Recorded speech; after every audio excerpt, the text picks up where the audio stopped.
On Knockbridge Lane had a different theory about Wesley Mowbray. It was the first thing Adam Mills heard about as he introduced himself around last week when he and August moved in. The 8-year-old McKinnon twins next door said he was a vampire. Their parents, Darren and Rose McKinnon, scoffed at that, but said he could be a witch. Marisol Gutierrez, 3 doors down, insisted she'd seen him skulking around the neighborhood at night, hunting for animals to sacrifice to the devil. A teenager at the end of the street reported that anyone who looked him in the eyes would be hypnotized, and anyone who touched him would turn to stone. Mr. Montgomery on the corner just said, "Freak." Wesley Mowbray was never seen before sunset, though mysterious packages arrived on his doorstep often. He never spoke to anyone, and never waved hello, and late at night, the windows of his run-down house glowed an eerie green. At least, that's what they told Adam. So when he saw the man in question through the twilight haze of his own front window, with his daughter in tow, he was understandably startled, especially since he thought she was playing quietly in her room. He'd slammed 2 coffees to prevent it, but he'd been asleep. The kind of light, unsatisfying sleep he often fell into when he had a moment of quiet, which was something that didn't happen that often as the newly single parent of an 8-year-old. His insomnia had been pretty bad since the divorce, and worse since they moved back to Garnet Run, where he was the only one responsible for Gus. The knock at the door jerked him out of that strange sleep, and he scrambled for the door, stubbing his toe in the process, so that when he yanked it open, he was biting back the kind of words that he tried with varying degrees of success not to say in front of Gus. He focused on Gus first. She was all in one piece and was even smiling. It was her "I did something bad" and delightful smile. But a smile was good, at least when on a child who seemed to have been forcibly dragged home by an irate stranger. "Where's your coat?" is what came out of Adam's mouth. Sometimes he tried to remember what it was like when he talked about things like the composition of his next shot, which restaurant's tiramisu he preferred, or the latest cozy mystery he was reading. Now he said things like, "Where's your coat?" and "Don't take that apart," and "If you don't stop making that sound, I might have to throttle you." Okay, he didn't say the last one so much as think it. Often. "It's not that cold," his wonderful, brilliant daughter said, her lips only vaguely blue. Adam counseled himself to breathe. Once he determined that Gus was all in one piece and frostbite wasn't imminent, he turned his attention to the man who'd brought her home. He said intelligently. Wesley Mowbray was tall and severe, with shaved dark hair and strong, dark eyebrows over piercing blue eyes. Those eyes were narrowed slightly, either in anger or, if the neighborhood rumors were to be believed, because he never went outside when there was the slightest bit of light still in the sky, as it would, of course, burn him to ash. "She broke into my house," he said. His voice was low and rough with disuse. "She's 8. Mowbray cocked his head as if unsure what that might have to do with Gus's felonious misdeeds. Adam sighed. "Gus, did you break into our neighbor's house?" She squinted and screwed up her face in a way that said she absolutely had. Adam and Gus had a strict no-lying policy, which had resulted in Gus developing a keen sense of words and their exact meanings. "I didn't break anything," she settled on finally. Adam offered up a silent prayer to the universe that his daughter not end up in prison. "Did you enter without being invited?" he clarified. And the vampire hits just kept coming. She bit her lip and nodded. "You can't do that, baby. It's not safe for you, and it's not okay to intrude on other people's privacy." She looked down at her toes, the very image of contrition. Then she peeked up at him with a glint in her big blue eyes. "But he has lizards," she said softly. "Okay, let's get you inside," Adam said quickly. Once Gus got going on something that fascinated her, and lizards were the most recent addition to that list, she tended to forget any reason why she shouldn't abandon all sense or rules to pursue it. Adam passed her behind him and looked up at Wesley Mowbray. "I'm really sorry about that," he said. She climbed in through my basement window. Adam winced. Gus really was remarkably resourceful. And limber. I'm so sorry. I'll talk to her. She just, really likes lizards. It started as a dinosaur thing, and now... Anyway, 8-year-olds... The mysterious neighbor didn't say anything, just continued to look at Adam with a keen, curious gaze. I don't think I'm hypnotized, Adam muttered. Would you know if you were hypnotized, or was that part of hypnosis? Excuse me? Wesley Mowbray said. Nothing. Thanks for bringing her home. I'm Adam Mills, by the way. He stuck out his hand. We just moved here. That's Gus. August, but she likes Gus. Mowbray didn't shake Adam's hand, so Adam wouldn't feel his preternatural chill. So he shoved it in his pocket, but at least there was no chance he'd turn to stone. Wes, said the man who was probably not a vampire, or a witch, or a Medusa. Freak? Well, the jury was out, but Adam tended to like freaks. Then he turned and walked away, broad shoulders blocking the last of the day's light. Inside, Gus had helped herself to a glass of apple juice, and she held up the bottle to Adam angelically, to ask if he wanted some. He nodded, and she poured him some juice. He rummaged around in the disordered cabinets, looking for something to fix for dinner. Gus, he began, assuming the lecture would flow naturally once he opened his mouth. Daddy, he has the best basement, Gus gushed. 4 lizards. One has orange and black on its back, and one is red, and the other 2 are brown, and he has a snake. I don't know what kind, and he showed me a huge, hairy spider. Adam choked on his juice. He did not, historically, care for spiders. Spider? He squeaked. A tarantula, she confirmed. Tarantula, he corrected automatically. You saw this when you climbed in the window? He showed me the tarantula. She said the word slowly and carefully. He put it right in my face. Said face was lit with joy. Adam's stomach dropped. He... What? I'm sorry I climbed in. It was just so interesting. Interesting was Gus's buzzword. She had discovered, rightfully, that Adam liked when she was interested in things. Now she used it like a shovel to dig herself out of every mess she got in. So, the, tarantula was placed near your, face? His voice broke at the end. He thought it would scare me. She grinned hugely. But it was so cool. Come, he wheezed. He grabbed her hand, burst through the door, and stalked to the last house on the street. Damn, it was cold. Wes Mowbray's house certainly did nothing to discourage rumors of his supernatural being. It was a 2-story craftsman cottage, like the one he and Gus were renting, but unlike theirs, which was painted in cherry white and blue, it wore a peeling coat of brown, and every window but 2, one that must have been Gus's basement ingress, and one small upstairs window, was covered from the inside with brown paper.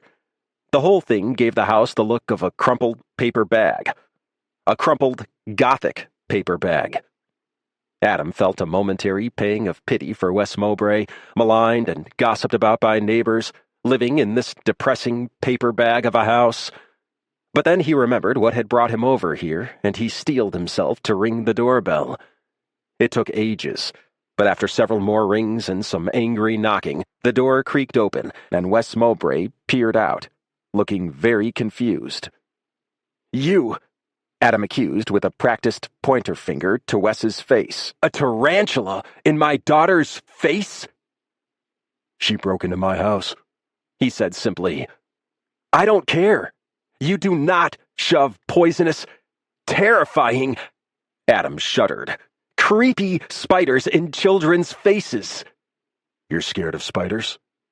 The man's infuriatingly handsome face quirked with the hint of a smile. Adam felt parts of himself turn just the tiniest bit to stone.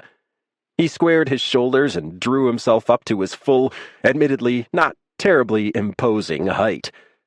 He looked Wesley Mowbray dead in his rather beautiful eyes and said firmly and with utter conviction, "Yes, I am terrified of them." Chapter 2. Adam.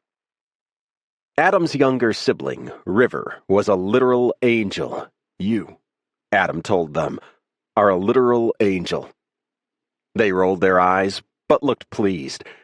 Adam had grown up in Garnet Run, but left for Boulder, Colorado as soon as he turned 18. He left partly to escape his parents and partly because Garnet Run felt small and isolated and conservative.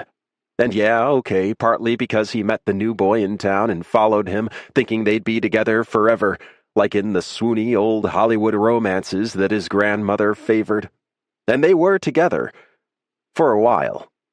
But when he and Mason divorced, there was no way Adam could stay in Boulder. No way he could take care of Gus by himself on a freelance photographer's salary, and no way he could work a full-time job without childcare, which, of course, he couldn't afford. River was the main reason he decided to move back. They loved Gus, and when Adam called them to tell them it was over with Mason, the first thing they said, even before sorry, was, "I'm here to help." It had made Adam cry then, and it still made him a little misty now. River was only 20, but already a lifesaver. It helped that Gus adored them right back. River had gotten Adam a job at a local hardware store through their friend, Rye, and every day they picked Gus up from school and stayed with her for an hour until Adam got home from work. He'd try to pay them the first 3 days, and they'd turn him down flat. Yesterday, they told him to stop offering. Today, before he could open his mouth, they clapped their hand over it and said, "Shh." Seriously. Angel. "How's the kitten biz?" Adam asked. River's eyes lit up. They worked as the manager of the Dirt Road Cat Shelter. River'd always loved animals, so it was a dream job. Before Adam knew it, they'd pushed their phone into his hand and were scrolling through pictures and videos of utterly adorable kittens and cats, introducing them to him and describing their antics. "I should bring Gus by someday to see all the kitties," he mused. "You can," River said, "but I don't think she's that interested in cats." The child in question came into the kitchen then, wearing her hangry face, and Adam jumped up to start dinner. "You staying?" he asked River. They shook their head and kissed him on the cheek. "Gotta run." "Thank you," Adam called after them, putting water on to boil. Gus pouted and slumped against the counter dramatically. "What's up, baby?" "Nothing," she sighed. "How's school?" "Stupid." "You know I don't like that word," he told her gently. "Can you be more specific?" "I already did this science lesson at home," she said dejectedly. Adam winced. Home meant back in Boulder. "And everyone is boring." He wanted so badly to tell her it wasn't true, that there were kids here who could be her best friends if she'd let them. But he remembered too well being the odd one out in elementary school, not to mention middle school and high school. He remembered how lonely it felt when other kids weren't interested in the same things, when they thought you were weird. "Maybe if you talk to them about things you're interested in, you'll make them interested too," he offered. Gus thought about that. "Maybe," she reluctantly allowed. After a minute, her eyes lit with excitement in a way that warmed Adam's heart, and then made him suspicious. "Be back," she murmured and ran to her room. "I need to put this in Mr. Wes's mailbox," Gus informed Adam the next morning as they left for school. She held up a construction paper packet sealed with so many stickers they were overlapping like tape. It said "Important" on it in all caps, red marker. Adam opened the mailbox so she could shove the sticky package inside, wondering if he should have asked to know what it was first, but since he was certain it wasn't a bomb or anything dangerous, okay, like 99% certain, he let Gus have her privacy. Well, 95%. "What was that, baby?" he asked casually. "Secret," she said. "It isn't, anything he won't like, is it?" Or anything on the FBI watch list? No, she said with certainty. He will definitely like it. Gus was sulking when Adam got home from work. What happened? He asked River. They shrugged. She looked in the mailbox like 5 times but wouldn't say what she was looking for. At dinner, Gus picked at her food. He didn't write back, she said finally, looking dejected. Wes? She nodded, and Adam's heart broke. He wanted to strangle their neighbor. He wanted to punch the hell out of him for causing his kid 1 second of pain. Obviously, he would do neither, since it was totally reasonable not to immediately respond to a strange kid within 12 hours of receiving a mysterious, marker-scrawled missive. Maybe he didn't check his mail yet, he offered. Not everyone checks quite as often as you do, especially if they only go out at night and are busy hunting for animals to sacrifice to the devil. Adam amused himself. Gus cheered up. Oh, yeah, she said. Probably we should ring his doorbell and give it to him in person. Listen, kiddo. I know you want to see those lizards and the... He swallowed hard. Tarantula. Again. But Wes is a stranger. He seems like he enjoys being left alone. You know how sometimes you want to be alone in your room? She rolled her eyes and nodded. Wes feels that way about his house. So it's okay to put a letter in the mailbox, but we can't bother him at home. She sighed the sigh of injustice, but nodded again. After a few unenthusiastic bites of macaroni, she said, Papa doesn't want to be bothered either. And Adam's heart broke all over again. Because Wes Mowbray might not have had any responsibility toward Gus. But Mason? Mason absolutely did. Mason had said he would call the night they arrived in Garnet Run. And hadn't. Gus had called him instead. Mason had said she could call him any time she wanted. When she FaceTimed, he usually didn't pick up the phone. Papa loves you, Gus, but he's not the best at doing everything he says he will. It's not you. A tear ran down her cheek to salt the macaroni. He got rid of us. She said it so fiercely and with such certainty that it startled Adam, and it was true, in its way. From the moment he got River's call about their sister, Marina, Adam had burned with purpose. Marina couldn't take care of Gus, but he could. He wanted to, and he'd assumed that Mason would want to as well. It had been a mistake.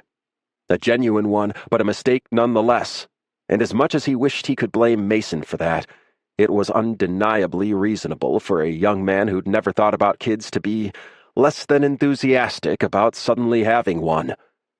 No, it wasn't Mason's ambivalence that Adam resented. It was that for a few years he'd seemed committed. After his initial shock, he'd simply said, "We'll make it work." And for a little while, it had. Mason's uneven attention and affection had been enough, just enough. But enough for Gus to want more. Just enough to honor the letter of the agreement he and Adam had struck. For every dinner he ate out and playtime he worked through, Mason was there with a few minutes of attention so intense that it seemed like it had lasted far longer. A gift that came at just the right moment. It would have been better, Adam thought, if Mason had said from the beginning that he had no interest in this life. Better if Gus had never had to experience the singular cruelty of parental rejection. His blood boiled. He grabbed Gus and pulled her into his arms. He started to tell her no, to tell her it wasn't like that. But Gus put her small, slightly sticky hands on his cheeks and looked directly into his eyes. "No lying," she said, voice flinty and far too adult. "Not ever." "Okay. No lying." Adam squared his shoulders and looked right back into her eyes. His sister Marina's eyes. There was no point in explaining that, yes, Mason had gotten rid of them, bit by bit over the years, but that it had been Adam, finally, who gave the ultimatum. "I choose Gus over you. So either choose Gus over all the rest of it, or we're gone." No need to give Gus one more reason to feel like this was because of her. Besides, it was just as likely she would end up angry at him for taking her papa away. So he told the only truth he was absolutely sure of. We're going to have the best time, just the two of us. It's going to be Christmas soon, and we're going to have so much fun.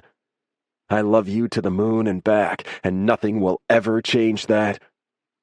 There was a flicker in her eyes at Christmas. "What kind of fun?" she asked, not yet convinced. Unprepared for the question, Adam said vaguely, "Oh, all kinds." "Can you be more specific?" she demanded, echoing his own words back to him. Curse her. "What would be the most fun for you? If you could do one special thing." Gus thought hard. She put her elbows on the table and her chin in her hands, and then she looked at Adam, eyes glistening with her earlier emotion, and made a somber declaration. "I want our house to have the most Christmas lights of any house in the world." Adam swallowed hard. It could have been so much worse, he told himself. She could have wished to turn her bedroom into an entomology laboratory or learn to ride a motorcycle. This was fine. Adam's mission was clear. In order to convince his daughter that they could still have a wonderful Christmas, despite leaving Mason, their home, and all their friends far behind them, he just had to find a way to procure the most Christmas lights in the whole world.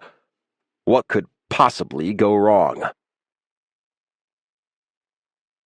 Chapter 3. Wes. As the sun set outside his house on Knockbridge Lane, Wes Mowbray came alive. He'd always preferred going out at night, not because, as his neighbors believed, he was a vampire or a witch or whatever the rumor of the moment was, but because nighttime was peaceful, quiet, and blissfully free of human interaction. No doorbells ringing or neighbors shouting, no telemarketers or music blasting, no smiling, chatting, questioning people. No one looking at him. Just peaceful, calm darkness in which to wander in the woods, collect dirt samples, or source small rodents. Wes's doorbell rang. He froze. It couldn't be James with the compost. He knew better than to ring the bell. There must be a new delivery person on his route. All the regulars knew to simply leave his packages outside the front door. But winter was tricky. It got dark early enough that people thought it was still okay to intrude. When whoever it was realized he wasn't going to answer, surely they'd go away. Wes turned his attention to chopping his food waste from the previous day to add to the biogas generator. The doorbell rang again.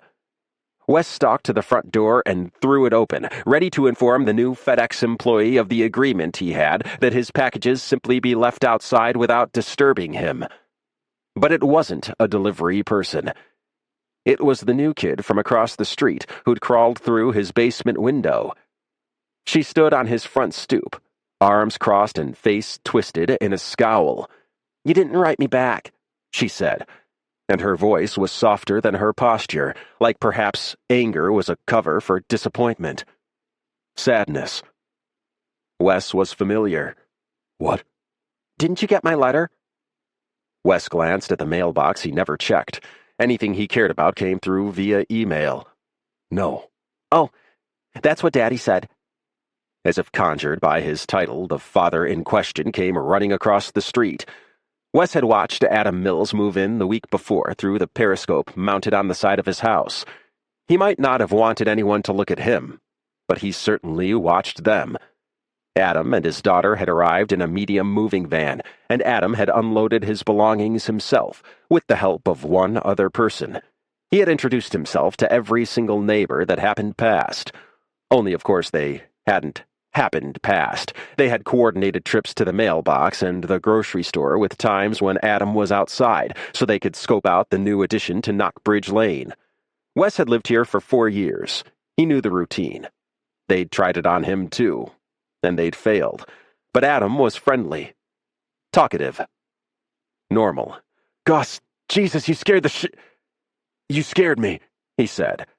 Adam Mills jogged up the steps and glared at his daughter. "What did I tell you?" he demanded. "I know, Daddy, but I just had to," Gus said. Father and daughter seemed to be having an intense conversation made of looks and facial expressions.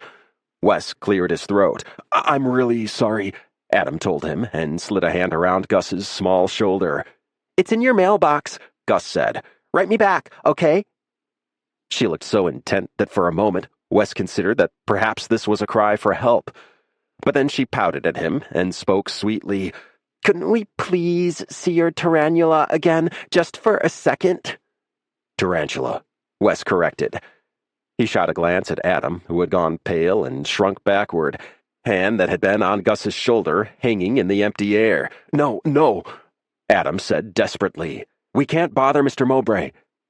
Gus put her hands together and bounced in place, mouthing please over and over. Wes was just about to close the door in her wide-eyed little face. Then, inside the house, something exploded. Wes bolted inside and ran to the room that housed the biogas generator. He'd had a problem with a leaky valve between the slurry and gas storage before, but that shouldn't have been explosive. As he rounded the corner, the scene before him came into focus. One splodge of wet compost goo on the floor and a splatter on the wall. One tube that should have been connected flapping free, and one hognose snake hanging from the chandelier, hissing at the raccoon below. "Oh, dear God," came Adam's voice behind him, while at the same time Gus said, "A snake! Can I touch it?" Wes wheeled around and glared at them. Who just waltzed into other people's houses? "Sorry," Adam said, putting his hands up. "We wanted to make sure you didn't blow up." "I wanted to see the tarantula," Gus confessed. Wes found himself in an octagon of things out of place. Agitated and flustered as he was, though, he couldn't resist the clarion call of a kid who was fascinated by snakes and spiders like he had always been. Her name's Betty, Wes said grudgingly. She's sleeping right now. "Who's that?" Gus pointed. Milford, Wes said shortly. But her interest didn't waver, so he grudgingly elaborated. She's a Heterodon platyrrhinos, a hognose snake, about 36 inches long. Is that perhaps a raccoon?" Adam asked. While Gus had come closer with each word, Adam had retreated to the farthest corner of the room and fitted himself into it. Janice. "Oh, sure," Adam murmured weakly. "She's tame, then?" Wes shrugged. Humans' estimation of tameness was variable and useless. "Is that what exploded?" Gus asked, gazing raptly at the biogas generator. Wes nodded. Gus screwed up her face. "What is it?" It's a biogas generator, Wes said. When she crept closer to it, Wes found himself helpless in the face of her curiosity. It converts food and herbaceous waste into methane that I can use for power. Gus blinked, cocked her head, and said politely, "Can you use other words?" She's 8, Adam said. Gus was looking up at him, all big-eyed attention, and Wes realized she actually was interested. As things decompose, rot, like in the trash, gases form. One of those gases is methane. I keep my rotting, stuff in this container, and when the gas is produced, it inflates this rubber thing here and creates pressure. That pressure can bring that gas to the stove or a light. Whatever I want. "From trash?" Gus said in wonder. Yeah, it's basically like a giant stomach. Just like food breaks down in your stomach and creates gas, which expands your stomach, and the pressure makes you, He wasn't sure what the proper word was for a kid. She giggled. "Fart? That's why people fart?" She whirled around. "Daddy, that's why people fart." To be honest, I didn't know that, sweetie." Adam looked to Wes. "Do you run your stove off this generator?" "No, not the stove. That was just an example. I could. But this is an experiment." "Experiment in what?" Adam asked as Gus, apparently having lost interest in the biogas generator, said, "Can I hold that spider now, please?" Oops, we gotta go now," Adam said instantly. "Daddy's very scared of spiders," Gus whispered, completely audibly. "But can I?" Betty was a sweet, shy creature who liked to crawl slowly around the perimeter of the house as if she were keeping watch. She didn't like sudden movement or loud noises, and a child seemed a guarantor of both.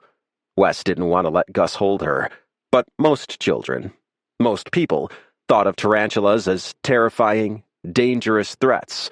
The fact that Gus was interested in her rather than scared made him happy. If I let you hold her, you have to be very, very still, Wes said seriously. It tickles when she crawls, but you can't jerk your hand back, or scream, or throw her.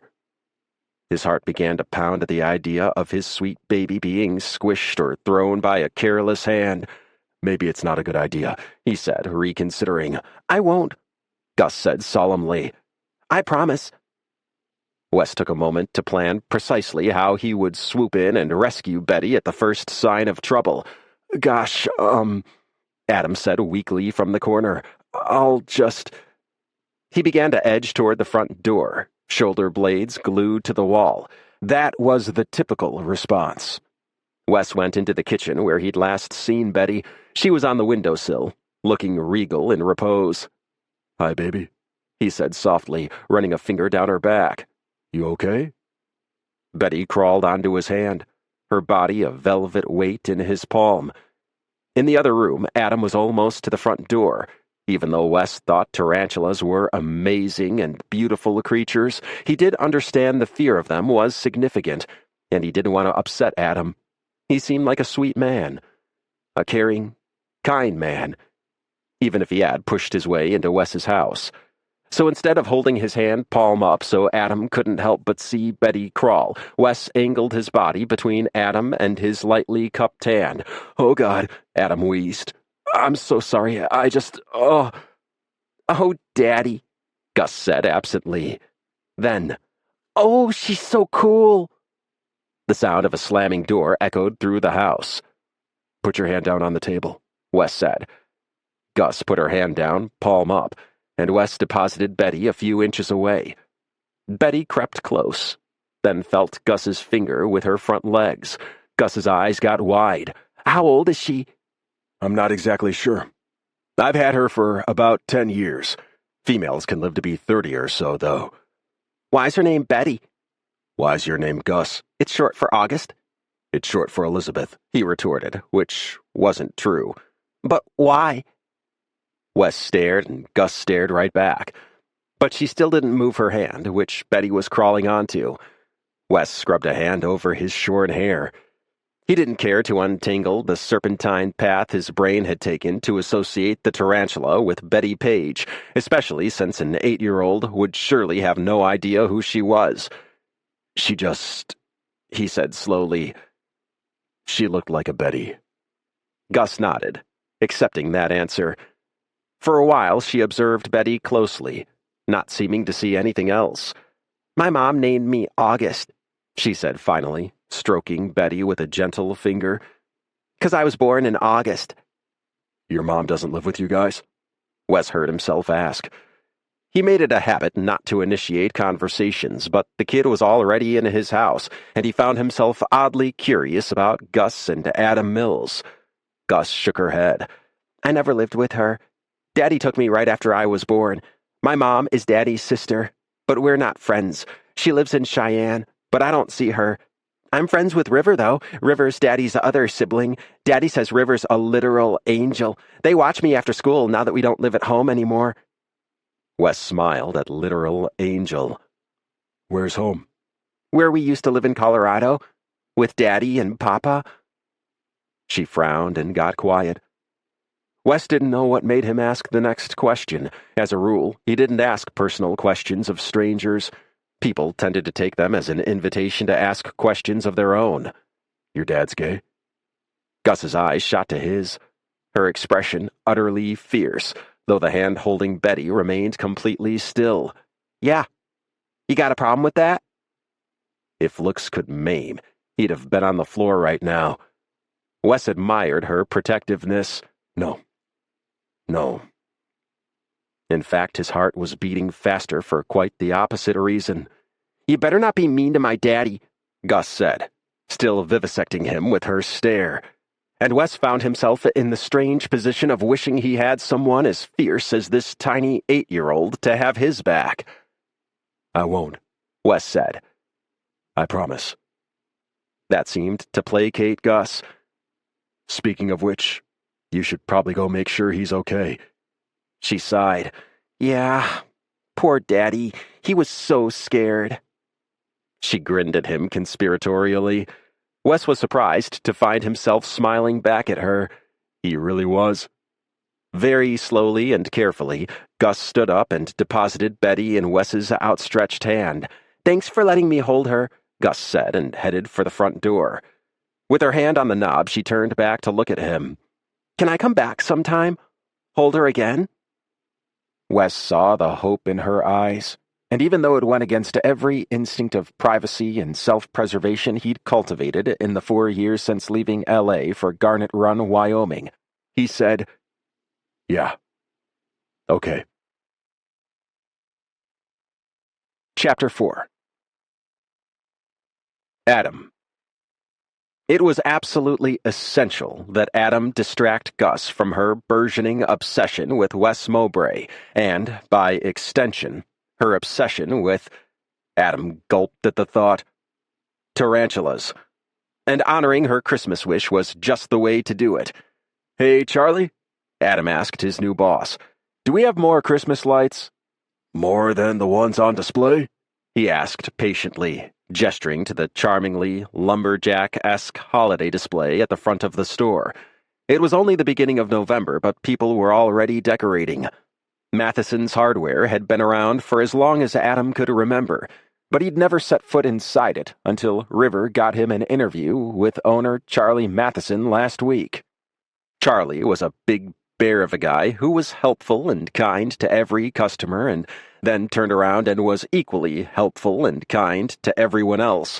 It was pretty endearing, especially when that extended to giving Adam a job, even though what he knew about hardware could fit on the head of a nail. A penny nail.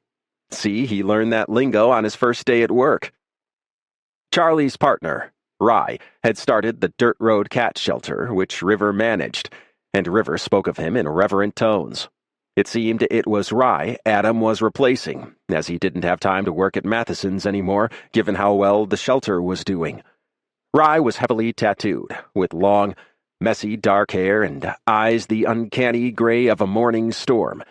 He tended to glare a lot, seemingly without ire, but he'd grinned wryly when he met Adam. It's perfect, Rye had told him. I didn't know shit about the hardware biz. Now that I'm leaving, of course Charlie should hire someone else who doesn't know shit. Whatever Charlie's reasons, and Adam was pretty sure it was wanting to help out River as much as to give a job to another queer person. Adam was supremely grateful and was doing his level best never to give Charlie a reason to regret it. The holiday display did indeed feature Christmas lights, as well as a beautiful wooden cutout of a log cabin, painted in full color, on which a string of lights was draped. Whenever anyone commented on it, Charlie proudly informed them that his brother, Jack, had painted it. Yeah, I guess I was wondering if there might be a way to get them cheaper if I order some directly from the distributor, if that's not overstepping, Adam added. He had only been working there for a week. I'm really sorry, Adam. Charlie looked genuinely disappointed. I pretty much sell these at cost. Around the holidays, they're a sure sell, so I use them to get people in the door. But I don't mark them up. Oh, well, that's okay. I'll just buy some of these then. He bought 10 boxes of lights with his employee discount. There went the day's pay, but he couldn't wait to see the smile on Gus's face when he brought them home. The scent of snow was in the air when Adam pulled up to his house. Inside, lights glowed warmly, but he found himself glancing across the street at Wes's house, which stood dark and still. For all that he wanted Gus to forget the lure of Wes's unusual critters, Adam couldn't forget the way Wes had cradled his pet so gently in his large hand, the way he'd explained his— whatever that thing had been to Gus, patiently, and as if she could understand everything he was saying. Mason had not been patient. Not with Gus, and definitely not with Adam. "Hey," Adam called as he unlocked the door. "Where's my little monster?" A giggle, then the rush of footsteps, and Adam turned around to see not Gus, but River, with their arms outflung like a child. Adam grinned, and Gus peeked from around the corner, hand over her mouth to muffle her laughter. "There you are," Adam cried, playing along. Come here, my little monster. He threw his arms around River and hugged them tight. River tensed for a moment, and Adam started to let go, but then they relaxed into his arms. Adam squeezed his younger sibling tight for a few more seconds, then let them go with a ruffle of their hair. He hadn't had the chance to do that much in their lives spent mostly apart, and spared a moment of gratitude that he now had the chance.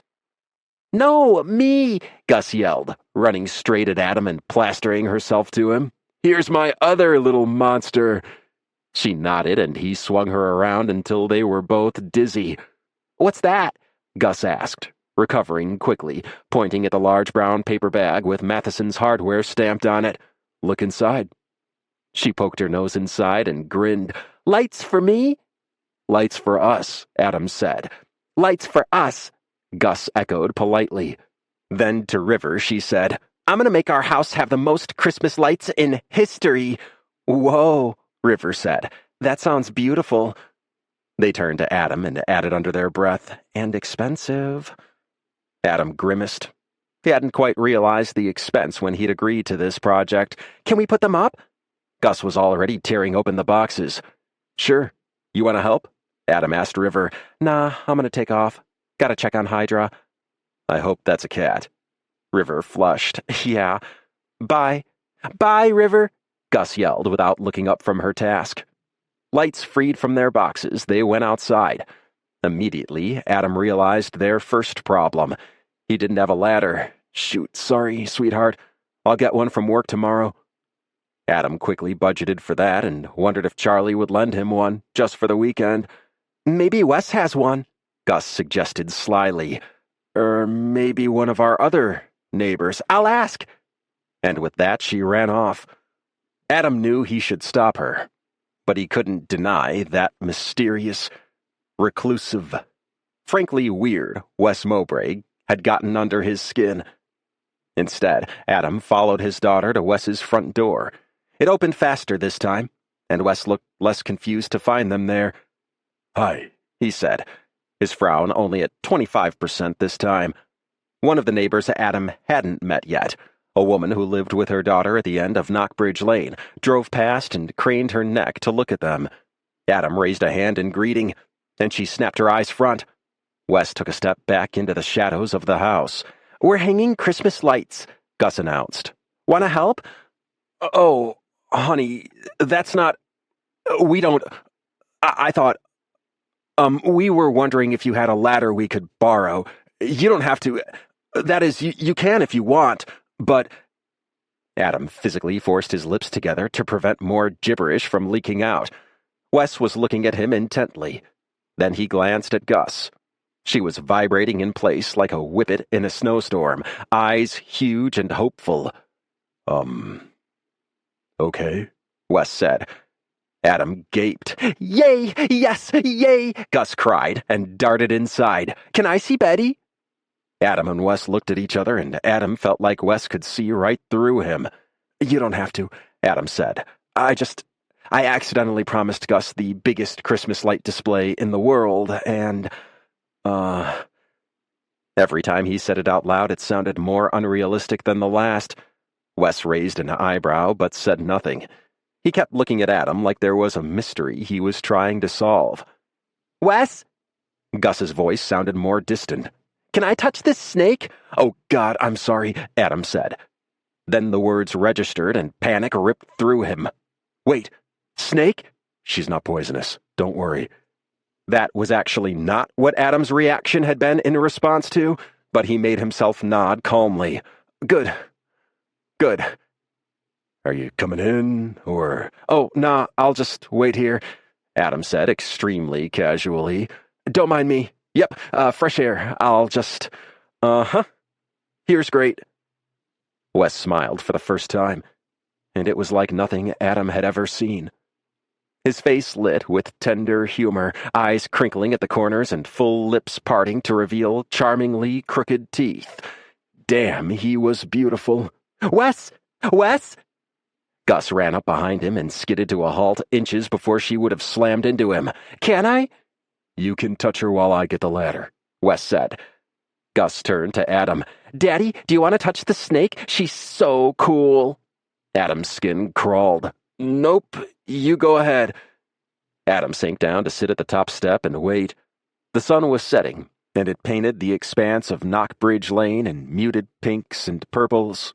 The mountains rose to the west, and to the north and east were trees. A Cooper's hawk glided in a wide arc high above the tallest branches.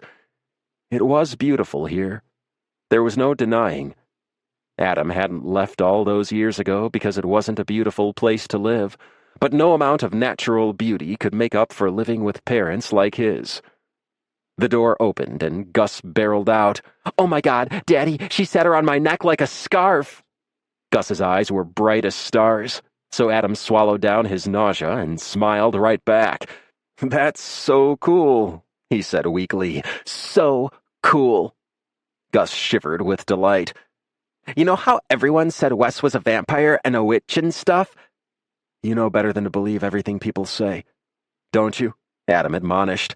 "I know." Gus waved him away. "I was gonna say, I think he's more like a superhero.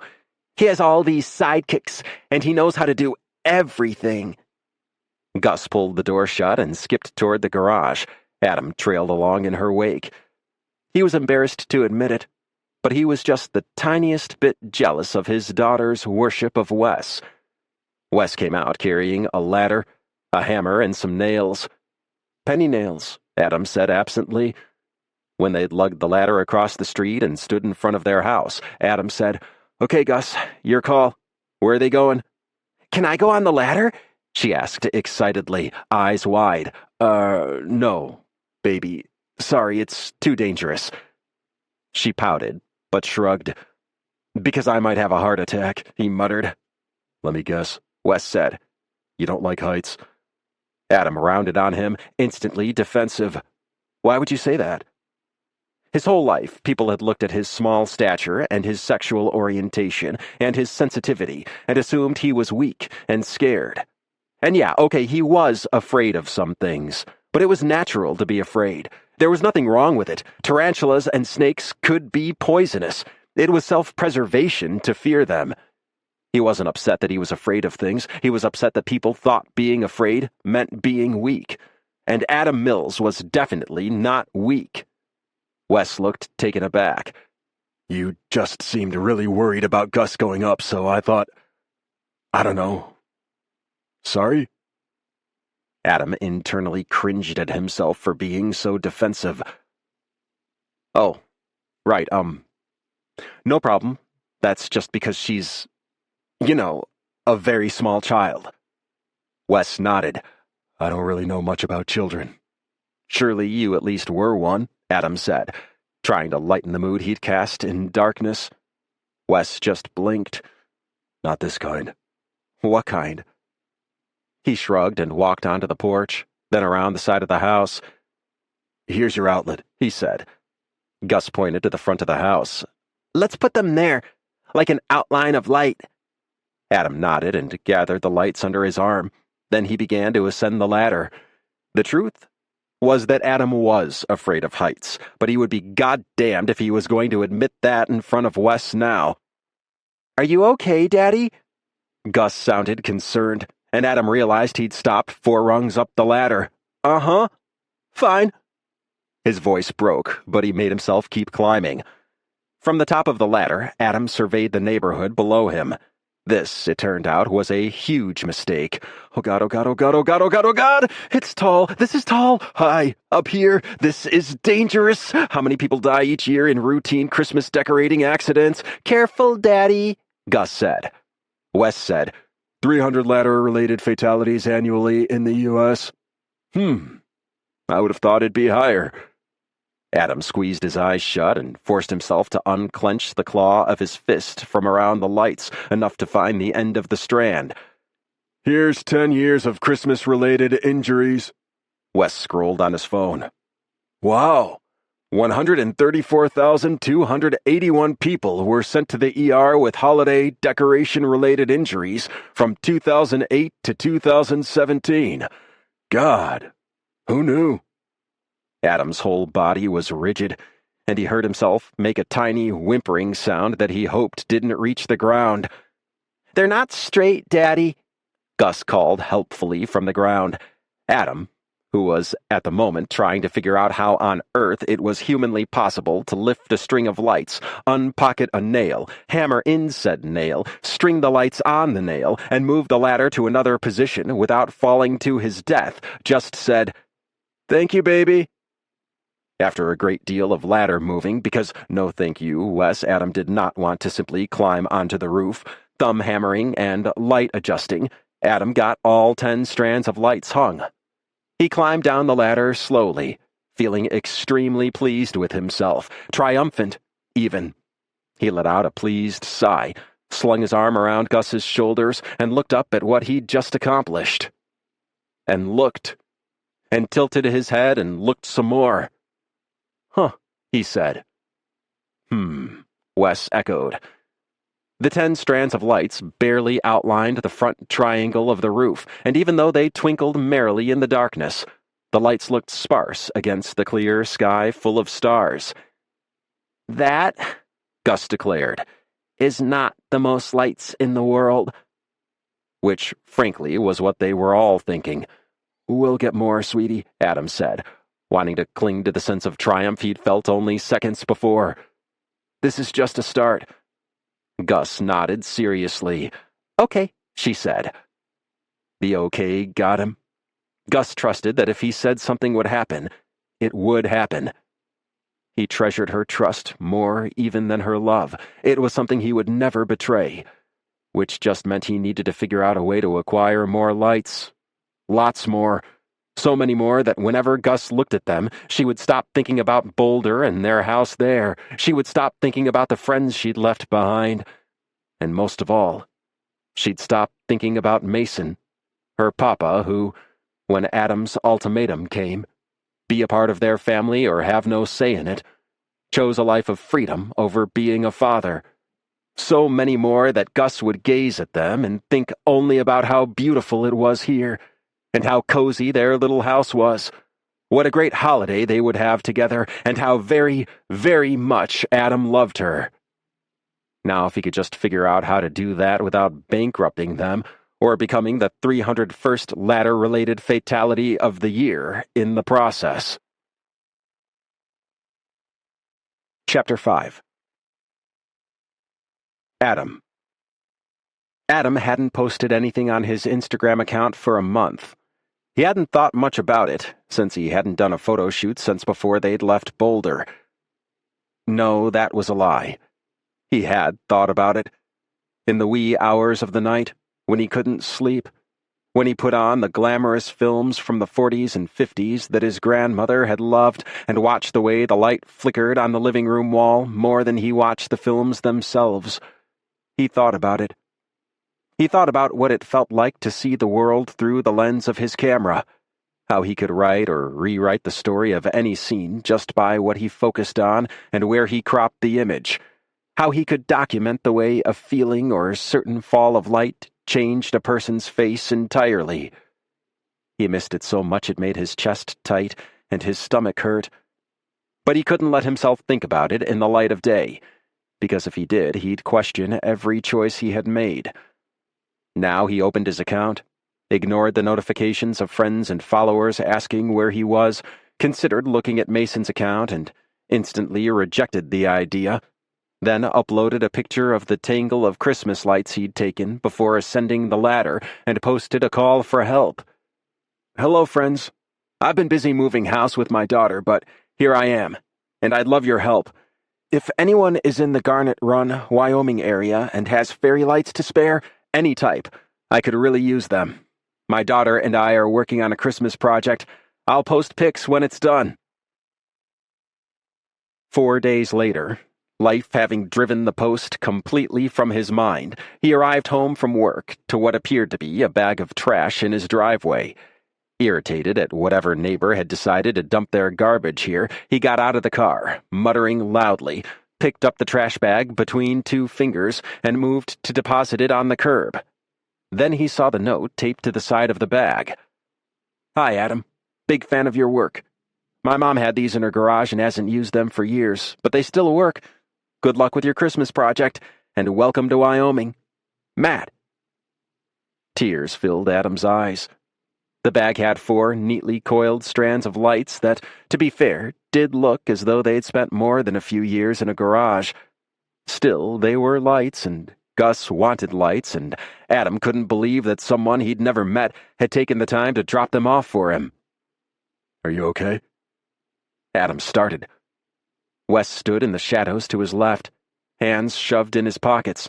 Adam hadn't even noticed him approach. "Hi. Yeah. You scared me." You were standing outside, clutching a garbage bag and crying. I got concerned. There was a time in Adam's life when he would have tried to hide his tears, would have protested, "I wasn't crying." The world wasn't kind to the sensitive. Adam had learned that long ago.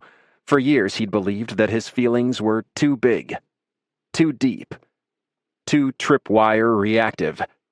It hadn't helped that his father had fed him poison his whole childhood, beliefs about boys and tears that were designed to shame him and change him, but had had the curious effect in adulthood of making him treasure his tears, treat them as proof that he was a different man than his father was. Adam opened the bag so Wes could look inside. Good. Thought it might be a severed head or something. Adam looked at him in horror. "Does that happen?" Wes blinked and shoved his hands in the pockets of his jeans. No, Bad joke. Sorry. Oh.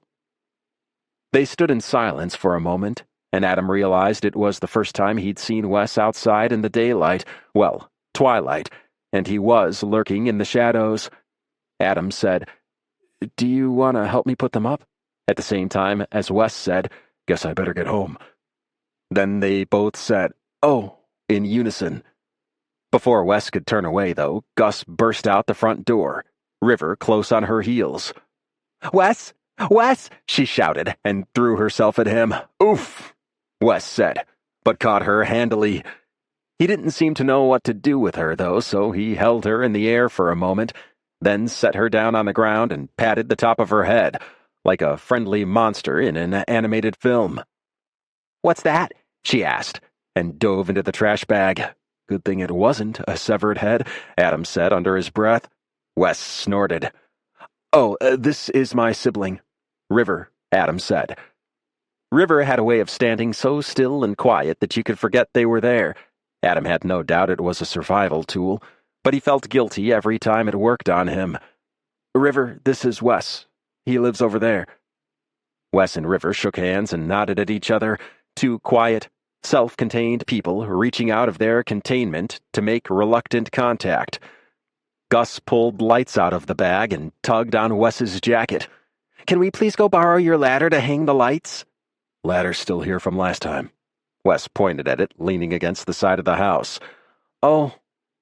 Gus sounded disappointed, but then she rallied and asked, with perfect innocence, "Well then, can we please go to your house to borrow something else?" Adam snorted, and River quirked a smile. Adam had filled them in on Gus's fascination with Wes's house. Wes just cocked his head and said, "What do you want to borrow?" Gus thought about that, but honesty won out and she sighed. "Nothing. I just want to look at everything." And Wes, whether because he was desperate to get back inside or because he honestly was a saint who didn't mind Gus's intrusions, said, "Okay." The minute they got inside, Gus made a beeline for the basement, and Adam bolted after her before she accidentally pulled bottles of chemicals down on her head or something. The basement glowed with an eerie green light, and for a moment everything the neighbors had said about Wes echoed through his mind. Gus had frozen in her tracks and was staring at the far wall of the basement, where glass jars on staggered shelves, with tubes protruding from them, contained the glow. Jars full of fireflies was all Adam could compare it to. He remembered that long-ago summer when Marina had trapped them in her hands and put them in jars she'd carry around like nightlights against the coming dark.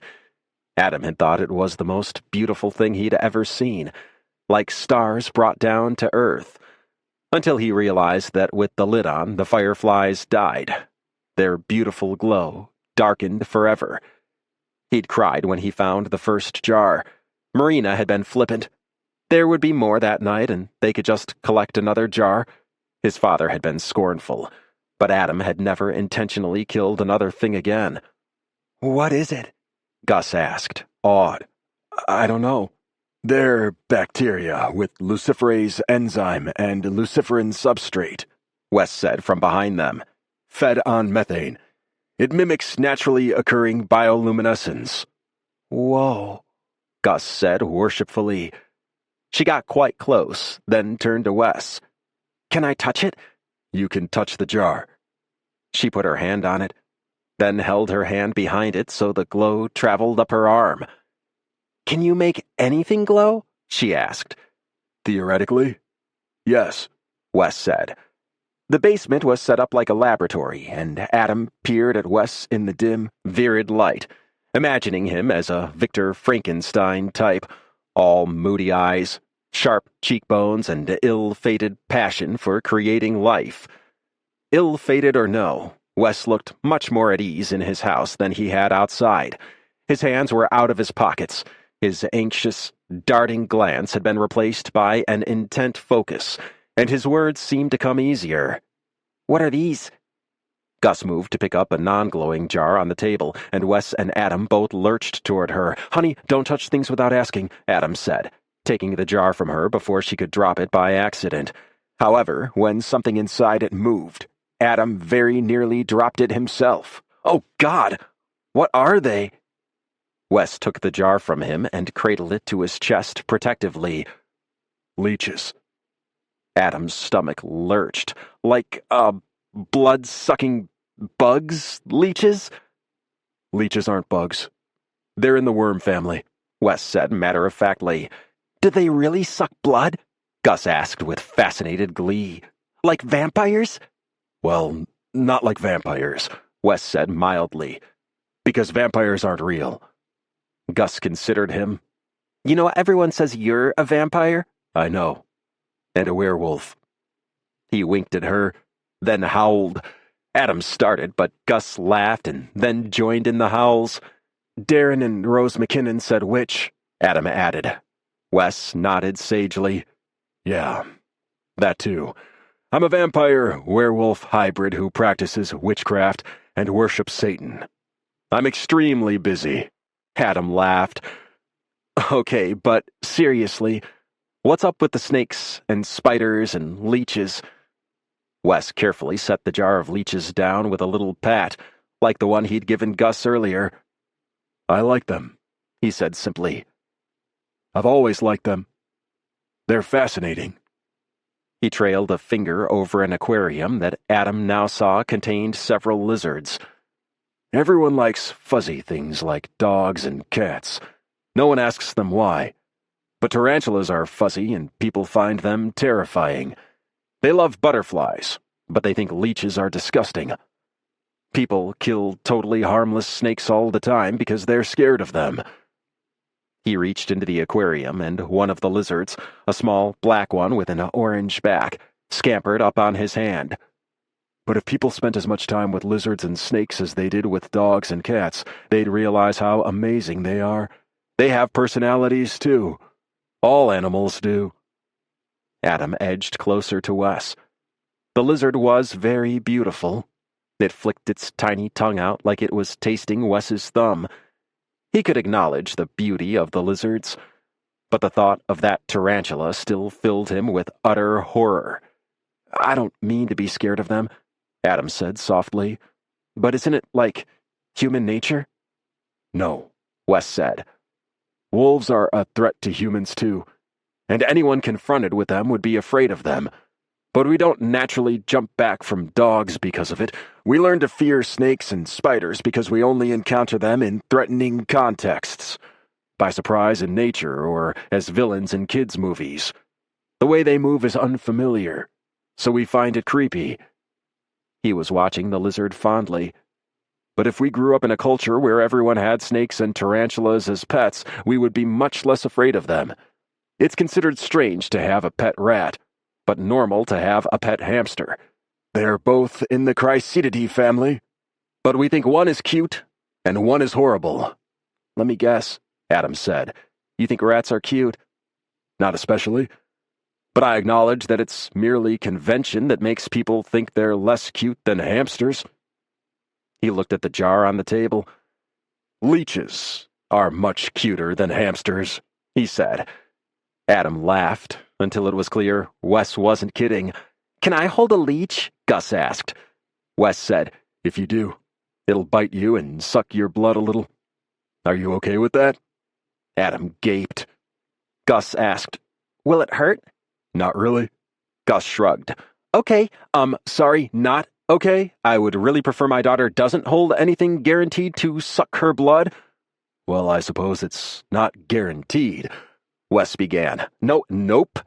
Thanks, but no. We have plenty to spare, Wes said mildly. Then, you can hold Ludwig. He doesn't suck blood.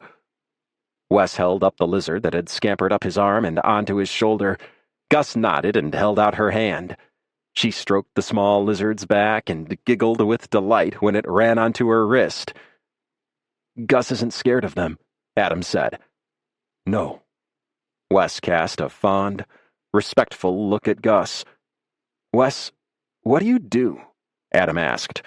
Besides being a vampire-werewolf hybrid who practices witchcraft and worships Satan, of course. Wes's blue eyes were intense as he spoke. I'm working to create a viable, sustainable, natural alternative to electric light, he said intently. It's a huge problem, both in terms of unnecessary energy output and lack of access to necessary energy. Lighting accounts for 20% of worldwide energy used every year, so a natural alternative would cut down on our general energy usage. Electric light pollution spoils rural areas and scares animal populations out of their natural habitats, which can change entire ecosystems over time. So a natural alternative would be less disruptive, and urban neighborhoods that are primarily lower-earning people of color are severely underserved by cities' infrastructures, so they have a lack of electric streetlights, which makes the areas less safe and more susceptible to crime. A natural alternative to electric light could be more accessible for neighborhoods of that sort. If I can find a way to create this bioluminescent light, it could be used everywhere. Anywhere. His eyes glowed with purpose. Holy crap, Adam said. You really are a superhero. Chapter 6. Wes. Adam Mills arrived at Wes's doorstep looking harassed. Since Adam had called him a superhero 2 nights before, Wes had carried around a feeling he didn't recognize. A spacious, fizzy sensation that made his head feel a bit light and the corners of his mouth turn up. I need to ask you a huge favor, Adam said, grimacing. It's Gus's turn to do a show and tell at school, and all she'll talk about is wanting to bring, Betty. Adam shuddered when he uttered the tarantula's name. But Wes was touched. If Gus brought Betty into school and talked about why she was interested in her, she could convince a whole classroom of kids that tarantulas were lovely, fascinating creatures, and nothing to be afraid of. So, Adam said, I need you to talk her out of it. Huh? Yeah, just tell her Betty doesn't like to ride in cars or something, maybe. Whatever you want. I can bring her by, or you could pop over. Whatever's easiest for you. I'm really sorry. He ran a hand through his silky, dark blonde hair, and it settled in a messy fall around his face. It's just, when Gus gets fixated on something, it's nearly impossible to get her off it. You really have to replace it with another fixation instead. He seemed to be half talking to himself. Anyway, I'm sorry to put you on the spot. But can you? Can I talk her out of it? Yeah. Or she could just take Betty to school, Wes offered. He had Adam's full attention now. Oh, no, that's not necessary. Nope, no worries. Adam swallowed hard when he was scared, and his eyes darted around. Wes couldn't believe what he was about to offer, but with each passing day he thought about Adam Mills more. I could go. With her. If she wants. Adam blinked up at him. His eyes were a bluish, grayish color that reminded Wes of the Pacific Ocean on smoggy days. "Can you do that?" He immediately flushed. "Oops, sorry. I didn't mean, There was a childish wonder to Adam that delighted Wes. He imagined it was probably where Gus got her own sense of wonder and curiosity, even if hers was for different topics. "Will the sun burn me to a crisp, you mean?" Adam laughed nervously, but he bit his lip and looked up at Wes like he really would like to know the answer. Wes leaned closer. Usually, Adam was energy in motion. One eye on Gus, the other on the ground in front of him to make sure he didn't trip. But now Wes had his full attention. He looked into Adam's stormy eyes and took in the way his pupils dilated and his lashes swept downward, the way his mouth softened and parted slightly. And he said, very seriously, "I'm willing to chance it." Adam snorted and then looked sheepish. "Sorry," he muttered.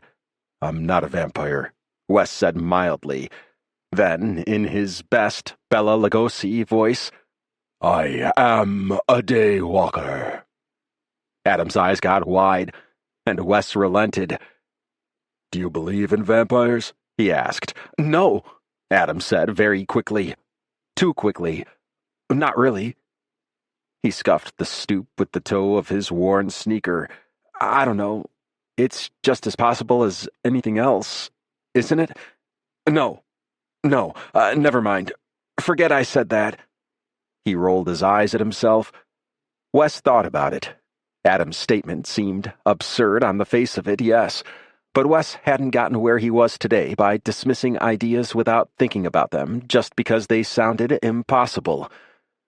"Leeches and lampreys feed on blood. So do some bats. Mosquitoes and fleas do too. And bedbugs. The oxpecker is a bird that eats bugs off oxen, then drinks blood from the wounds they created. Oh, and there's a finch that lives in the Galapagos that drinks blood from the booby bird. So the blood-drinking part isn't unreasonable. It's really the immortality that's the sticking point, and the transforming others into a different creature through their bite. But I suppose those things could just be part of the mythos, not the biology." Adam was watching him with a strange look. Usually, Wes hated being looked at, but Adam's attention didn't make him squirm. "You're very open-minded," Adam said.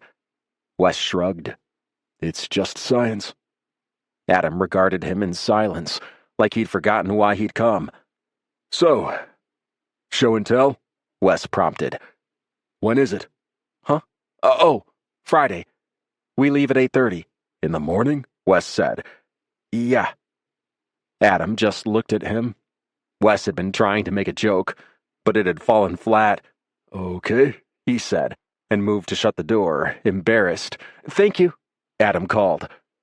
Wes watched him walk across the street, arms wrapped around himself against the cold. He watched him and wondered what Adam would think if he knew Wes had just offered to leave Knockbridge Lane in the daylight for the first time in 4 years. Early Friday morning, the ancient alarm clock that Wes had found in the basement and plugged in for the first time jerked him awake with violent beeps. Banana chirped with displeasure at the unusual interruption, shoved her face under the blanket, and curled back up with Janice, looking more like a grouchy cat than a raccoon. Wes wished he could curl back up with them.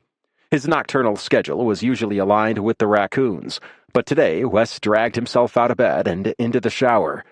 He couldn't remember the last time he'd gotten up before 2 p.m. But that disruption to his schedule paled in comparison to the larger disruption. Wesley Mowbray was about to leave his house and go to a school full of people. Full of children, no less. In the daylight, where anyone could look at him. The mind reeled. Wes wasn't agoraphobic. He didn't get panic attacks in crowded places, nor was it precisely fear he felt at the prospect of going to them. What he absolutely, positively hated was being looked at, feeling as though he was being observed, and because of that, He had a habit of trying to make himself invisible in scenarios when people would observe him. This resulted in a sensation of being alienated from his own body. Little by little, as he stood there, pieces of him would begin to feel wrong. The arm closest to people would go all strange, like it had no function. Then perhaps the legs he stood on. Then a shoulder. Until, after a while, he felt like a mass of whirling energy trapped in a strange and clumsy form that became a prison. When people looked at the prison or needed it to function, it became bigger and clumsier and less effectual. And then, all Wes wanted was to disappear. It had begun the year he was 15. The year the whole world had seemed to be observing him, and it had never gone away. For the next 3 years, he'd been forced to capitulate to social conventions because he was living in his parents' home. But once he moved out, he had the freedom to eschew those conventions and avoid people as he pleased. With each passing year of doing so, he'd found it increasingly unpleasant to attend the social functions that other people seemed to navigate with ease. Now, with no one to dictate his schedule or police his habits, Wes was free to avoid the places and situations that made him feel distant from himself. He had everything delivered, from groceries to laboratory equipment. During the day, when sensory stimulation and chance encounters with people were at their height, Wes slept. In the quiet, private darkness, he lived his life. He found places to do experiments and caught rodents for the snakes. He socialized online or via video chat and conducted his meetings and conference appearances in the same way. Wes had cultivated precisely the life he wanted. And now he was breaking every barrier he'd put in place to take a tarantula to a little girl's school. Chapter 7. Adam. Adam had spent the previous evening trying to temper Gus's excitement by reminding her that it was possible Wes might not show up. "He will, Daddy, I know he will," Gus insisted, and Adam's heart clenched at the faith she already had in Wes, and at the knowledge that Wes might betray it. He cursed himself 100 times for not getting Wes's number so he could text to remind him. By 7 a.m., he was a mess of nerves, gulping coffee and peering out the kitchen window at Wes's house, trying to see if he could spot a light or a TV on that might indicate his mysterious neighbor was awake. It was impossible because of the paper covering all the windows. God, he's so weird, Adam muttered to himself as he poured another cup of coffee. And hot, he added, regrettably honest with himself when he'd had very little sleep, which he had the night before, waking at 2 a.m., convinced Wes would be a no-show, then watching a loop in his mind of all the times Mason had disappointed him or let Gus down. Why do I think he's so hot? Wes Mowbray was strange and awkward and lived in a hellscape of a haunted house, crawling with things that Adam didn't even wish to think about.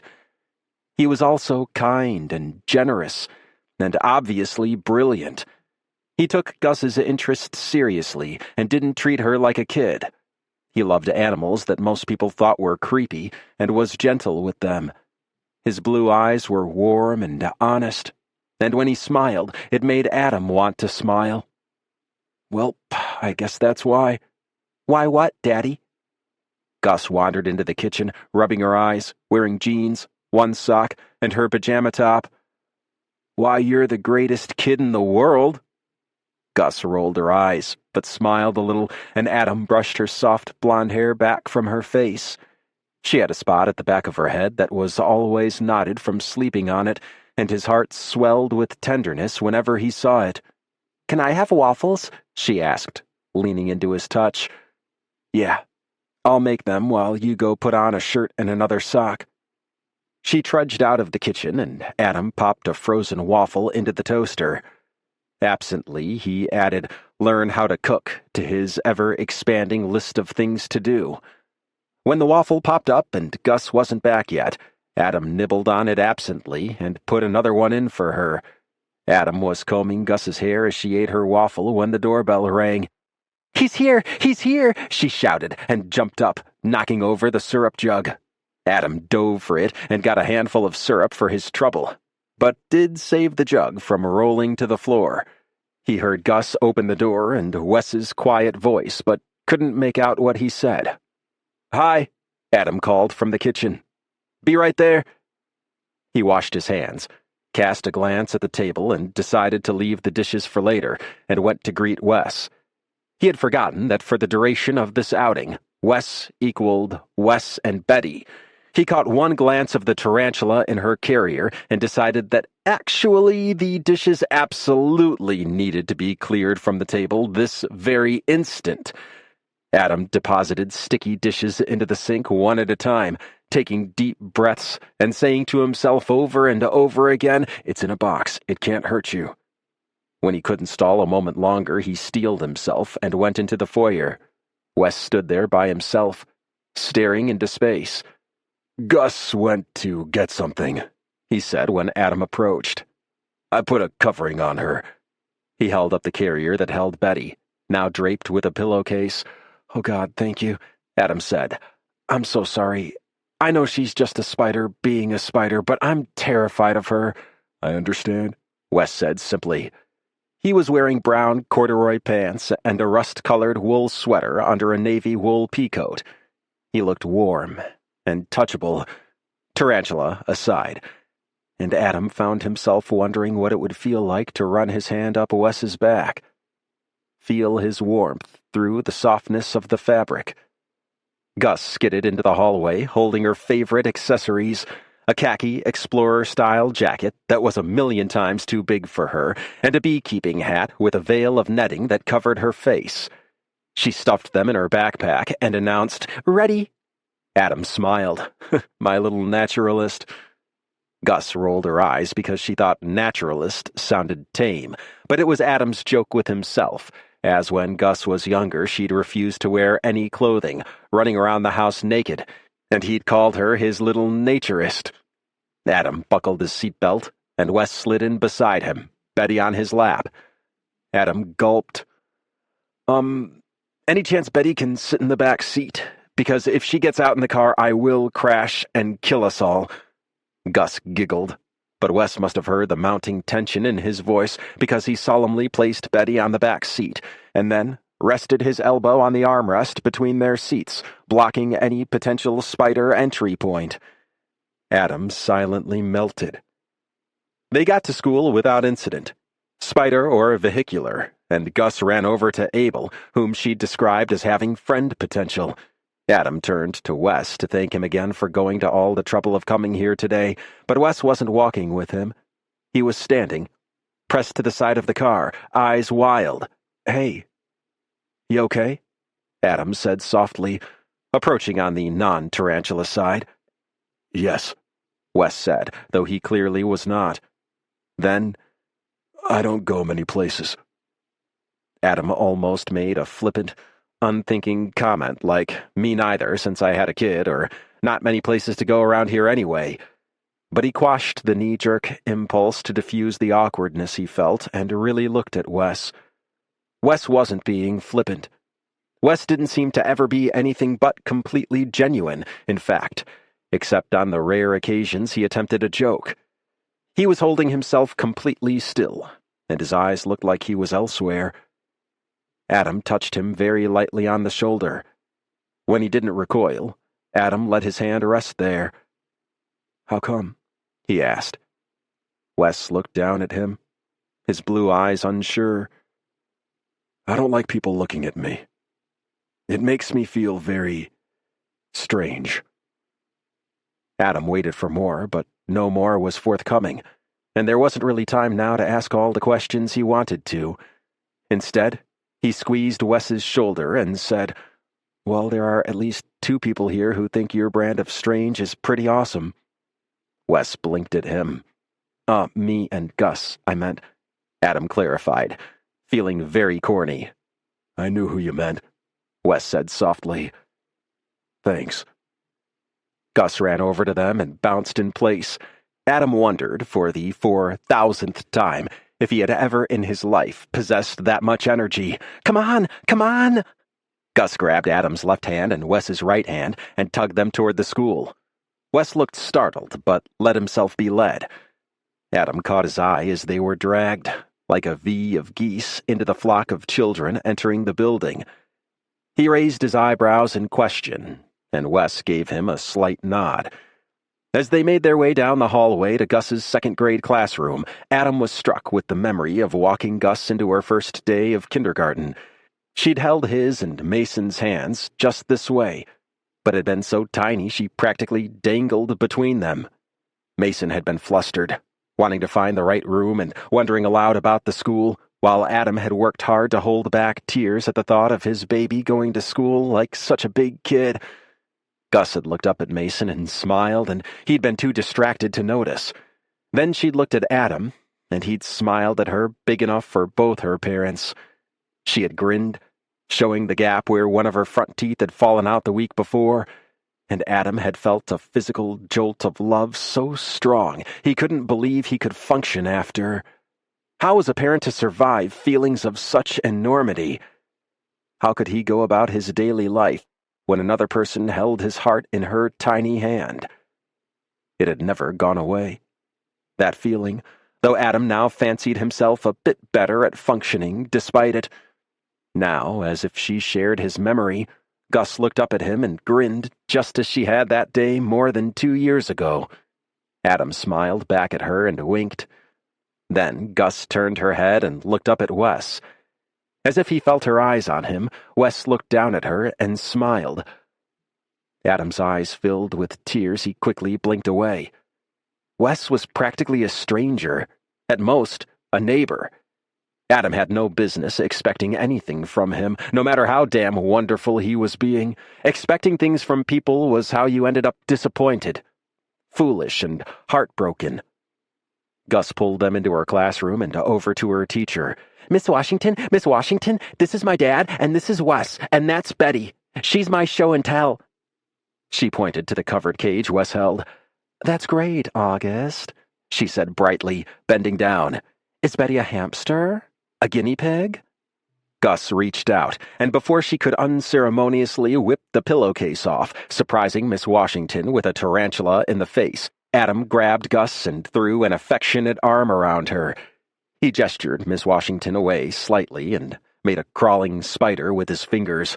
Her eyes got very wide, and she raised one elegant eyebrow. Adam inclined his head. I'm afraid so, his gesture said.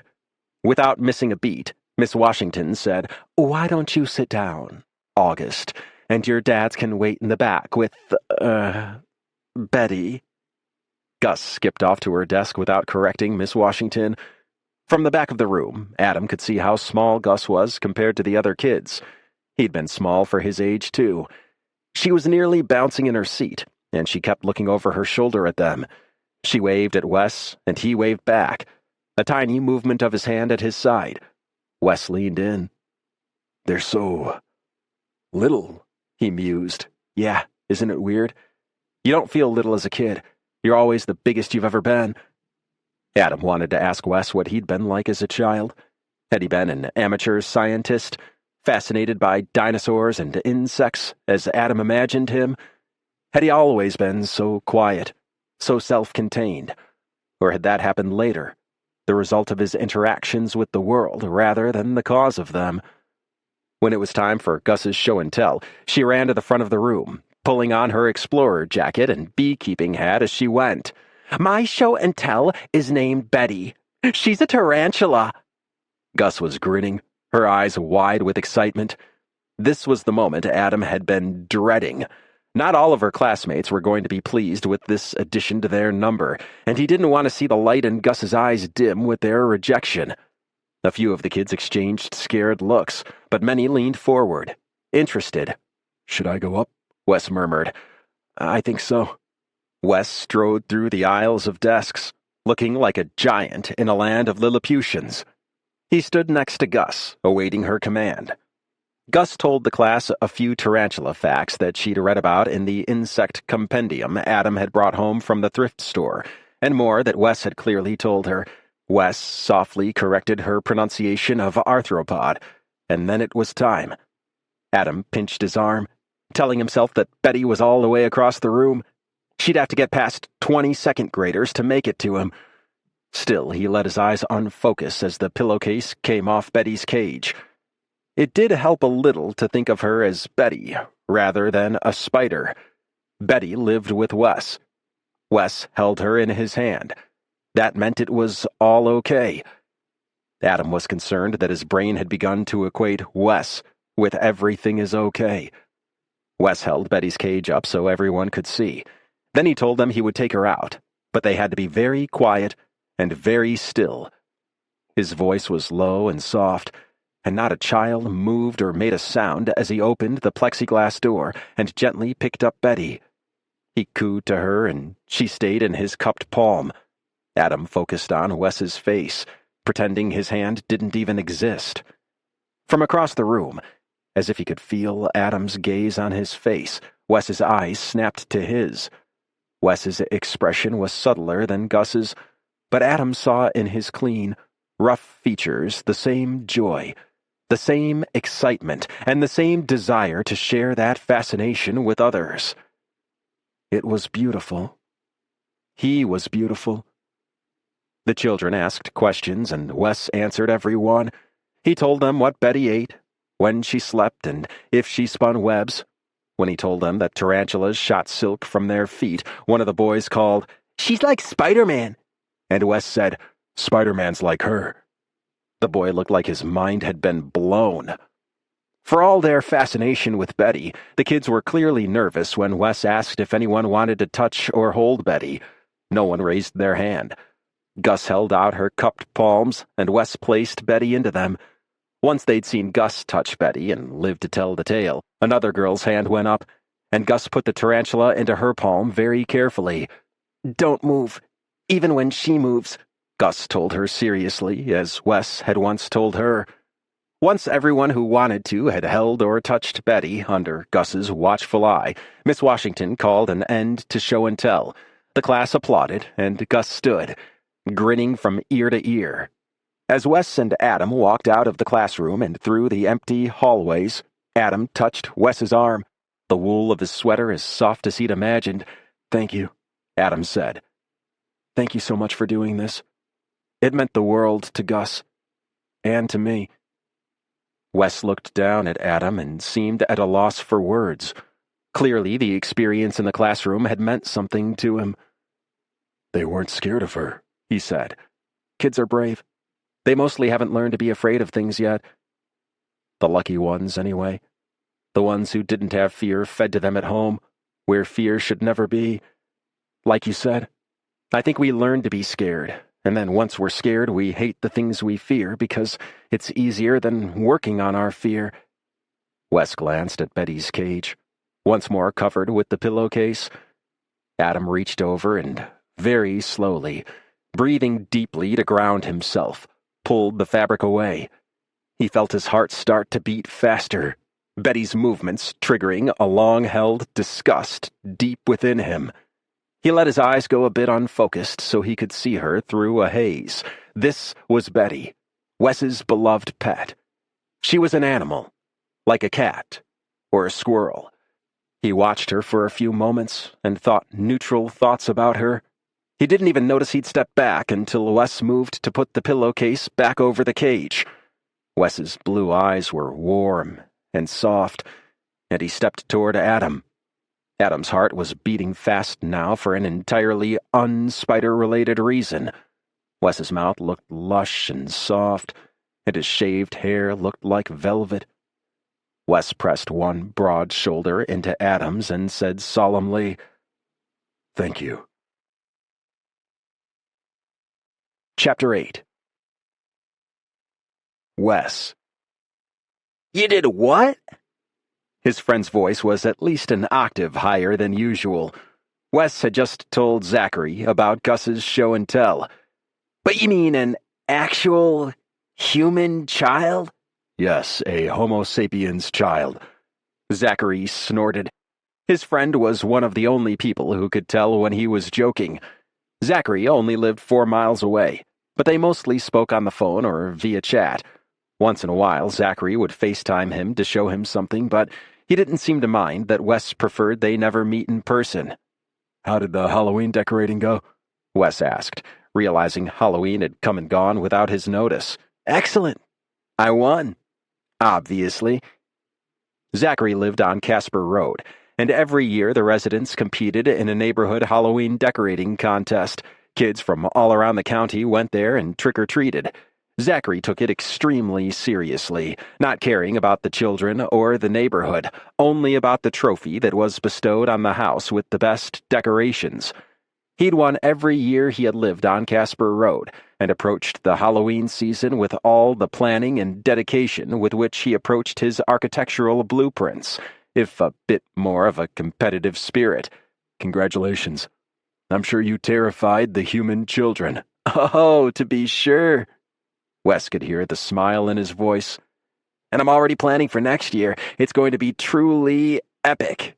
I can do lighting, Wes offered absently. In the past, he'd created some eerily glowing effects for Zachary's windows. Definitely. Zachary began to outline his plans for the next year's decorations, and Wes tuned out as he checked the biogas generator. It was an accepted tenet of their friendship that both of them had free rein to wax enthusiastic about their niche pursuits, and either of them were welcome to stop listening when they lost interest. It worked for them. When he finished with the biogas generator and went into the basement to feed the lizards, Zachary was describing something made of wire and silicone that sounded like it might be a skeleton. His phone beeped with an incoming call. Hang on a sec, Zachary. Wes looked at his phone. The incoming call was from Adam Mills. Wes's heart sped up at the sight of his name. They'd exchanged phone numbers after Gus's show and tell. Adam, adorably flustered and making up reasons why it was good for neighbors to have one another's contact information, but Wes hadn't thought anything would come of it. Hello? Wes, thank God. I'm so glad you answered. Hi. Hello, it's Adam Mills, from across the street. How are you? Though it was the first time he'd heard Adam's voice on the phone, somehow Wes felt as though they did this all the time. Adam calling, enthusiastic or in a hurry, Wes answering, waiting for the infusion of sparkle that Adam's next words might bring. What's up? Okay, I'm so damn sorry to ask you for another favor, but I'm at work and my damn car won't start. River's with Gus, but they have to leave in half an hour to meet the vet at the cat shelter, so they can't stay with her. Is there any way you would be able to pop over to my house and stay with Gus until I can get home? It shouldn't be more than an hour or so. Go over to your house, Wes echoed. And hang out with Gus, yeah. Wes? Are you there? He'd thought he was speaking, but apparently not. I don't know what to do. With Gus? No worries, just watch a movie, or you can read a book and tell her to play in her room. Really, it's just so she's not alone. If he were to stop and think about it, Wes would realize that Adam and Gus were the first people outside his family to ask him for anything in years. Once he had been someone people asked things of, asked far too much of. But when he pulled into himself, he shed those connections like a snakeskin. He waited to see if the request would feel suffocating, as requests once had. But all he felt was a warm tingle in his stomach, excitement at the prospect of seeing Adam again. Okay. Really? Oh, God, thank you so much, Wes. You're saving my life. Seriously. Should I go now? If you don't mind, that would be wonderful. Okay. He hung up and switched over to the other call. Zachary, I have to go. Oh, okay. I have to go watch a human child. The kid from across the street again? You never told me if her dad is attractive. Wes. Wesley. Is he hot? Wes, hey. Bye, Zachary. River answered the door with their coat already on. Thanks, Wes, they said. I'd stay, but the vet is coming by to look at one of the kittens, and I have to be there to let her in. That's understandable. I hope the kitten is okay. River smiled. Me too. Gus ran at Wes the second he got inside. Wes! Hi, Gus. What are you up to? Gus shrugged. Me and River were building a fort, but I'm bored of that. Can we do science? Building a fort is science. It's physics. Gus cocked her head like she was considering that. Oh. Well, can we do other science? Wes didn't know much about kids, but as Adam had pointed out the other day, he had been one. He could certainly give Gus what he wished someone had given him when he was her age. Want to do some chemistry? Gus grinned and nodded enthusiastically. 2.5 hours later, Adam walked into the kitchen looking exhausted. There were circles under his blue eyes, and his clothes were rumpled. Wes had the strongest urge to fold him in his arms, to press his thumbs to those dark circles as if he could erase them simply by noticing. When Adam saw the state of the kitchen, his eyes widened. Wes had intended to clean things up before Adam returned, but had lost track of time. He'd been having such fun with Gus. Whoa! Daddy, we're doing science, Gus announced. That's great, sweetheart, Adam said weakly. We were looking at some chemical reactions, Wes explained, hoping to distract from the mess. We made a volcano that erupted all over the place, Gus said, pointing with a grin and ruining any chance of a distraction. And we made plastic out of milk. Adam raised an eyebrow at that, like he thought it was a child's whimsy. Milk contains gas and molecules, Wes explained. Proteins. A chain of casein monomers makes a polymer that can be molded, kind of like plastic. Wow. Cool. Adam's blonde hair was messier than usual, as if he'd run his hands through it over and over in frustration, and Wes had the strangest urge to push it back from his face. You really saved us today, Adam was saying. Do you want to stay for dinner? I was just going to make mac and cheese, but... Part of Wes itched to get back home where it was safe and private. But he also felt a competing pull to stay. Suddenly, he dearly wanted to eat macaroni and cheese with Adam and Gus. Okay? He heard himself say to Adam for the second time that day. Yay! Gus shouted and threw her arms around his waist. Over gloppy orange macaroni and cheese, Gus regaled Adam in greater detail about their science projects, and Adam told the harrowing tale of his car breaking down outside Matheson's Hardware. Charlie wanted to try and fix it himself, and then, when he couldn't, insisted on calling his friend to tow it. It mostly sounded nice to Wes, but Adam seemed embarrassed to have needed his boss's help. Gus launched into a monologue about leeches, and Adam turned a suspicious eye at Wes. Wes innocently ate another spoonful of macaroni and cheese, impressed that Gus remembered most of what he'd told her, and Adam's face fizzed into a smile. Wes didn't notice he was staring into Adam's blue eyes until Gus said, "Hello?" Wes blinked. Adam cleared his throat, flustered, and said, "That's rude, sweetheart." After dinner, Adam went to tuck Gus into bed, and Wes looked around the kitchen at the mess they'd made. He could go home. Adam would understand. His critters were there, and his work, and the darkness, and the solitude. Instead, Wes cleared the table and began to make order out of the chaos he'd created. Chapter 9. Adam. Adam was exhausted by the time Gus fell asleep. She'd been abuzz with excitement about her evening with Wes and had wanted to tell him everything she'd learned. It was sweet and wonderful, and he'd wanted to press a mute button on her after about 6 minutes. Finally, he trudged back to the kitchen to clean up and pulled out his phone to send Wes a thank you text. But when he got to the kitchen, Wes was still there, and it was the mess that was gone.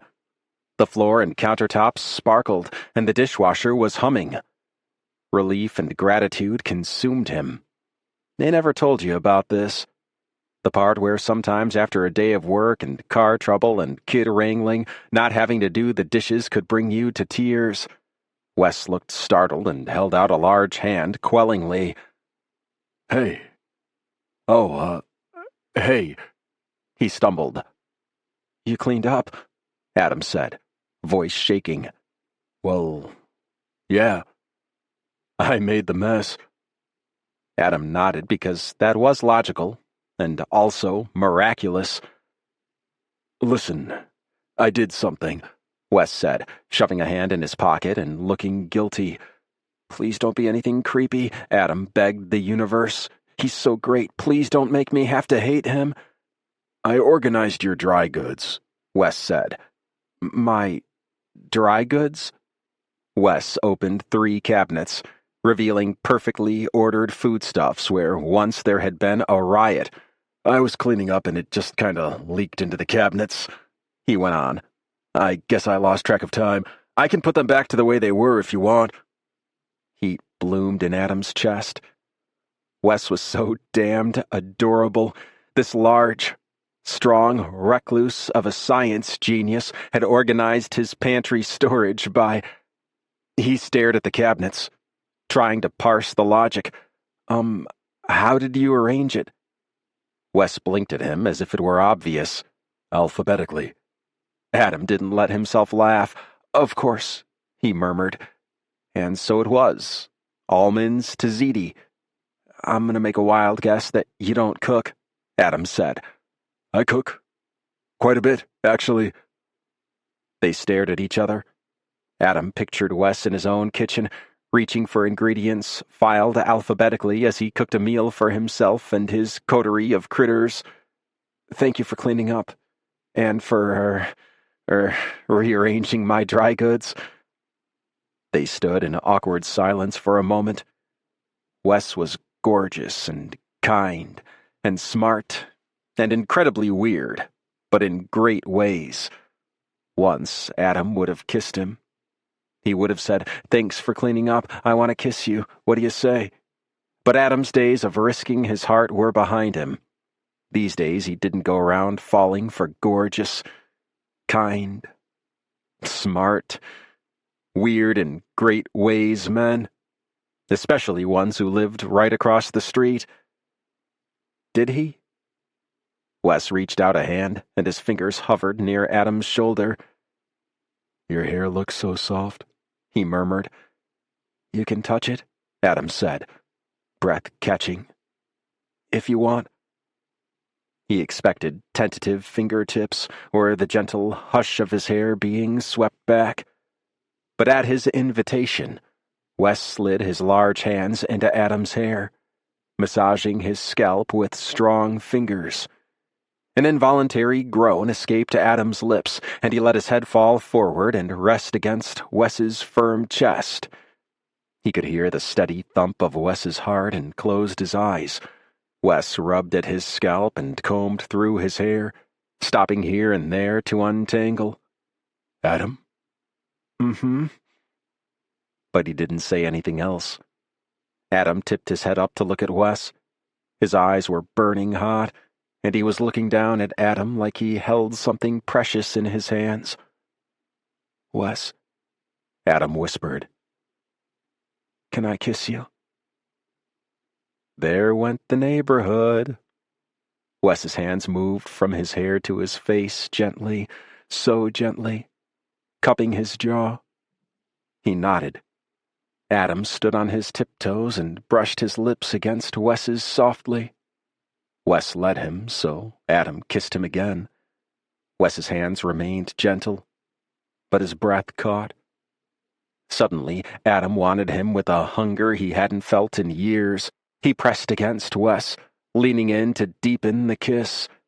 Wes's mouth was hot, his kiss clumsy with desire, but so damn sincere. Adam lost himself in it. The kiss burned hotter and hotter, and Adam pressed closer, desperate to feel Wes's body. Finally, Wes's arms came around him, clutching him close. Tight. Exactly as he craved. Adam felt wild. The desire for Wes coursed through him until he was nearly dizzy with it. It had been so long, so damn long since he'd gotten what he needed. Even with Mason, sex had never been their main compatibility. Mason had been all about experimentation and erotic novelty, where Adam had craved intimacy and intensity. But Adam felt an answering passion in Wes that made him dare to hope that maybe Wes's desires would match his own.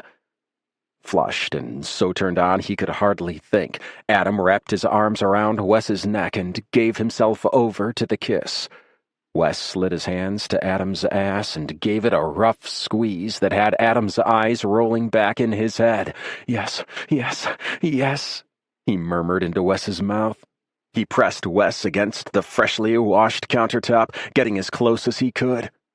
He loved it like this, so entwined that there was no breath that wasn't shared, no movement of his partner's body he couldn't feel. Wes grabbed him by the ass and picked him up, walking them out the kitchen, through the living room, and up the stairs. Adam pointed to his bedroom at the end of the hall, lightheaded with desire. Wes wasn't making a show of strength, which made it 1,000 times hotter. He just wanted Adam in bed, now. When they got inside Adam's room, Wes tossed him onto the bed, then closed the door. "Is it okay?" he asked, gesturing down the hallway to where Gus slept. Adam's heart melted at his concern, and he nodded. "She sleeps with a noise machine, and these are pretty thick walls." He didn't mention that he'd forced River to test that fact with him when they'd first moved in, making his sibling stand in Gus's room while he made noise in his own. But he'd needed to know. Wes's gaze heated as he approached the bed, towering over Adam. Good. Adam knew in that moment that Wes was going to be exactly what he wanted, what he craved. The roughness, the intensity, the glorious ability to not have to take care of anything and trust that the other person would take your pleasure in hand. He also knew in that moment why the neighbors had so many rumors that Wes was a vampire, werewolf, etc., looming over Adam, cheeks flushed with desire, eyes dark with lust.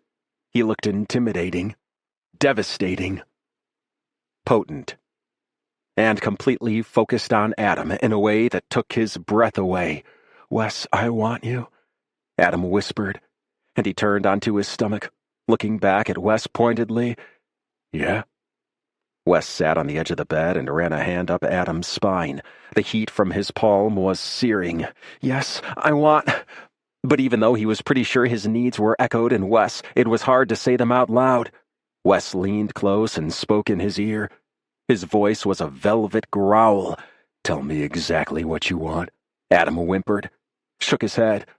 The words wouldn't come. "Adam, tell me." "I want you to have me. Completely. Take me apart." With the words came the liquid fire of want. Wes groaned, and his hand tightened around the nape of Adam's neck. "Yeah, kinda. Take charge?" "Yes," Adam moaned. "In charge, but not mean." Adam was dizzy with the potency of this understanding. That was exactly what he wanted, exactly what he needed. "Yes, yes, please, Wes, yes." Adam pressed his hips into the bed and shuddered at the contact.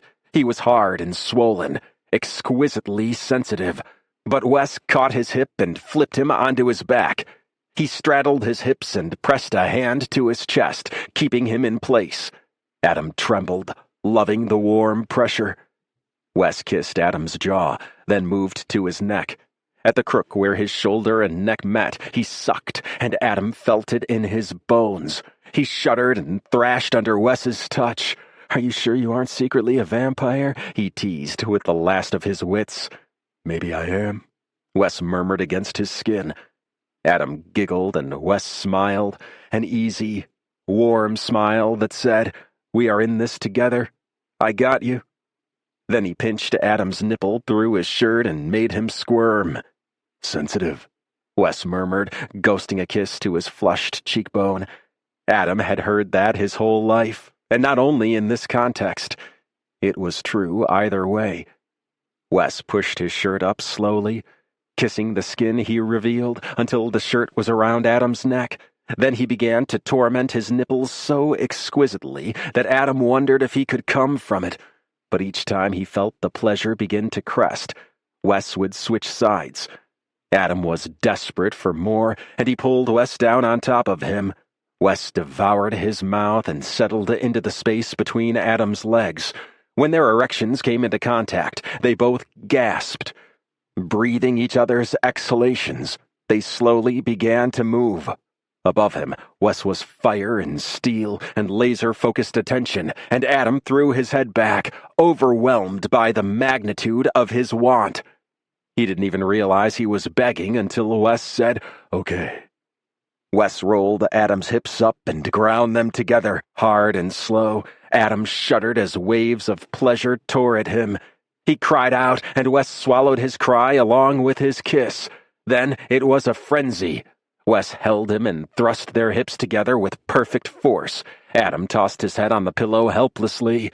"Need you, please," he begged, straining upward. Wes bore down on him, chest rubbing over his sensitive nipples, and ground against him so perfectly Adam saw stars.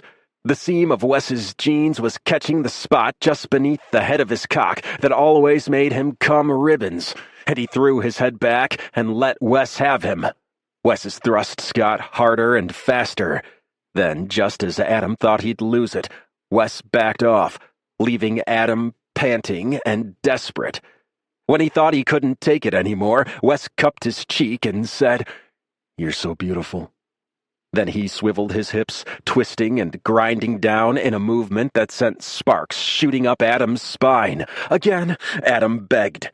Wes did it again and again, until Adam was a sobbing mess. Only then did Wes kiss his wet cheeks, slide his hands under Adam's ass to lift him up, and press them together perfectly.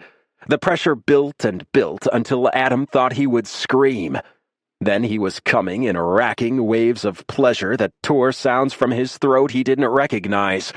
Just as it began to ebb, Wes pinched his nipple and roared his own orgasm, and Adam tumbled back into pleasure. The aftershocks left him twitching and gasping on the bed, and when Wes collapsed on top of him, kissing his neck softly, he moaned at the ghosts of pleasure. "Oh my God, Wes," Adam groaned. He looked over at Wes and saw tenderness in his eyes, a soft connectedness that he'd never seen before. Wes smiled at him and began to say something when a yell shattered the silence. "Daddy! Daddy!" Chapter 10. Adam. It had only been a nightmare, but Gus's cries had been enough to disrupt the mood. When Adam got back to bed, Wes was fully clothed and standing at the window, looking out at the moon. Or his own house. Adam couldn't be sure. "Hey," he said, uncertain of his reception. He imagined the shrieks of an 8-year-old weren't everyone's post-coital cup of tea. "I should get home," Wes said, confirming his suspicions. "Sure." Adam tucked his hair behind his ears and walked out into the living room, looking for Wes's shoes. "Sorry," Adam offered miserably when Wes stood at the door. "For what?" Wes seemed genuinely puzzled. "For Gus interrupting." Wes shrugged and shook his head. "Nightmares suck," was all he said. Then he stepped out into the night. Adam had nothing to say to that, so he watched Wes give him a wave, then walk away home. "We need more, Daddy," Gus lamented, looking up at the house. Adam thought the Christmas lights they had so far looked good, but he couldn't deny they were still sparse. "Well, it's Saturday morning," Adam said, waggling his eyebrows. "Oh, no," Gus groaned. "Come on, it'll be great. There's sure to be lights." "Okay, but we need a time limit." Gus tapped the black rubber watch she'd worn since before she was old enough to know what time was. "Aw, you can't put a time limit on treasure hunting," Adam said. But he winked at her. "Fine, 30 minutes per stop." Gus narrowed eyes the same blue as his own. 20, she offered. "Deal." Adam stuck out his hand, and they shook on it. "I'll grab snacks. You get dressed." Estate sales were one of Adam's favorite things in the whole world. Mason had tolerated them, but didn't have the same enthusiasm Adam did. Gus liked to pretend that it was torture to be dragged along, but Adam knew the truth. She loved picking through the tangle of trash and treasure the same as he did. It was how she'd gotten her explorer jacket and her beekeeping hat. not to mention all her best wooden blocks and a trash can for her room that had a beetle hand-painted on it. Adam had found his love for them by accident. Their elderly neighbor next door in Boulder had died, and her children hired a company to run a sale. Adam had gone over to offer his condolences to her daughter, and instead found a new passion. The world of estate sales was as particular as any, and as he went more often, he learned the conventions of bargaining, of putting together a lot, of paying cash, of going on the last day of the sale for cut prices. He also began to recognize many familiar faces at multiple sales. They were mostly, though not exclusively, white women in their 50s and 60s, and white men in their 70s. So he stood out. But Adam had always stood out, so he was used to it.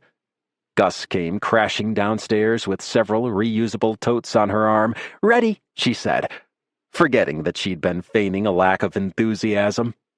She skipped outside to the car, and Adam followed her. His eyes were immediately magnetized to Wes's house, and he shivered at the memory of his orgasm the night before. How perfectly firm and gentle Wes had been. Brutal and caring. Adam shuddered again, hoping he wasn't flushing visibly. "Daddy, let's invite Wes." "Oh, honey, Wes sleeps really late. It's only 9.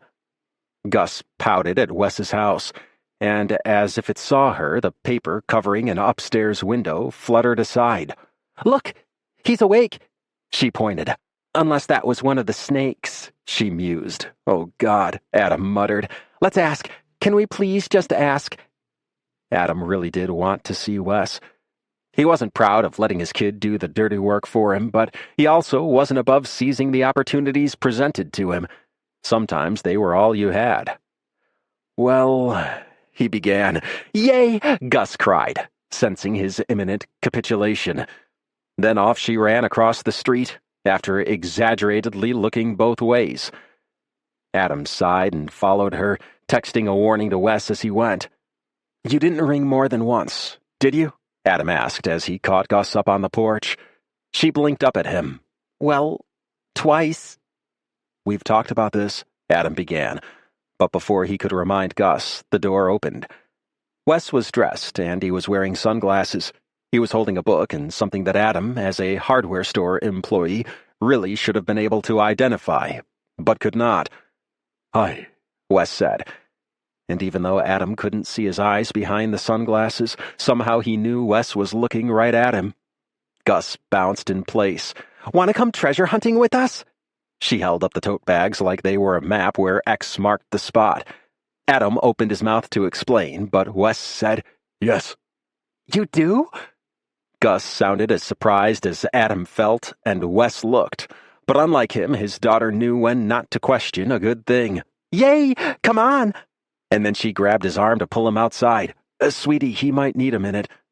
Wes held up one finger and disappeared inside. "Yay!" Gus crowed again and hugged Adam. Adam squeezed her tight and stroked her soft hair and tried to pinpoint why his heart was racing. Excitement at spending time with this intriguing, lovely man? Yes. But also fear. In the space of 2 weeks, Gus already admired him, already automatically included him in their plans. And Adam? Well, Adam knew what it was to fall fast and hard. He knew what it was to have a heart that gave itself away. And he knew what it was to have that heart treated without care. You slept together one time. Don't turn a hot night into a lifelong commitment. But then Wes came outside. Navy blue pea coat perfectly showcasing his broad shoulders, mouth looking like sweet temptation, and all Adam could do was cross his fingers that this didn't end in devastation. The first estate sale was a bust, but the second was gold. A farmhouse full of Western antiques and a 2-story barn that was a picker's paradise, or in their case, paradise for an 8-year-old who fancied herself a scientist, and an actual scientist who seemed to see possibility in everything. Adam left them to rummaging through the tools, screws, and bits of twisted metal in the abandoned barn and wandered back into the house. The joy of estate sailing for Adam didn't lie in buying. It lay in seeing someone's life laid out before you in objects and their arrangement, imagining, as you ran reverent fingers over their belongings, the months, years, decades that assembled this collection in this configuration. Each one was the museum of a life, and Adam was a happy tourist. Though he wasn't a big buyer, there was one thing he always looked for: Royal China Jeanette ceramic pie plates printed with recipes. His grandmother had once had a whole set of them: apple pie, strawberry pie, rhubarb pie, pumpkin pie, each with a picture and a recipe painted on them. He didn't know what had happened to them when she died. For all he knew, the plates he'd once eaten cherry pie off of in her cozy kitchen had found their way into this very house. He didn't find any, but he did find a French press for $3 that he bought before going to find Gus and Wes in the barn. Daddy! Daddy, look! Gus ran toward him, her green Boulder Farmers Market tote bulging. She was holding a small aquarium with one pane of glass missing, and her smile was radiant. "Cool," he said, hoping it was the right response. "Yeah, Wes says he has a piece of glass that will fit, and we can pox it." "Epoxy," Adam murmured. "And then I can fill it with whatever I want," she concluded triumphantly. "Sounds great." The thing looked cheap enough, and he was always glad for Gus to have projects. "Let me just find the person to pay for it." "Wes already gave me money and I bought it. And this stuff." She opened her bag to reveal... Adam couldn't really tell what. A jumble of bits and pieces that no doubt made sense to his daughter. He'd just go through it later and make sure nothing was sharp. "Well, that was really generous of him. Did you say thank you?" "Yes." Gus looked offended. Adam held up his hand and she gave him a high five. "Where is Wes?" Her eyes lit once more, and she pulled him to the barn entrance. Wes was in the process of unearthing some kind of very rusty piece of equipment. "Do you know what that is?" Adam asked. Gus nodded sagely, ever delighted to be in the know. "A trough." "Like for animal feed?" "Wes said it's for algae," she explained graciously, paused, then said, "What's algae?" With each passing year, no, month, Gus's questions challenged him more and more, revealed all the things he didn't know. It was disturbing how often she asked him something that he'd lived his whole life not questioning, only to realize he wasn't sure enough of it to explain it to his kid. "Algae's, a little plant that lives in the water, I think." Gus nodded. "We can Google it." Adam's heart swelled. This was what he always told her when he wasn't sure. Then they looked it up together. Some of his favorite moments with Gus were standing in the middle of wherever they were, the farmer's market, the drugstore, a park, huddled over his phone, satisfying her curiosity and his desire to give her accurate information. It had irked Mason. "She's 3, he'd say. "She doesn't need to know the genus and species. Just tell her it's a damn turtle." Or, "She's 5. You can tell her the sun revolves around the earth for all she'll care or remember." He hadn't meant it cruelly. He thought it was burdensome for Gus and a waste of time for Adam. He never understood that Adam was devoted to delivering the world to Gus in the most accurate way he could imagine. He'd never understood a lot of things about Adam. But Adam was devoted to it, because it was the right thing to do, and because his own parents had given to him a world so warped by their own prejudices, beliefs, and convictions that he had spent a decade untangling it. He would spend as long as it took Googling every single goddamn thing in the world if it meant he never did that to Gus. Wes made a triumphant noise, and the trough was free. When he looked up and saw Adam standing there, Wes smiled at him, a smile so automatic and sweet and happy at Adam's presence that it took Adam's breath away. "What'd you find?" Wes ran a palm over his shaved head the way he sometimes did when he explained things. It thrilled Adam that he knew that. "Bioluminescence occurs naturally in organisms like dinoflagellates. I've been working with bacteria and methane gas, as you know." Adam nodded, remembering the glowing green bottles. but I've been curious about the viability of individuals farming their own bioluminescent dinoflagellates. Pyrocystis fusiformis. Probably. Adam had understood only a few of the words that had just been spoken. You mean, you're gonna see if people can grow the bioluminescent algae themselves to, like, light their houses and stuff? Oh, no, Wes said, smiling. Algae are far too temporary a measure for replacing light sources. They only remain viable for a few weeks, and then they need to be replaced or divided. This would just be an experiment for me. Just for fun. Sure. Fun, Adam echoed. What is algae, precisely? Photosynthetic, mainly aquatic eukaryotic organisms, ranging from microscopic single-celled forms to multicellular forms 100 feet or more long. They lack the true roots, stems, and leaves that other plants have, as well as non-reproductive cells in their reproductive structures. But there is dissent about the exact definition, because the word describes such a large and diverse group. Adam blinked. And in layman's terms, that would mean... Wes cocked his head. Oh, there are organisms that live in the water and can be as tiny as one cell or as big as kelp and seaweed. Nailed it. Adam congratulated himself. Is that going to fit in the car? Wes seemed not to have considered that. It turned out that the trough did fit, with some aggressive reorganizing of the seats and their body parts. Wes drove so that Gus could sit on Adam's lap, squeezed into one corner of the back seat, the trough sitting diagonally across most of the back seat and the front passenger seat. Adam attempted not to feel 100 years old as his knees were crunched to his chest. Gus was in her glory, rubbing at the trough and smelling her fingers, declaring that it smelled fresh and dirty. At the next estate sale, they hit the Christmas lights jackpot, thank God, because Adam didn't think he could spend much more time scrunched around the trough.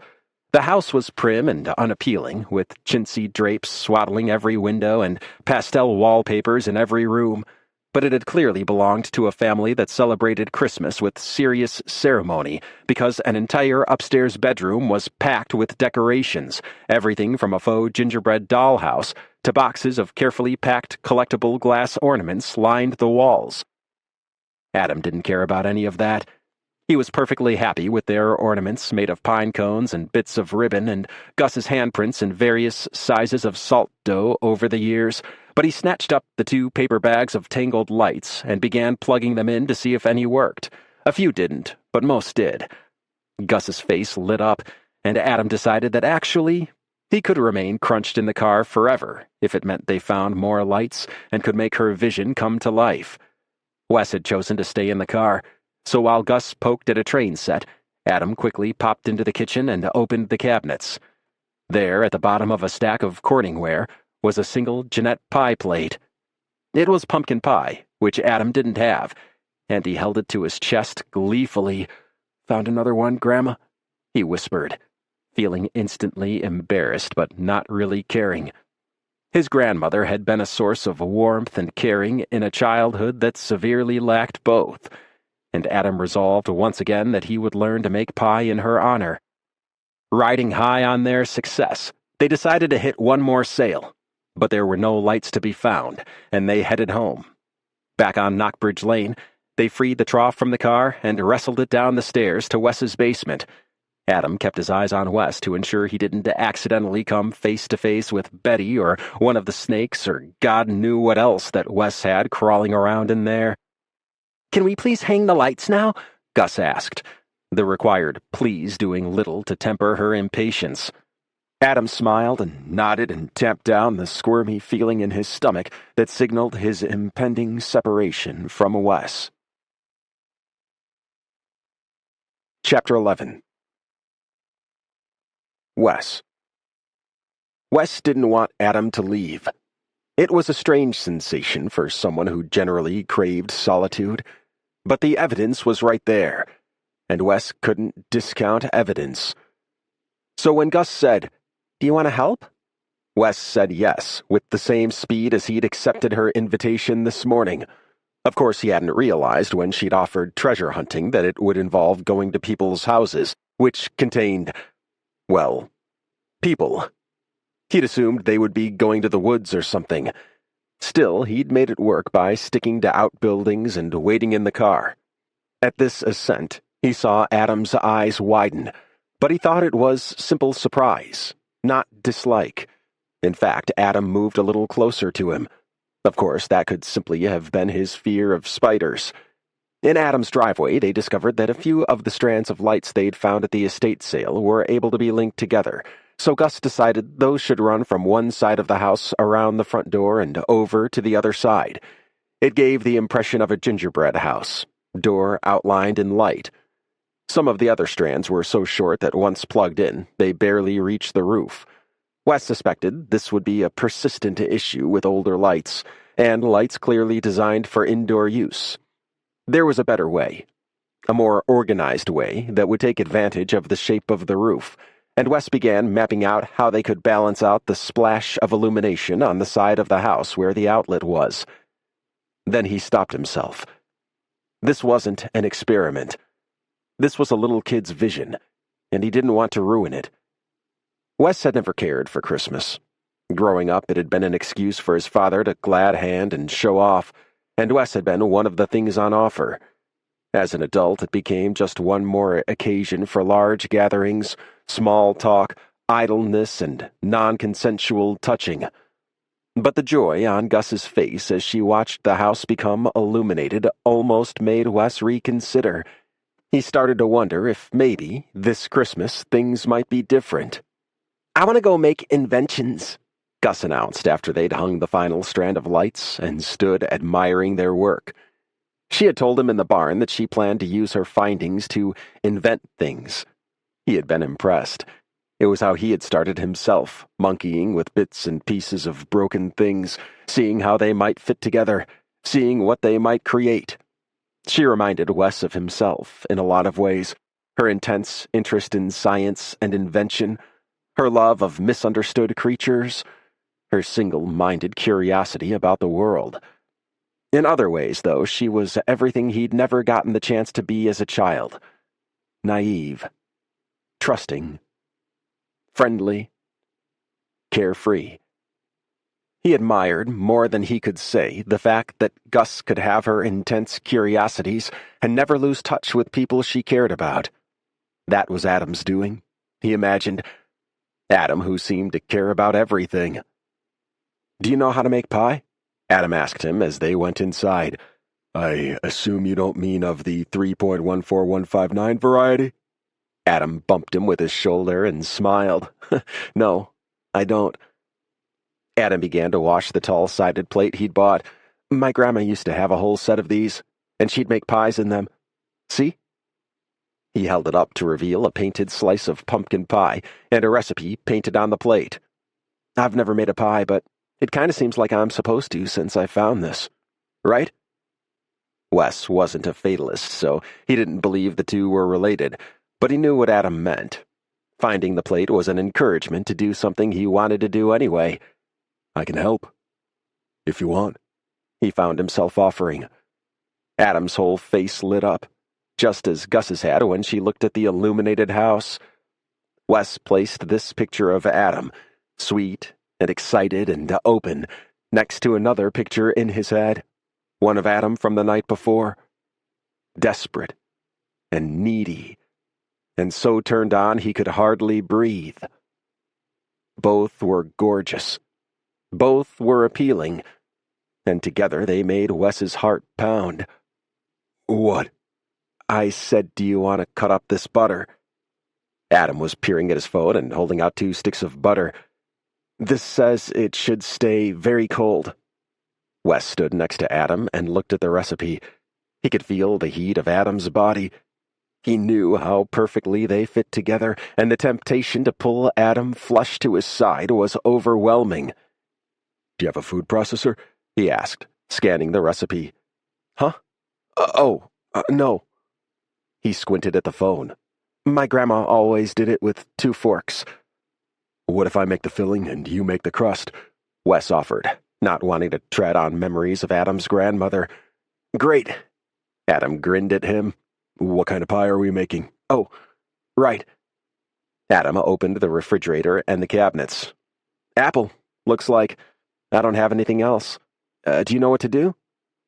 Wes didn't, but he had eaten apple pies before.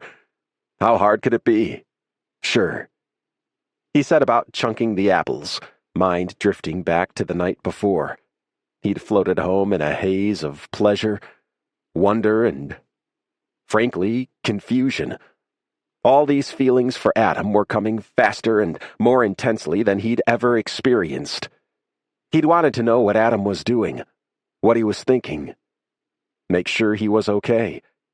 I was watching you this morning, Wes blurted. Through the upstairs window. And that had come out creepier than he'd intended. Adam's blue eyes were curious, though. I was surprised you were awake, he said. I thought you usually slept until afternoon. Usually. I couldn't sleep. Their eyes were locked, and he saw Adam's pupils dilate. I can't sleep sometimes, Adam said. I know. I see the light come on downstairs. I see the flicker of the TV. I had insomnia in high school, Adam said. It went away when I left town. I thought it was gone forever, but it came back when Mason and I split up. Being alone, I guess. What happened? Adam began smushing butter and flour together on the counter with 2 forks. It looked extremely unappetizing. I met Mason our last year of high school. He just moved here. He was cute and moody and smart, and I couldn't believe he was into me. I wasn't exactly popular in high school. Wes bet high school Adam was a sweetheart. My parents, well, my father especially, were not good. We didn't get along. He's cruel and... Adam broke off, shaking his head. Just the opposite of what a dad should be. After high school, Mason was going to college in Boulder, so I went with him. It was great at first. He loved school, and I loved not being anywhere near my parents. Or here. Wes put the apple chunks in a bowl and poured sugar and cinnamon on them. That seemed to be what apple pie tasted like. One semester, Mason took this photography class. He wasn't that interested in it, but I fell in love. At first, I was just taking pictures of friends and random things I'd see around town. But then, one of my friends asked me to shoot their wedding, and after that, I started doing portraiture. It was awesome. Adam looked lost in his memories. Pie crust forgotten on the counter. River called me one day to tell me that our sister had had a baby. Hell, I didn't even know she was pregnant. River was just a kid. Marina tried with Gus for a little while, but she... He looked around to make sure Gus wasn't around, and lowered his voice. She loved Gus so much, but she never wanted to be a parent. Even if she had wanted to, she was working full-time to support herself and her boyfriend, and they couldn't afford any daycare. She said she'd rather die than let our parents have anything to do with Gus, so I offered to take her. Adam blinked, remembering, and his face got the softest expression Wes had ever seen. I always wanted kids. Mason, well, I should have discussed it with him first. I know that. I just thought, he was so great, and Gus was so great, it had to work. Wes cringed. What happened? He was furious.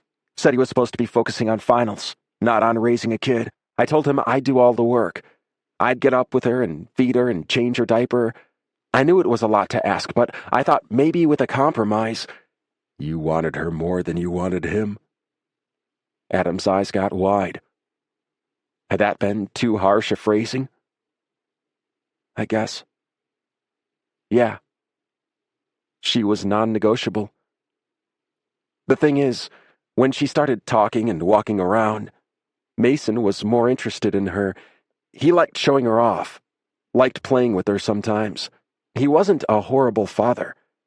In comparison with Adam's own father, perhaps, and Wes's. But when she turned 5, Mason started asking how long this was going to last, like he thought we were going to give her back. At first, I figured he was just letting off steam.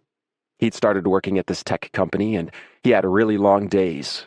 He was tired, stressed, and of course, having a kid doesn't exactly make it easy to come home at the end of the day and put your feet up. But we had a great babysitter who watched her while I was out on jobs, and she could have taken on more hours. It wasn't the hours, though. It turned out he just wasn't willing to give anything up to be a father. Adam started in on the butter mush again, wielding the forks like twin weapons. And Gus. There was Gus now. Gus was... She was everything.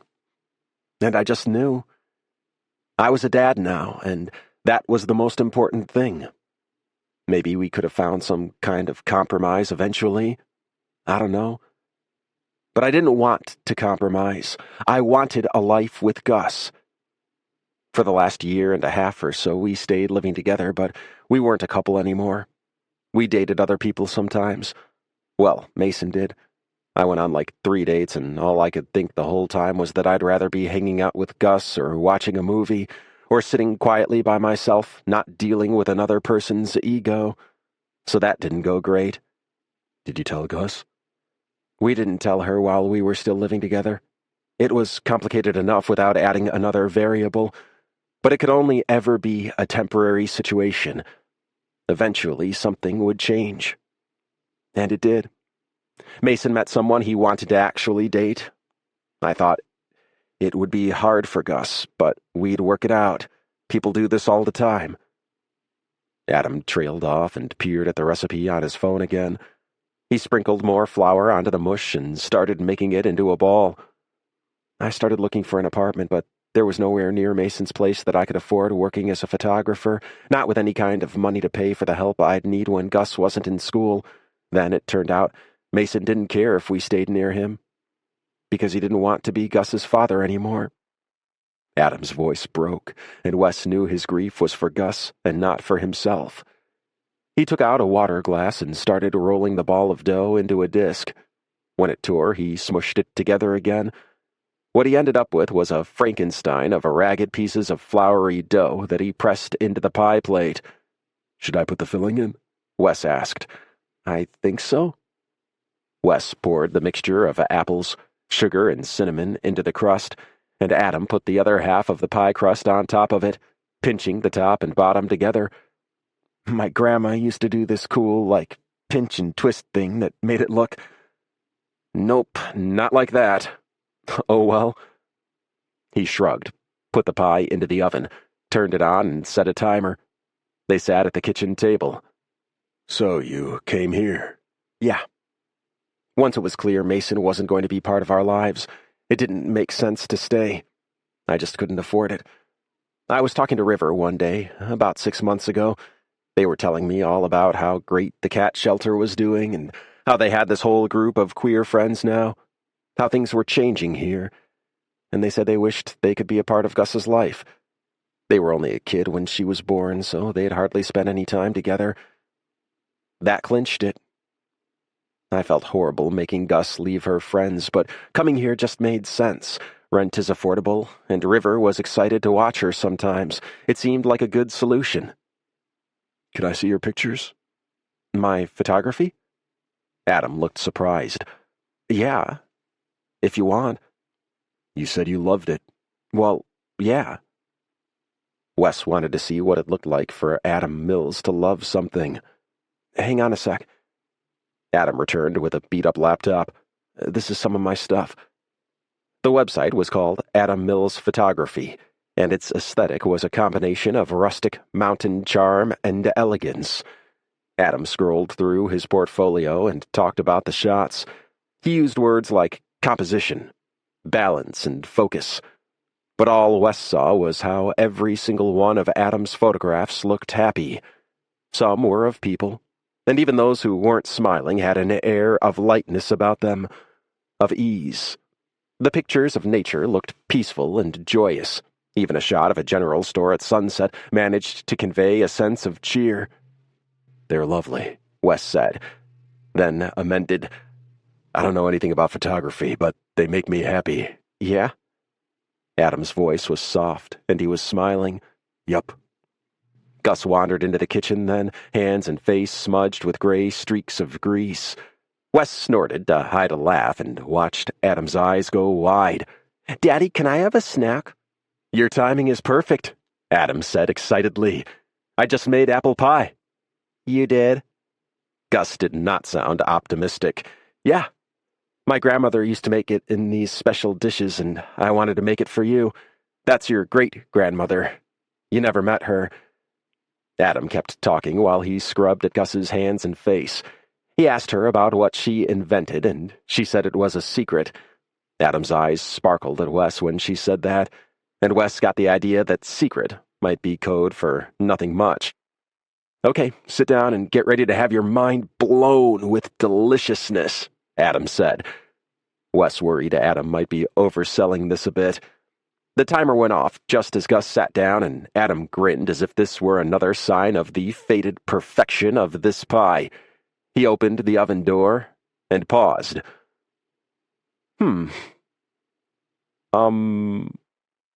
Well... Everything okay in there? Oh, yeah. Well, I mean, sure. Wes and Gus exchanged a look, and the second their eyes met, Gus raised an eyebrow conspiratorially and shook her head slowly, then put her hands to her throat and made a face like she was choking. "Do you bake often?" Wes asked. "Oh, sometimes," Adam said breezily. "I made cookies for Gus's class." Gus made a crossed-eyes death face. "And I always make her birthday cakes." Gus shook her head rapidly in warning. Adam turned to the table with the pie, and Gus just smiled.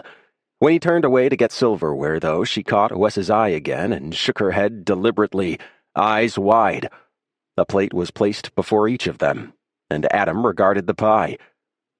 "Well, it doesn't look quite like what my grandma's used to look like, but I'm sure all pies are different."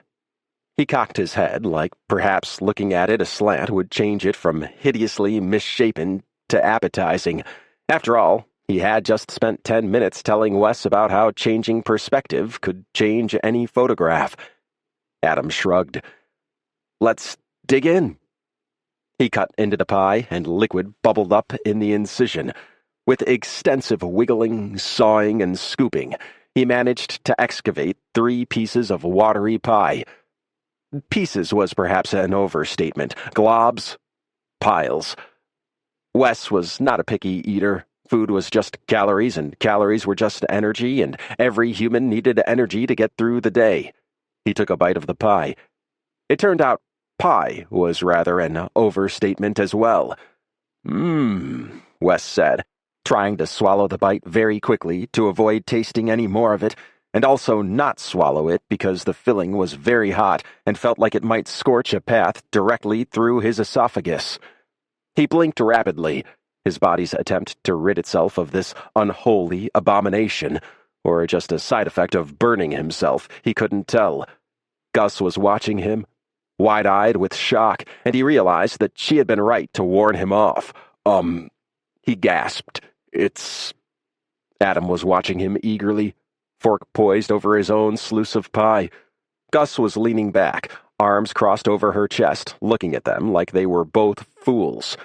Adam took a bite, and Wes saw the exact moment his hopes for a pie that was an homage to his beloved grandmother crumbled, unlike the gluey crust. He looked horrified, lurched upright, and spat the pie into the sink. He whisked Gus's plate away before she could touch it, though she'd clearly had no intention of so doing. "Oh my God," he said. I don't know what happened." "You can't bake is what happened," Gus said, and Wes started to laugh. It was so damn charming that Adam Mills, never having made a pie in his life, would decide that this pie would be perfection. It was so optimistic, so sweet, and so utterly unrealistic. But what the hell was reality anyway? It wasn't all his fault, Wes told Gus, to be fair. I made the filling. Gus shook her head slowly, looking worldlier than an 8-year-old had any business being. "You should stick to your strengths," she told them both. Chapter 12. Adam. It was 3 in the morning, so, of course, Adam was awake. He rolled out of bed, sighing. This had been going on long enough that he knew there was no utility to lying there and trying to fall back asleep. It never worked, just left him irritable. He'd been making his way through Fanny and Alexander the last few weeks, so he settled on the couch and queued it up to where he'd left off, 3.5 hours in. The movie was endless and beautiful, and Adam let his mind wander along with the camera for a while.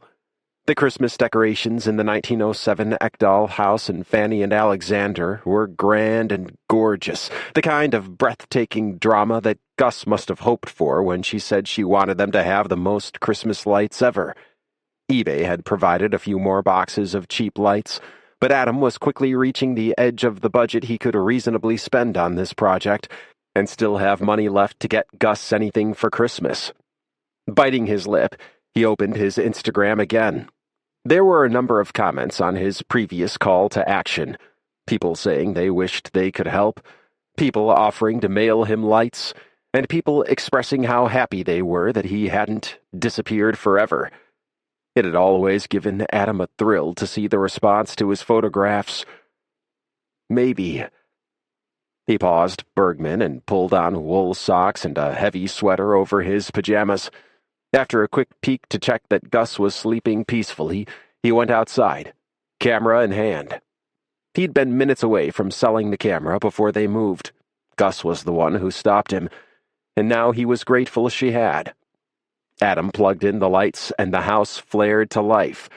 Every other window was dark this late at night, so the lights blazed like fire in the night. Adam backed down his driveway, considering his angles. At first, he shot it to make the lights look lush and luminous.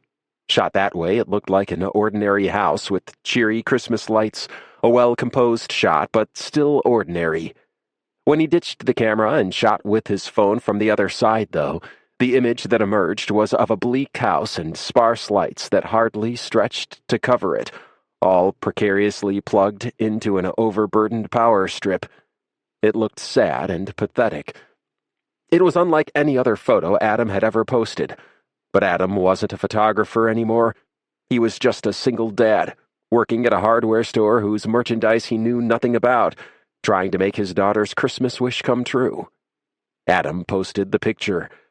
"Hello, everyone," he wrote in the caption. "I promised to show you my newest project, and here it is.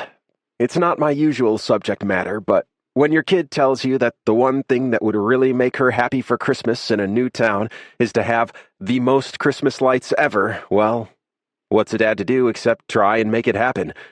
As you can see, it's not going so well. So here I am, asking for your help again. I would be so grateful if you wanted to help me make Gus's dream come true. You can mail any lights to me here, and I'll keep posting pics of our progress. My deepest thanks for anything you want to send, and I hope you're all having a happy December 1st. Adam? Adam wheeled around, clutching his chest, and dropped his phone. Wes put his hands up. Sorry, I didn't mean to scare you. Jesus. Hey. Adam scooped up his phone, incredibly glad he'd put his camera down when he had, or it would have been in pieces. Sorry, Wes said again, looking sheepish. I saw you from my basement window, and I thought I'd... Anyway. Hi. He sketched a wave that was so awkward and geeky that Adam wanted to pull him into his arms and squeeze him tight. Maybe it was residual daring from asking strangers for help on the internet after posting a very off-brand photo, or maybe it was the accumulated sleepless nights. Whatever it was, Adam followed his desire. He slowly stepped closer to Wes, giving him time to retreat, and when he didn't, he wrapped his arms around him. They stood in the cold night air before the blaze of lights. They held on to each other for a long time. Adam breathed deeply, trying to figure out what Wes smelled like. It was something very green, like moss or wild grass, combined with something smoky like, well, smoke. Whatever it was. It clung to his sweater, and Adam nuzzled closer, chasing it and Wes's warmth and running his hands up and down Wes's broad back. "Hi," Adam said after a while. It was just an empty thing to say that meant, "I'm here," and Wes murmured back, "Hi." Wes made no move to let go. Was this happening? Were they doing this? "Are we doing this?" Adam accidentally said out loud. "Hugging in the middle of the night, in the middle of the street, in the middle of the winter, when we both have perfectly good houses 10 steps away?" "Yes." "One of us has a perfectly good house," Adam retorted. "The other has a house of horrors, filled with spiders and snakes and bags of gas." For a moment he thought he'd gone too far. Then Wes chuckled into his hair. "Spiders and snakes need love too," Wes said placidly. And Adam supposed that was true. "The lights, look," Wes began, then cut himself off. "Pathetic. I know. I was just trying to get some more." Wes nodded. "Can't sleep?" he asked softly, brushing Adam's hair back. "Nope.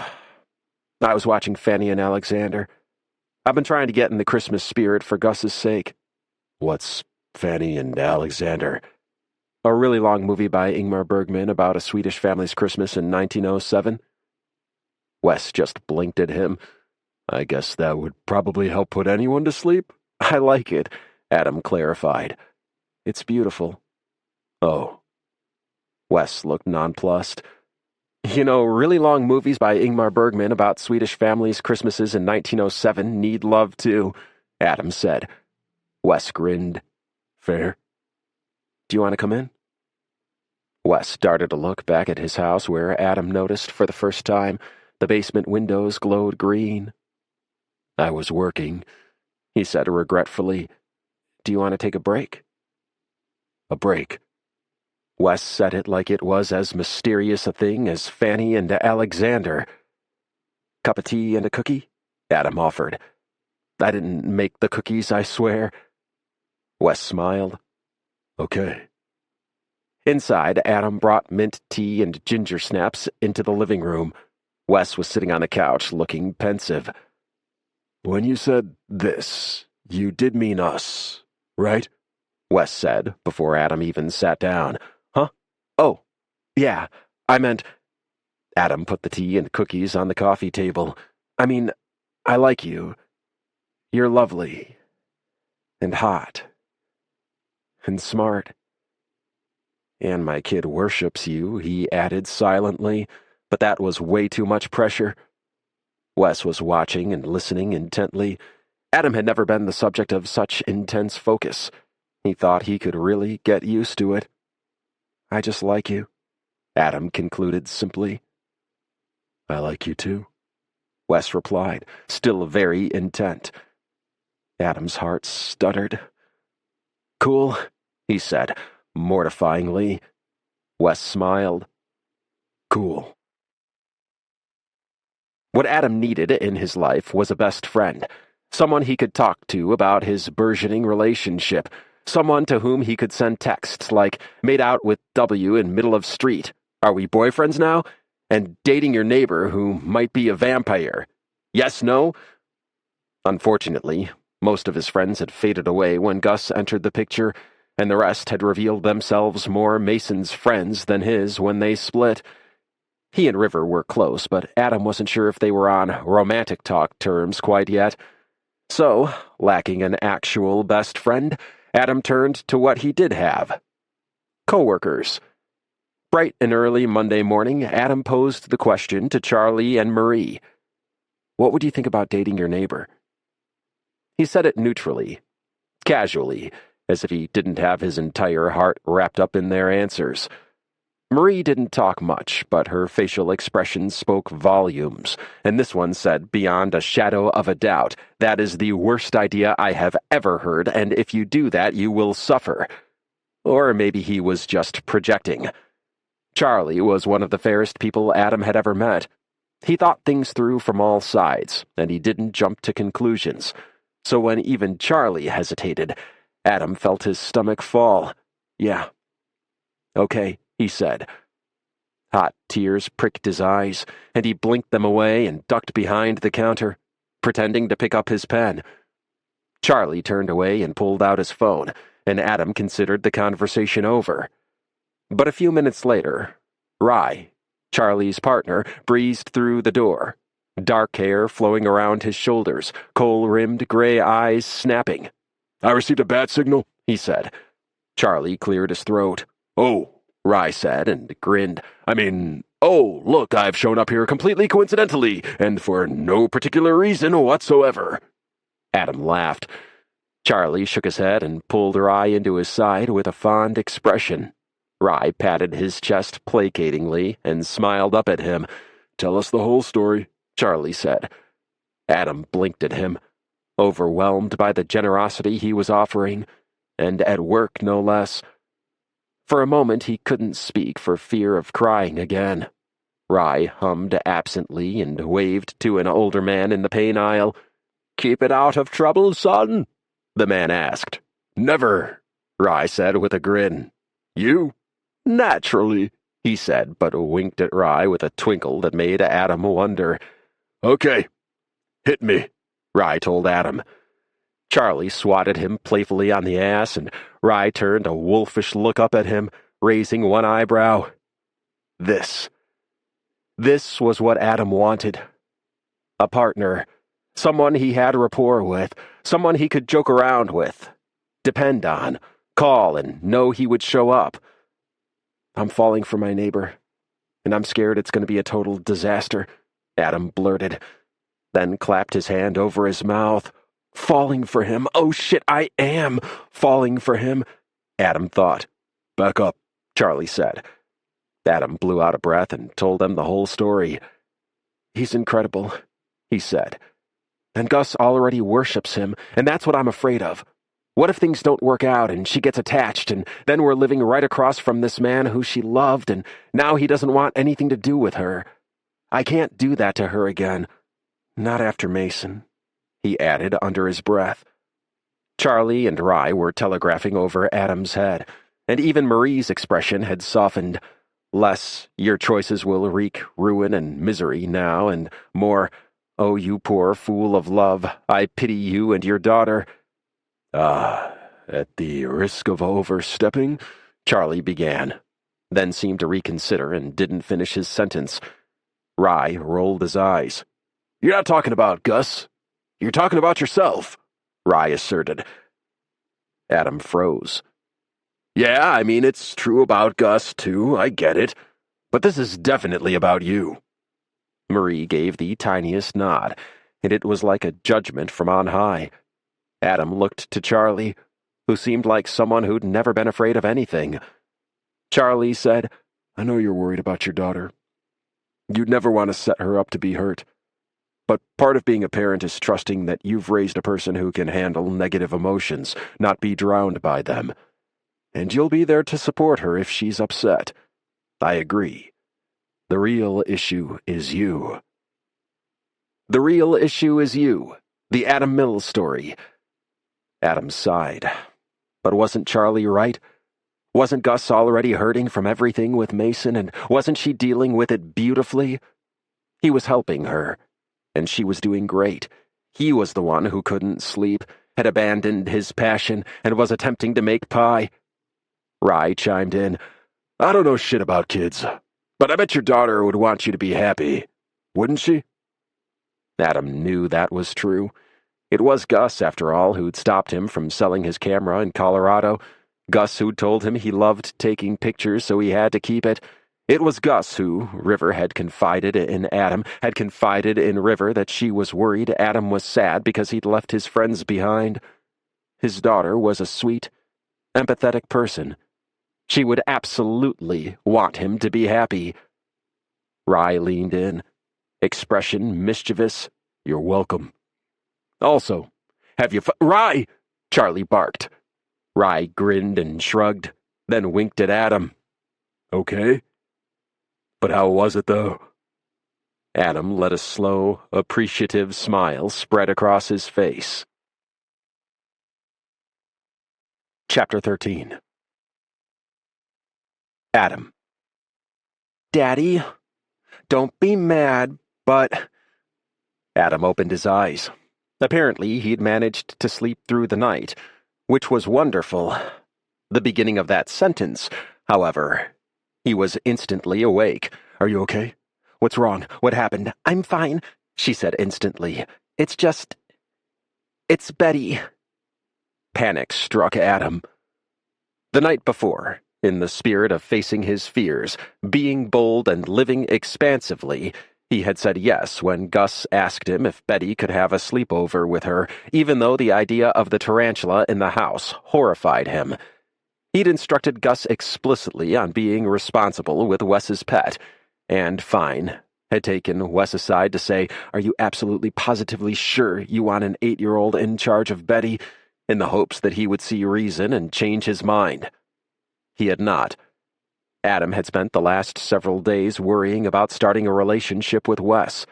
But if Gus had hurt or killed Betty, he could stop worrying about that because Wes would probably want nothing more to do with them. When he spoke, his voice was choked and high. "What happened to Betty?" Gus's eyes went wide. "Oh, nothing. She's fine." Relief flooded Adam, and he closed his eyes. Good. It's just, I can't exactly find her." "What?" Adam jumped up, skin a-crawl. "I just took her out for a few minutes," Gus explained. "Wes said it was okay, and she was so sweet, crawling on my arm, and then I guess I must have fallen asleep for just a minute." Okay, Adam said, trying to tamp down his horror and panic in front of Gus. "No problem, we'll just look for her. Okay." But although his brain sent the message, "Get off the bed and go look for the huge tarantula crawling around your house," his body didn't seem able to carry it out. "Daddy, are you getting down?" Sure. Yep." Adam did not get down. "Daddy?" Adam nodded fervently, trying to figure out what to do. Just hand me my phone. Would you, sweetie?" Gus did, and he dialed with shaking fingers. It was morning, so he doubted Wes would be awake, but it was all he could think of to do. A groggy-sounding Wes answered, and relief rushed through Adam. Wes, can you come over, please?" Wes was instantly alert. "Are you okay? Should I call someone?" No, I'm fine. It's... Gus took the phone from him. "Hi, Wes, it's Gus. Can you help me look for Betty? She's crawling around somewhere, and Daddy's too scared." "Okay, bye." She tossed the phone on the bed and bounced cheerily out the door. "I'll let him in," she called. Adam did some deep breathing with his eyes closed, then realized that with his eyes closed, Betty could crawl onto him and he'd never know. So he opened his eyes to find Wes standing in the doorway of his bedroom, looking at him with a strange expression. Amusement? Scorn? No. Fondness. Wes looked under the bed, in the closet, and all around the room, then came to the edge of the bed and held out his hand. "I'm so sorry about all this," Adam said, taking his hand. All this encompassed approximately 40 things at this point. "It's okay," Wes said simply. Adam let himself be soothed, and Wes tugged him into his arms, lifting him easily to the floor. "I'll just make some coffee," Adam said. Coffee would make everything better. Wes didn't let go of his hand, but reeled him in and tipped his face up. "Are you okay?" he asked. It's honestly not the best wake-up call I've ever received, but I'll be fine. Once you find her," he added with a grimace and a little push. Wes nodded, letting himself be pushed.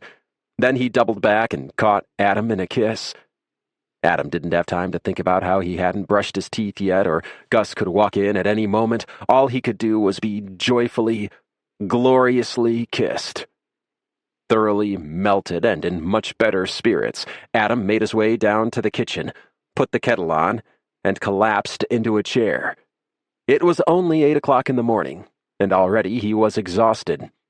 He got the box of pancake mix down from the cupboard, filed under P for pancake. God, Wes was so damn cute. Put on the new Reese Nykamp album, and lost himself in daydreams about more kisses from Wes as he made pancakes. When he heard Gus's triumphant, "Betty!" he felt a wash of relief. "Pancakes!" he called, and Gus came galloping down the stairs, Wes following with a discreetly draped box under his arm that he placed near the front door before coming into the kitchen. "Where was she?" Adam asked trepidatiously. "The shower," Gus chirped gleefully, shoving pancakes into her mouth. Adam pushed that image as far from his mind as possible in the interest of ever cleaning himself again. Wes sat down at the third plate Adam had set and took a sip of coffee. "Don't worry," Gus told Wes with her mouth full.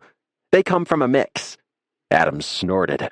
"I think what you meant to say was, thank you for breakfast and all the other meals you make for me so I don't starve to death." Gus grinned. "Thank you for breakfast and all the other meals you make for me so I don't starve to death." "That's what I thought." Gus giggled. "Gus and I are going to the Dirt Road Cat Shelter, where River works, to visit them and play with some cats. Want to come with us?" Adam said it casually, but he dearly wanted Wes to say yes. Of course, he had likely woken the man up just hours after he went to bed and scared him into thinking his beloved pet was lost. "I mean, I know cats aren't your animal of choice." Adam gave him an easy out. "But no one will be there except River." "I like cats," Wes corrected. "I just don't like them more than snakes and lizards." "Yeah, come," Gus said.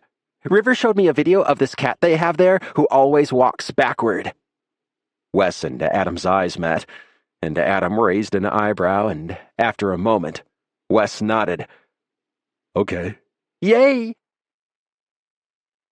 The Dirt Road Cat Shelter had begun its life as a house Rye Jansen inherited from a grandfather he'd never known, over the course of the last 2 years, with a lot of help from River and many other residents of Garnet Run. Rye had built it into a first-rate shelter with a huge social media following, adoption events, and, recently, a line of bespoke cat treats. The outside of the shelter had retained the cabin shape, but the inside was nothing like one.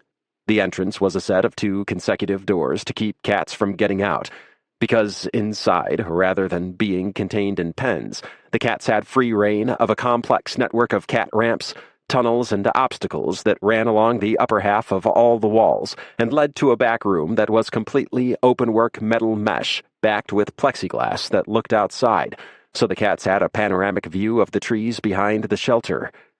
River grinned when they walked through the door. Their blue eyes, usually wary, lit up with excitement. "River!" Gus ran at them and grabbed them around the waist, and River tweaked Gus's unruly ponytail. "Hey, Bug, you want to see some cats? I want to see the one that goes backward." River smiled. "Hey, Adam. Hi, Wes." Adam hugged River, and Wes shook their hand. There was no one else in the shelter, so River led them to the room full of toys and beds where most of the cats spent their days. Many of them snoozed in puddles of sun. Others batted at toys, scratched the posts in the corners, and tumbled around with one another. "This is Archimedes," River said, leading them to a large black cat with long whiskers and owlish yellow eyes. Gus plopped down beside the cat and peered at it. "Come here, Archimedes," River said, and threw a felt fish. The cat scrambled toward the toy, but did so backward, with its head turned around to watch where it was going. When he got there, he tossed it himself and ran forward, then got it and ran backward again. "Whoa!" Gus exclaimed. Wes leaned close to Adam. "You really think that cat's cuter than Betty?" To be fair, the cat's movements had given Adam a bit of an exorcist vibe, but he still thought it was adorable. Yes, because cats. "It's just because certain animals are socially constructed as cute, and others as scary," Wes grumbled. Adam knew it was true. He made a silent promise to himself that he wouldn't say anything negative about Wes's pets again, even if he was scared of them. It was no reason to rain on Wes's slimy parade. River introduced them to some of the other cats, and one of them took a liking to Wes. It was a small orange cat named Shirley, and it kept pouncing Wes's legs whenever he walked past. You looking to adopt a cat by any chance? River asked. Wes scooped Shirley up and looked at her. I don't know if she'd get along with Janice and Banana. His raccoons, Gus explained to River. River raised their eyebrows and nodded, the picture of diplomacy. Well, if you decide you want a cat, she definitely likes you. I'll think about it, Wes said. Thanks. He gave Shirley a pat on her little head and deposited her onto the nearest cat ramp. Rye and Charlie walked through the front door, waving hello, and Adam had a sneaking suspicion that River might have texted Rye to tell him Wes was here. He narrowed his eyes at Rye, but Rye just winked. Hey, Adam, Charlie said. And this must be Gus. He held his hand out to Gus somberly, and she shook it just the same. You're Daddy's boss, she said, sizing him up. And his size was about 13 times hers. That's right. You should be really nice to him because he's the best, Gus instructed Charlie very seriously. I will certainly try my hardest, Charlie pledged. This is Wes, Adam said, before his daughter could negotiate a raise or stock options on his behalf. Wes, this is Charlie. He owns and runs Matheson's Hardware, and his partner Rye, who created this place. Nice to meet you, Wes said. His voice sounded choked, and he immediately retreated to the cat playroom.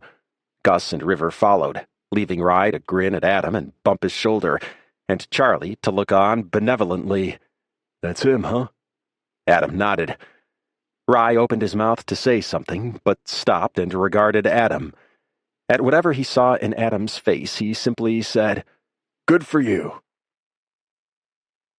Turning back onto Knockbridge Lane, Adam saw a pile of packages on the driveway. He spared a moment of irritation for the delivery person who hadn't put them on the front stoop, but it was quickly erased when he saw that there were more packages crowding the stoop. What the hell? Gus burst out of the car the second it stopped and ran to the pile of boxes. Daddy, this one's for me. Christmas presents? Wes asked. Not from me, Adam said. He had a brief swell of hope that maybe Mason had decided to shower Gus with gifts to make up for being an absolute failure. But he knew in his heart it wasn't the case. Mason wasn't the bother with the post office type any more than he was the amends-making type. Adam insisted on opening one of the packages addressed to him first, in case this was a prank. He slit the first box open with his house keys and pulled out 2 boxes of Christmas lights. Oh! Gus's mouth fell open. I'll be damned, Adam said. The Instagram post worked. Darren and Rose McKinnon, the Millses' next-door neighbors, picked that moment to come outside with their sons, who were the same age as Gus, Dustin and Derek. Or Donnie and Derek. Or Dennis and Dunstan. Adam could never remember. Wes retreated to the side of the house. Looks like Santa came early this year, huh, sweetheart? Darren McKinnon called to Gus. Oh, there's no such thing as Santa, Gus called back. The McKinnons looked scandalized, and Rose clapped her hands around either Derek or Dunstan's ears to try and shield them. But she was too late and had only the 2 hands. Of course there's a Santa Claus, she called, eagle eyes trained on Adam. It was clear she expected him to correct Gus. He smiled back at her. No intention whatsoever of doing so. Gus laughed. Then she waved, Hi, Drake. Hi, Dakota. They ignored her. Adam stopped bothering trying to remember their names. Darren and Rose shepherded their kids to the car and drove off without another word. I don't think you're supposed to tell other kids that Santa doesn't exist, sweetie. Gus shrugged. Santa's stupid. If Drake and Dakota want to think some old man is climbing down their chimney, that's their problem. Wes emerged from the shadows, nodding like this was a perfectly reasonable stance. Adam bit his fist to avoid laughing. Having had the final word in the Santa Claus discussion, Gus turned to ripping open the rest of the boxes, eyes glowing with delight. All told, Adam's fans had sent him 29 strands of lights, 21 white, 5 multicolored, and 1 package of 3 strands of bright pink lights, which Gus declared weird, but cool. Many of the packages had notes with them, wishing Adam and Gus a happy Christmas and good luck with their project. A couple were from people Adam had worked with, and those had more personal messages. One card was from a woman named Claire, whom he'd shot a few years before, coincidentally on Gus's 4th birthday. During the shoot, he'd started crying, thinking about how big she was getting and how much he loved her. He'd been mortified at his lack of professional veneer, but Claire had been lovely and hugged him and told him that feeling never went away. Her note was to Gus. "Sweetie, this one's to you. It's from a friend of mine in Boulder. Dear Gus, I'm not surprised that your dad is doing something to make your dreams come true, because that's the kind of father he is." Wes put his arm around Adam's shoulders and squeezed. When Gus had turned 4, Adam had been overcome by the feeling of her growing up, the knowledge that his baby was gone and a small person was there in her place. Now he looked at the strong, smart, wise-ass Gus had become, and his heart swelled with pride. "He loves you so much, and I hope you never forget all the wonderful times you spend together. All my best. Claire." "Thanks, Daddy," Gus said quietly and fit herself to his other side. With the man he was falling for on one side of him, and the daughter he loved more than anything on the other side, Adam Mills felt utterly and completely at peace. Chapter 14. Wes. With the lights that Adam's Instagram followers had sent him, the Mills house was beginning to look more like the competition for most lights ever that Gus wanted. Of course, they would never actually achieve that. Wes had looked it up the first time she mentioned it to find that the Guinness record for most Christmas lights ever on a residential property was held by the Gay family in LaGrangeville, New York, with 641,695 lights. With each passing day, more and more lights were delivered. Adam had Wes take a picture of him and Gus standing in front of their newly illuminated house that he posted to his Instagram account, thanking everyone who had sent lights and announcing that they were still looking for more if anyone had them. The Mills house was no LaGrangeville, but at least now when Gus got home from school and flipped the power switch, the lights no longer looked depressing. In fact, this evening it looked downright inviting. The lights cast a glow around the house. Every window downstairs was lit, and Wes imagined he could hear laughter and chatter coming from inside. He'd been glorying in the versatility of algae for hours now, but he couldn't help getting up every 10 minutes or so, going to the periscope, and peeking at the Mills house. "Don't do this," he cautioned himself.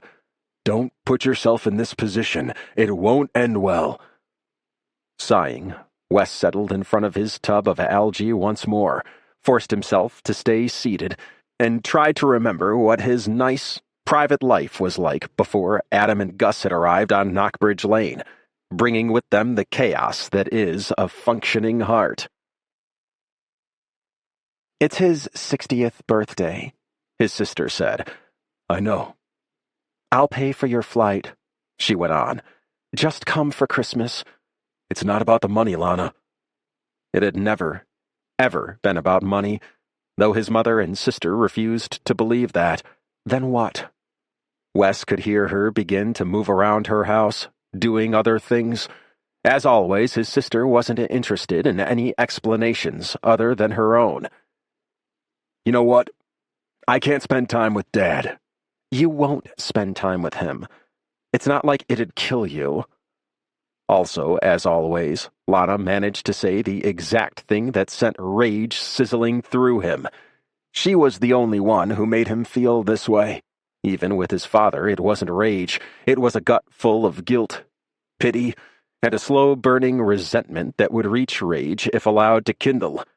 But Wes hadn't allowed it to kindle since he was 15, and he'd keep it tucked away inside him as long as he didn't have to spend time with his father. Wes bit back the torrent of fury he wanted to unleash on Lana. It wouldn't do any good and would leave him with the bitter taste of guilt in his mouth for days to come. "Yeah, you're right, Lana, it wouldn't kill me. I choose not to spend time with Dad. I'm hanging up now." She didn't try to stop him. She never did. Because if he was the absent child, The child who didn't call on birthdays or come visit for holidays, who wasn't in publicity pictures with their father, who didn't send gifts. Then she got to be the good child, the one who was there, who cared. The one who had followed their father's plan for both of them after Wes had torn it to pieces and flung it in his face. Not that that had been his intention. Wes jumped up and shook out his hands, needing to discharge all this energy. It wasn't late enough to go for a run yet. There might still be neighbors about, so he settled for doing push-ups until his arms and back trembled and he couldn't hold himself up any longer. He buzzed his hair as he did every week, turned the shower as hot as he could stand it, and ran a handful of soap over his shorn hair. Once that hair had been a feature people recognized. Wes made sure no one would ever recognize it again. He walked around the rooms upstairs, air-drying, still irritated. What would happen if he did go back to Los Angeles? If he set the record straight in front of everyone? He got as far as picking up his phone when it rang in his hand. Adam. Just the sight of his name was like a cool breeze, dispelling the lingering heat. "Hello?" he said, despite knowing it was Adam. The habit of learning to answer the phone that way unshakable. "Do you want to come over and get drunk with me?" Adam pitched his voice jovially, but it was clear he wasn't happy. "Are you okay?" "Yeah, I will be. Just a bad day." He sighed. "I've got boxed mac and cheese," he offered, as if that was tempting. "Okay." "Yeah? Yay! Okay, come on over." Wes stared at his reflection in the bathroom mirror after Adam disconnected the call. It was the only mirror in the house, half fogged over from his shower. Once he had looked in every mirror he passed, searching their reflections for what it was that made people care about his face. Whatever it was, he didn't see it. After things had imploded at home, an unexpected glimpse in the mirror was enough to fold him over with a clawing pain in his stomach.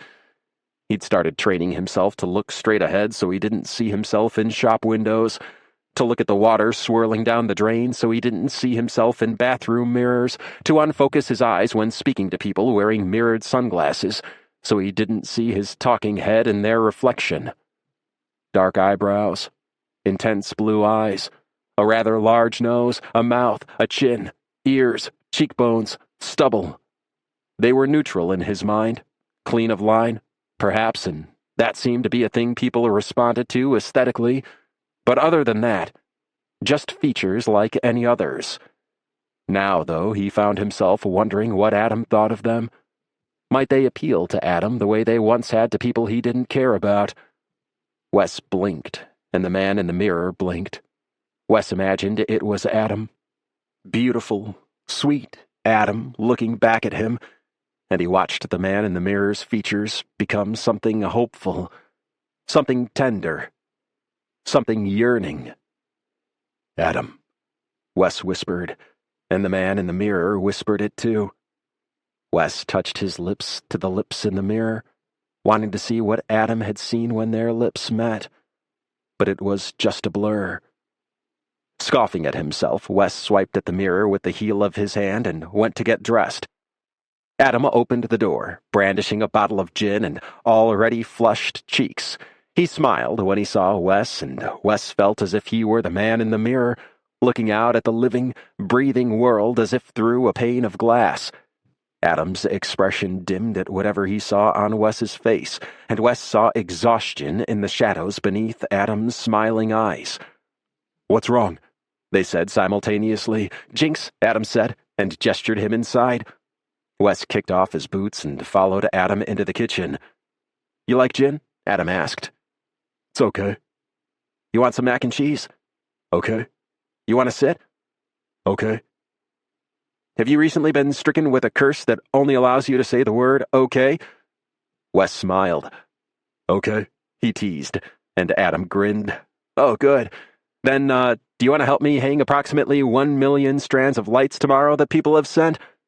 "Okay," Wes said. Adam rolled his eyes. "I was just joking, I know. But I'll help. You're a menace on the ladder. Can't have Gus orphaned, can we?" He had been going for levity, but swore at himself internally when Adam's face fell. I'm sorry, Wes said instantly. Not the thing to say about a kid whose mother hadn't been able to care for her and whose other father had abandoned her. I didn't mean... Adam shook his head. It's not that. I got home from work today, and all Gus wanted to talk about was why Mason wasn't going to be with us for Christmas. And I don't want him here, but I'm so furious that he won't be here. For Gus, I mean. River told me she called him today while they were here and left a message on his voicemail, and he never called back. Wes felt his earlier anger flare back to life, only now it was directed at Adam's ex. Adam put a bowl of macaroni and cheese in front of Wes. Clearly, he'd been spending more time with Adam and Gus than he even knew, because the first bite of neon orange goo tasted familiar and homey. Here's to Dad problems, Wes said, toasting Adam with another spoonful. Oh my God. You have a father. Adam's blue eyes got comically large. Tell me everything. I assumed you had sprung fully formed from the head of Zeus or something, from the amount you talk about yourself. Nah, that's my sister, Athena. Adam laughed, then said, Wait, you don't really have a sister named Athena, do you? No. Lana. Okay. Just checking. Adam poured something into cups with the gin and handed one to Wes. Gin and mac and cheese. Parenthood classic. Cheese, Wes said and clinked his bowl with Adam's. Adam smiled, but his brows wrinkled. You're in a weird mood. Or is this normal for you once you get comfortable with people? Wes tried to remember the last time he got comfortable with people. Only Zachary came to mind. Weird how? Wes asked. Funny. I'm hilarious, Wes said seriously. Adam smirked at him. It's cute you think I'm going to be distracted from your dad problems. Wes shoved more mac and cheese in his mouth and gave Adam an innocent look. Here, take this. Adam picked up the drinks in his bowl and gestured for Wes to bring his, and come sit down. They settled on the couch in the living room, farthest from Gus's room. Adam turned on the TV where a video of a wood fire played. Until I can have a real one, Adam said. The fire crackled cozily, and Adam pulled a quilt over them. The first sip of the cocktail, make that concoction, Wes revised as the taste registered, cooled his lips and warmed his stomach. The second tasted slightly less weird. What is this? Gin and apple juice. I don't make cocktails much anymore, he said sheepishly. It wasn't precisely disgusting, so Wes knocked it back and chased it with the last bite of his mac and cheese. Then he took a deep breath and began to tell Adam Mills a story he hadn't told in 15 years. My dad's an actor in L.A. That's where I'm from. When I was little, he landed a pretty good role on a soap, so he had steady work my whole childhood. Whoa. What soap? Adam asked excitedly. Sorry. Never mind. He mimed, locking his mouth and throwing away the key. When I was 12, he decided it was time to make the leap to film. It was all he talked about. Every night at dinner, when he was home for dinner, and every morning at breakfast, his father detailed each line of his resume that would make him appealing and unappealing. He monologued about his looks, his ability with different accents, his charisma. Lana, 3 years younger than Wes, hung on their father's every word. But Wes's mind would wander.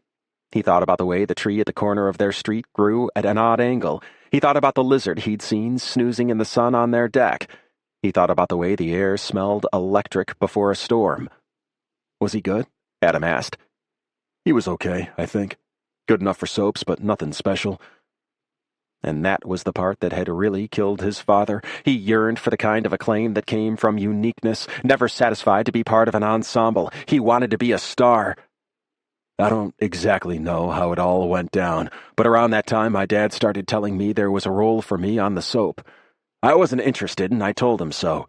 He thought I was just playing it cool, but I really had no interest. It sounded so boring, standing around all day, waiting for your scene to come, and then saying some fake words. What was appealing about it? Adam smiled and took his hand, tracing his palm under the blanket with warm fingers. You would think that. He said it fondly. When I told him I really, truly had no interest, he told me that he'd made a deal with his agent to get me as her client. She wanted me. I don't know why. But the way my dad put it to me was that either I did the show and he got to be a movie star, or I said no and flushed his dreams down the toilet. That's horrible, Adam murmured, squeezing his hand. Yeah. Now I know it was nonsense. My dad probably wanted the publicity that would come from having a father and son both in the business, something like that. But at the time, I honestly thought if I didn't do it, I'd be wrecking my dad's career. Let me guess. You did it. Wes nodded. When I told my dad I would do it, it's... The look on his father's face had been, he realized now, relief. But at the time he thought it was joy. Joy that Wes was causing. And it was the first time he felt like his dad was glad to have him around. Usually he just thought I was weird. He never understood my interest in science or why I wanted to take things apart and learn how they worked. He wanted me to be interested in Hollywood and publicity, or at least sports. Something he could talk to me about. Something I could discuss at parties. So when I said I would do it, it was like I finally did something he could understand. Something he approved of. That night at dinner, Wes's dad spoke about work as if it included Wes, as if they were embarking on a journey together. It felt good. 6 months later, when Wes started rehearsing, his father walked him onto the set with a hand on his shoulder, proud to show him off to everyone. "This is my son," he'd say with a wink. "He'll be playing Crawford Magnuson." People on set thought that was just precious, Wes playing his real father's son on the show. It was supposed to just be a short subplot, Wes explained. My character showed up and revealed that my dad had a son he never knew about. Then I was supposed to die in a bank robbery. But when it started airing, something weird happened. Adam frowned and squeezed his hand harder. They didn't want to kill my character off anymore. They kept writing more scenes for him. You must have been really good, Adam said. Wes shook his head. My character was a slime ball.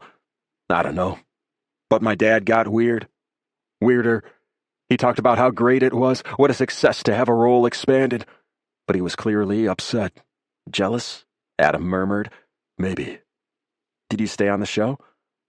Wes bit his lip, afraid Adam would respond the way his family and friends had at the time, the way his father told him every normal person would respond, with scorn at his ingratitude.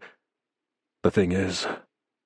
Wes noticed he was rubbing his shaved head over and over with the hand not holding Adam's, and he forced himself to stop. People started to look at me. To notice me.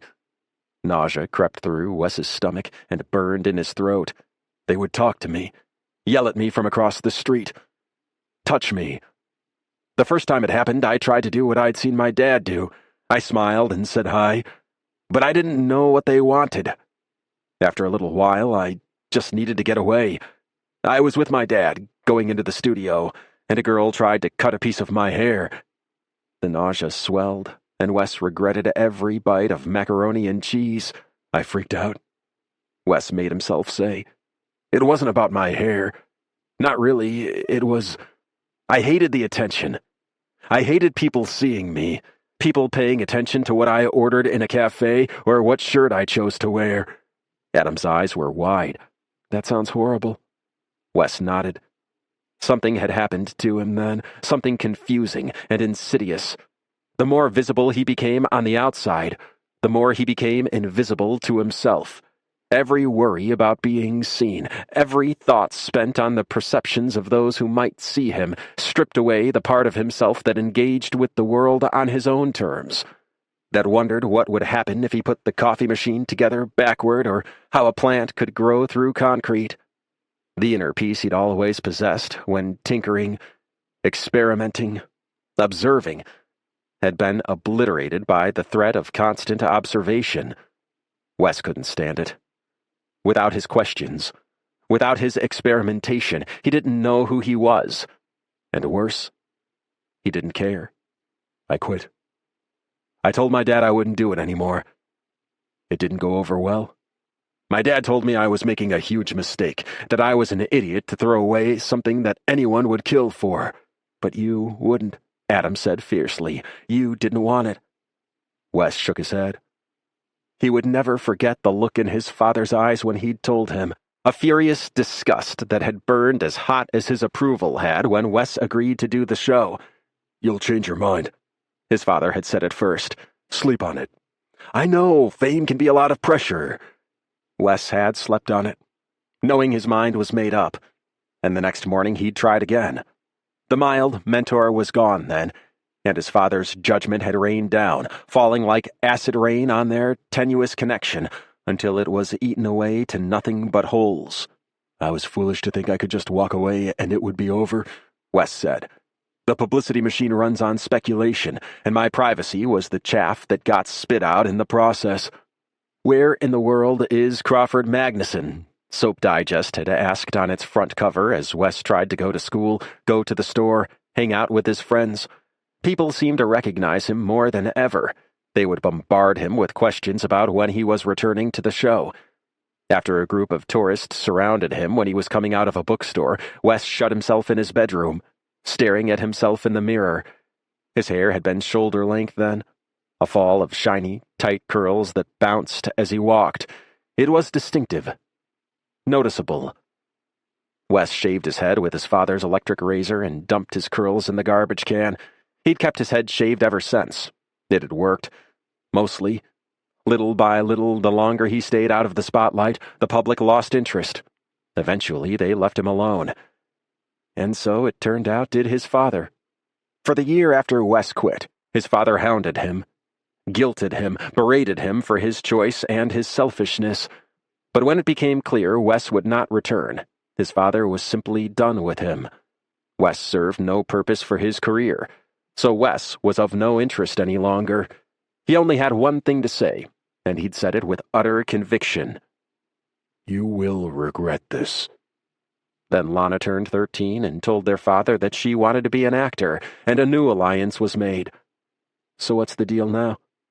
Do you have a relationship with your dad?" "I text him on his birthday. Sometimes he responds."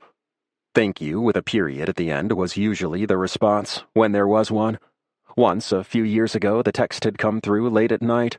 Wes had been up, as was his habit, but his father was clearly drunk and alone, likely on the couch in Wes's childhood home, staring at the picture of himself that hung over the television, standing on the red carpet, in a tux and shiny shoes, young and vibrant, laughing at something just out of frame. "We really could have been something, son," that text had said. "It all could have been different." Wes hadn't responded. "My sister called earlier. My dad's birthday is right before Christmas. She wanted me to come home. It's his 60th. Are you going to go?" "Hell no. Lana doesn't actually want me to come. She just wants to be able to tell my parents she tried to get me to." "Do you get along with your sister?" Wes could remember her as she used to be, when she'd sit quietly in the corner as he tinkered, knowing she'd get kicked out if she made a sound, but wanting to be near him. We never had much in common, but we got along fine. She went into acting after I quit. My dad helped her get started." Adam was silent for a moment, then looked up with narrowed eyes. "I'm sorry, I have to know who your dad and sister are. I'm too curious." Wes chuckled. He'd heard Gus say that, too. "I'm too curious." Wes pulled out his phone and showed Adam their IMDb pages. "You changed your name?" Adam asked. "It's my mom's last name." "I don't think I've seen anything they're in, but they definitely look familiar." He made a picture of them at the Emmys bigger and brought the phone closer. "You look a bit like your dad, I guess, but not like your sister." Wes nodded. Adam's finger hovered over the screen. "You can look," Wes said, resigned. "Huh?" Adam looked at him innocently. "Go ahead. It's fine." Adam bit his lip, then clicked the link on his dad's profile that led to Wesley Brennan. Wes gazed at the flickering fire on Adam's television. "Oh my God. Your hair," Adam murmured. "Wow." Then he passed Wes back the phone. "You were pretty cute," he said. Then he swung over Wes's lap and put his hands on Wes's shoulders. "But you're absolutely stunning now." Wes shrugged. He knew Adam meant well, but he still didn't like to have his looks commented on. "I won't say it again if you don't want," Adam said, perceptive as ever. "There's so many more important things about you that are also stunning." Wes's heart fluttered. Yeah? He asked, and heard the roughness in his voice. He couldn't quite bring himself to ask what they were, but he desperately wanted Adam to tell him, "Oh yeah." Wes swallowed hard. Adam's blue eyes were luminous and tender. "You're very kind," Adam said. Wes closed his eyes. His family would certainly disagree with that. A soft kiss was dropped on one eyelid, then the other. "You're incredibly smart." A kiss on each cheek. "You're kind of funny, turns out." Wes snorted and got a kiss on his forehead. "You're generous." A kiss on his chin. "And you're very, very sexy." Adam caught his mouth in a sweet kiss that deepened into searching tongues and the hot crush of lips. Wes's body came alive with desire for the sweet, sexy man in his lap. "Adam," he breathed between kisses. "Wes." "God, I like you so much," Adam said. Heat bloomed in Wes's stomach. Not the heady fever of lust, but the steady, banked heat of care. Of something you want to keep burning. "I like you too," Wes said. Then added, "So much." Because it paled in comparison to what he felt. The expression of joy on Adam's face was something Wes would carry with him for a long time. Adam's fingertips traced his face. "I was thinking of you earlier," Wes continued, the confession seeming to spill out of him tonight. "I couldn't concentrate. Kept wondering what you and Gus were doing. How you were." He brushed Adam's blonde hair back from his face, the fine strands catching on his roughened palms. "I was thinking about you too," Adam said with a giddy smile. "I didn't want to bug you." "I like bugs," Wes murmured, and Adam giggled, then shushed him with a kiss. Adam ground his hips against Wes's thickening erection, and Wes threw his head back. "Come on," Adam said, standing and tugging at his hand. His eyes were heavy-lidded, lips swollen. He was irresistible. Wes allowed himself to be led down the hall to Adam's bedroom, but the second the door was locked behind them, he grabbed Adam and threw him onto the bed. Adam moaned, looking up at Wes and biting his lip. "Yes," he mouthed. Wes stripped him and pressed his shoulders to the mattress, licking at his pert nipples. Adam writhed beneath him, trembling at each swipe of Wes's tongue and gasping at each nibble of his teeth. Adam fumbled in the bedside table, coming up with a bottle of lube and a condom and dropping them on the bed. His pupils were blown. "Want you," he said. "Please." Soles of his feet on the bed, Adam let his knees fall apart, bearing creamy thighs, dark blonde hair, and a ruddy erection already leaking for Wes. "Damn." The scent of skin and desire was heady. Wes bent to kiss the pale skin of Adam's inner thighs. He rubbed his cheek on the soft flesh, and Adam gasped. Wes rubbed harder, and the skin turned pink. Adam's hands fisted the sheets. "What else do you have in there?" Wes murmured, eyeing the drawer that had produced lube and condoms. Adam flushed, but grinned. He twisted just enough to pull open the drawer, and Wes was treated to a colorful glimpse of toys. Adam pulled out a small black toy that fit over 2 fingers. He pressed a button, and it began to vibrate. Adam raised an eyebrow and moved to put it away and grab something else, but Wes stopped him. "Show me the rest later," he said, and took the small vibrating ring. Wes undressed slowly, watching Adam's flush move down to his neck, then his chest. He was so pale, Wes could trace the veins from his throat to his groin. "God, you're gorgeous," Adam groaned as Wes bared himself. Then he clapped a hand over his mouth. "Sorry. Said I wouldn't mention your looks." Wes was moved. "It's okay. Feels different in this context. Thanks, I mean," he added when his brain caught up to him. "You're beautiful, Adam. Truly." Adam smiled and drew him down for a kiss. Their erections caught, and Wes pressed them together, groaning at the contact. They rocked together as they kissed, and Wes let the heat grow between them. He could feel Adam leaking against his hip and drew back to put the condom on. Adam handed him the lube, and Wes coated 2 fingers. He lifted Adam's hips. "Okay," he murmured, pressing gently inside. Adam groaned and nodded quickly. Wes slid his fingers deeper into the inferno of Adam's body. There was the initial resistance. Then it gave way, and he was a part of Adam, part of his silky, clenching heat. "Oh, God," Adam moaned. "Yes, yes, yes. That's so good." Wes kissed his belly and found his prostate, rubbing it with the pads of his fingers. Adam's eyes rolled back in his head, and he went stiff.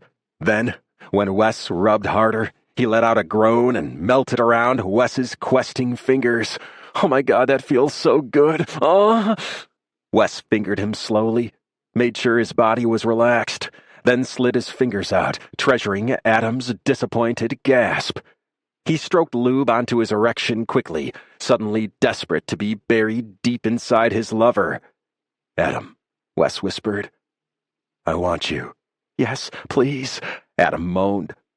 Wes pressed the tip of his erection into Adam, relishing the slick heat. He made himself go as slowly as he could, gritting his teeth with restraint, but Adam gasped, grabbed at his shoulders, and pulled him closer. Liquid heat shot up Wes's spine as he felt himself slide deep inside Adam. He was rocked by wave after wave of pleasure, and it took every ounce of restraint he possessed to pause and wait until Adam's body relaxed. "Oh my God, Wes," Adam groaned after a few moments. "Yes." Wes nodded, unable to summon a single word. He kissed Adam instead, put Adam's feet on his shoulders, and began to move inside him. He angled his hips so his strokes would caress Adam's prostate, and Adam opened his mouth in a silent scream. Wes felt himself coming unspooled. The heat of Adam's flushed cheeks, the tender flesh of his thighs, the silk of his rose-petal lips, and the hot clench of his body were so potent that Wes heard the groans spilling from his lips and felt his stomach tighten with lust. Adam was moaning and clutching at him, the flush pinking his cheeks obscenely. Wes slid the vibrating toy onto his fingers and flicked the tiny button to turn on the vibrations. Adam's eyes got wide. Then one corner of his mouth lifted in a lusty smile, and he nodded. God, he was perfect. Wes slid the vibrating toy over the tip of Adam's erection and felt every muscle in his body clench. Adam swore and panted, and Wes felt peace descend over him that he usually only felt in the lab. But here, all he wanted was to make Adam feel better than he had ever felt in his life. "Oh God, oh God, oh God, oh God, oh God, oh God, oh God, oh God," Adam chanted, coherence losing out to his body's needs. "Yes, baby," Wes purred. He thrust faster, seeking an explosion of the pleasure that mounted higher and higher. As he drove deeper inside Adam, he kept the vibrator tight to the ultra-sensitive tip of his erection. Adam keened, throwing his head back. "Wes, Wes, Wes, Wes!" Adam's mouth fell open, and every muscle clenched. Then he was gone, shuddering around a silent scream. It was the hottest thing Wes had ever seen. Adam was spread out before him, writhing in ecstasy, and it was the last straw. Wes drove deep inside Adam and felt the burning pressure erupt out of him in wave after wave of perfect pleasure. He shuddered with the intensity of it as he came down. Then Adam clenched around him, and tendrils of pleasure grabbed him again, sending aftershocks juddering through him. "Jesus Christ," Wes groaned and collapsed on top of Adam. He buried his face in Adam's throat, breathing in the scent of his skin, glazed with clean sweat. "Oh my God," Adam said, letting a hand fall heavily on Wes's back. "What the hell did you just do to me?" But it wasn't a question, and Wes hummed. The vibrator, buried in the covers now, buzzed its agreement, and Wes fumbled for it and turned it off. "Come here," Adam murmured. Wes slowly slid out of Adam, and they both hissed with the loss. Wes took care of the condom, then settled in next to Adam, gathering him in his arms. "That was outrageous," Adam said, and kissed his shoulder before snuggling closer. "In a great way," he clarified, and Wes chuckled. He loved the weight of Adam against his chest and side, loved the feel of him wiggling closer under the covers, loved the scent of their combined pleasure lingering heavily in the air, and the sound of Adam murmuring sweet, sleepy things against his skin. "I agree," Wes said, and Adam gave him a squeeze. "Will you stay?" he asked. He wanted to. He wanted to kiss Adam back to slumber if he couldn't sleep, and wake up to him, heavy and soft in the morning light. "Is it okay? With Gus, I mean." "Mm-hmm." "Okay." "Yay," Adam said happily, and cuddled closer. Wes usually didn't go to bed for hours yet, so he knew he wouldn't fall asleep. But it didn't matter. If he got to hold Adam, then he was exactly where he wanted to be. Chapter 15. Adam. Adam surfaced from sleep slowly, gradually becoming aware that he was held in strong arms and that a warm, muscular form was behind him. Wes. Adam felt his entire body flush with heat as memories from the night before came flooding back. It had been the best sex of his life. Wes had felt perfect inside him, gloriously nailing his prostate on every stroke. When he'd added the stimulation of the vibrator, Adam had been done for, and he couldn't wait to do it all over again. Wes made a sleepy sound behind him and pressed his face into the crook of Adam's neck. It made Adam's stomach go gooey. "Morning," Adam said softly. Was the sleepy response into his hair, and Wes's arm gathered him closer. "You can keep sleeping," Adam said, "but I should—" But he didn't get any farther than that, because that was the moment that Gus opened the door. Only the door was locked, so she just banged on it. "Daddy," she said in a sing-song voice, far too peppy for early on a Saturday morning. "Daddy, I'm awake now." "Yeah, I can hear that, sweetheart. Why don't you go watch TV for a few minutes, and I'll meet you in the living room." "'Kay, can I get juice?" "Yeah." Wes had buried his head under the pillow when Gus had started yelling, whether out of embarrassment or simply to muffle the skull-rattling noise. Adam wasn't sure. You okay under there?" "Mm-hmm." "You sure?" Adam pushed the pillow aside, and Wes's arms came up and grabbed him, pulling him down on top of Wes. Adam couldn't help the small yeet that squeaked out of him. He kissed Wes, and Wes kissed back, squeezing him tight. It felt like home. "So do you want me to climb out the window and down the drain pipe, or what?" Wes asked. Adam's stomach fell. "Oh, if you want." "I don't think anyone ever really wants to climb down a drain pipe," Wes said. But Adam wasn't in the mood to joke. He wanted to walk out of his bedroom with Wes as if it were normal, to make coffee and eat waffles with Gus and... What? Be a family? The words were said in a nasty voice in his head, and it wasn't his voice, it was Mason's. But Adam had let Mason ruin enough of his days when they were together. He'd be goddamned if he'd let him do it now that they were over. "Yes, actually," he told Mason's sneering voice in his head. "Oh," Wes said. "Well, I was kind of kidding, but if you really want me to—" "Huh? Climb out the window?" No, no, I don't want that." Wes lay in his bed, gloriously naked, blankets pooled around his waist. With his shaved hair, he didn't even look morning mussed, he just looked like Wes all the time. Adam wanted to see Wes in every conceivable scenario. Getting out of the shower, covered in sweat, sleepy, grouchy, stuffing his face with spaghetti. He wanted to know Wes. He wanted to be with Wes. "Oh, hell," Adam muttered. He'd been trying to cut the F word out of his vocabulary so he didn't say it around Gus, and it had resulted in some awkward phrasing. "Hey," Wes said. "You want to fill me in? I really will sneak out if you want. Although..." He eyed the window seriously, and Adam could practically see the calculations he was doing. "I don't think the drain pipe will actually hold my weight." He was making light of things, giving Adam a chance to collect himself, and it filled Adam with a fizzy sense of possibility. Slowly, Adam leaned in and kissed Wes. His breath was a little sour, and his lips were soft, and Adam kissed him again. "Do you want to come have some breakfast?" "You sure?" Adam nodded. "If you're okay with Gus making some assumptions." "Would her assumptions be, correct?" Wes's blue eyes were warm and searching, and Adam saw something vulnerable and nervous in them. He cupped Wes's face, thinking about young Wes, who'd experienced love as conditional, whose family hadn't cared about his desires, hadn't accepted him for who he was, but only for how they could use him. "If her assumptions are that we're dating," Adam said, "then I'd be okay with that being correct." He bit his lip. "Would you?" Wes's smile was soft and peaceful.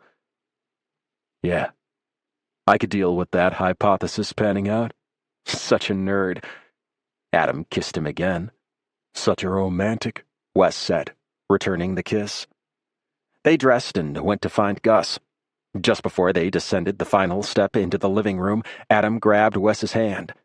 His heart felt like a hummingbird's in his chest suddenly at the thought of his daughter not approving of him and Wes. Gus was lying on the couch, her head hanging over the side, watching TV upside down. She claimed it was more interesting that way. She smiled when she saw them, and then her eyes tracked down, well, up for Gus, to their joined hands, and her eyes went wide. Her mouth opened in a perfect O, and she flipped right side up. She bounced on the couch and clapped a hand over her mouth, something Adam had taught her to do when she had something she was about to say but wasn't sure if it was appropriate. "It's okay, sweetie," Adam said. You're... She bounced with each word. "We're dating," Adam said. He walked over to the couch, and Gus stopped bouncing. Standing on the cushions, she was almost as tall as him. Her expression was serious as she said to Adam what he'd said to her many times. "You made a very smart choice." Adam burst into laughter that turned, in an instant, to tears. He grabbed Gus in a hug and squeezed her tight. Before becoming a parent, he never could have imagined the singularly exquisite feeling of his daughter being proud of him. He cried happy tears into her messy blonde hair. "Thanks, sweetie," he gulped. "Are you okay?" Wes looked concerned. "He's fine," Gus said, unconcernedly patting Adam's head. "Daddy gets very emotional sometimes." Her non-judgmental explanation just made Adam cry harder. He felt Wes's strong arms come around them both, holding them tight. When Adam's tears dried and Gus got bored of hugging, they went to the kitchen and Adam put waffles in the toaster as Wes made coffee. Gus set the table and began a long, enthusiastically detailed description of the book she was reading about a girl who discovers alien life on Mars. "Mars is not the most likely planet to play host to life forms," Wes said seriously. "It's fiction," Adam said. "Still." And Wes began an equally long and enthusiastically detailed explanation of the meteorological and chemical environment of Mars as compared with other planets. Adam tuned them both out and watched as if it were a movie. He felt so utterly joyful, so full up with warmth and happiness that it seemed his skin could hardly contain it. "Be right back," he murmured, though Gus and Wes were too focused on aliens to notice. In the bathroom, Adam stared at himself. His eyes looked shockingly blue against the redness left over from crying, and that almost got him started again. He'd always cried easily, but sometimes the tears felt so close to the surface that they just welled over. He looked in the mirror and let his chin wobble and his lips tremble and his eyes fill with tears. He smiled at himself and said firmly, "It's brave to take risks. It's okay if things don't work out. It's still worth trying. Love is always worth trying for. Love. Love. Love." It was what he'd never felt from his parents. It was what he'd wanted so desperately with Mason and realized wasn't there. He'd learned what love was from Gus, and now that he knew, he would never accept anything less. It's not silly to want love. It's not foolish to admit you want it. Daddy? Gus's voice came from the other side of the door. Be out in a sec, sweetie. Is your tummy not feeling good? Adam grinned. Nope. I'm fine. Be out in a minute. Okay. Just when he thought she'd surely left, she said, I ate your waffle. Adam laughed, hand over his mouth. At his silence, Gus said, I can make you another one. That'd be nice. Get Wes's help if it's still hot, though. He heard her walk away and sink down on the toilet seat, scrubbing the tears off his face. His daughter was a goddamn jewel. The amazing man he was quickly falling for liked him back. It was almost Christmas, his favorite time of the year. Nothing could ruin Adam's perfect happiness. Chapter 16. Wes. Wes was on fire. He hadn't felt this alive since he walked into the lab his first semester at Caltech and saw the equipment that would enable him to carry out all the experiments he had in his head.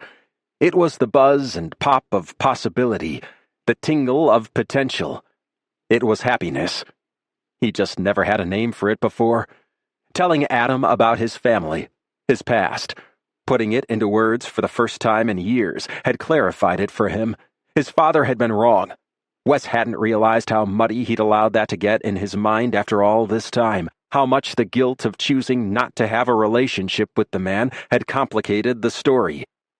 Now, though, eating waffles at Adam and Gus's kitchen table, seeing how everything Adam did was in service of showing Gus fairness, exposing her to honesty, both in fact and feeling, and giving her space to be herself, it was very, very clear.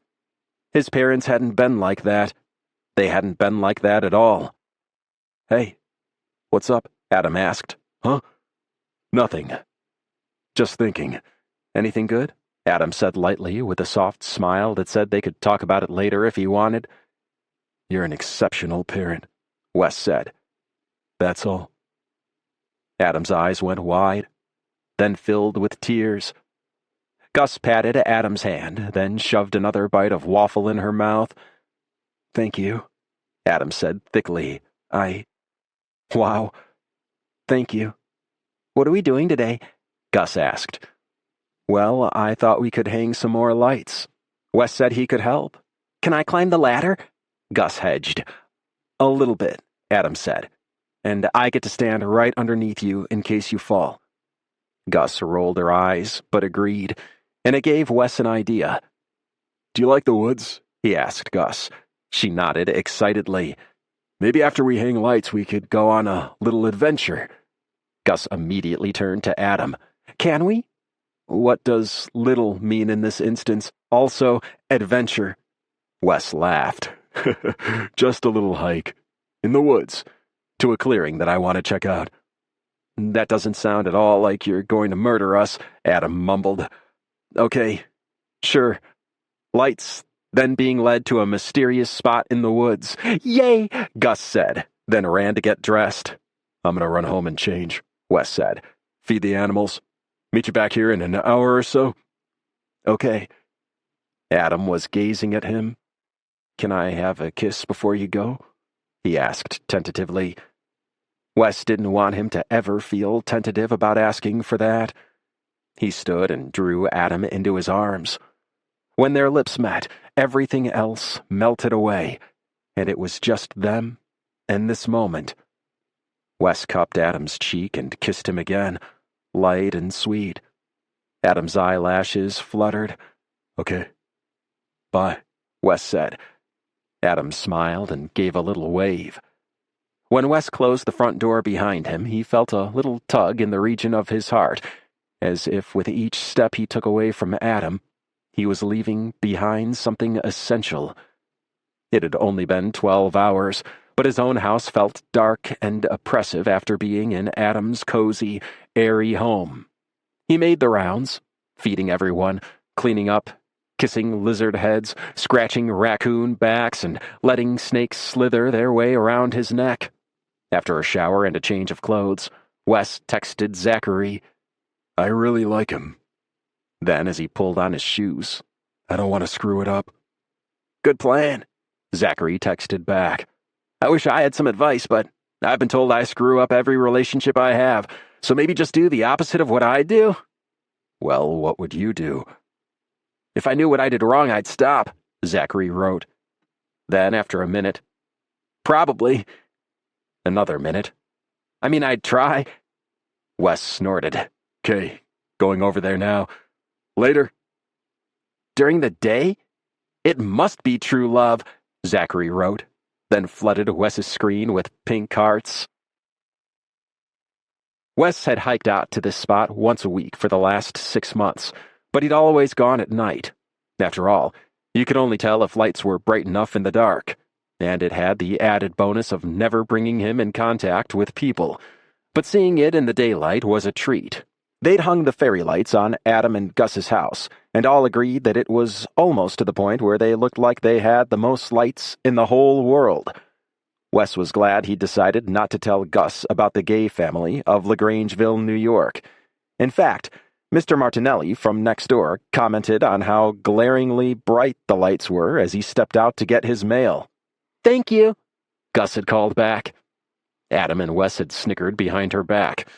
Mr. Martinelli had narrowed his eyes at Wes, and a flicker of unease had licked at Wes's stomach. It felt the same now as it had then. Being observed. Anxious. Vulnerable. Squirmy. "So, where's this clearing, then?"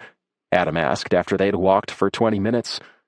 Gus had turned out to be an enthusiastic hiker after Wes's own heart, delighted by the footprints of animals and the bits of nature she kicked up as she walked, and prone to touching and smelling everything. "About 5 more minutes," Wes told him. "And how do you know this place?" "I found it last year.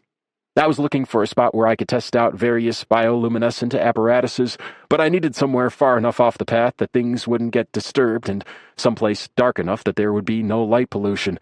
I checked out a lot of spots, and this one was the best." "What's light pollution?" Gus asked.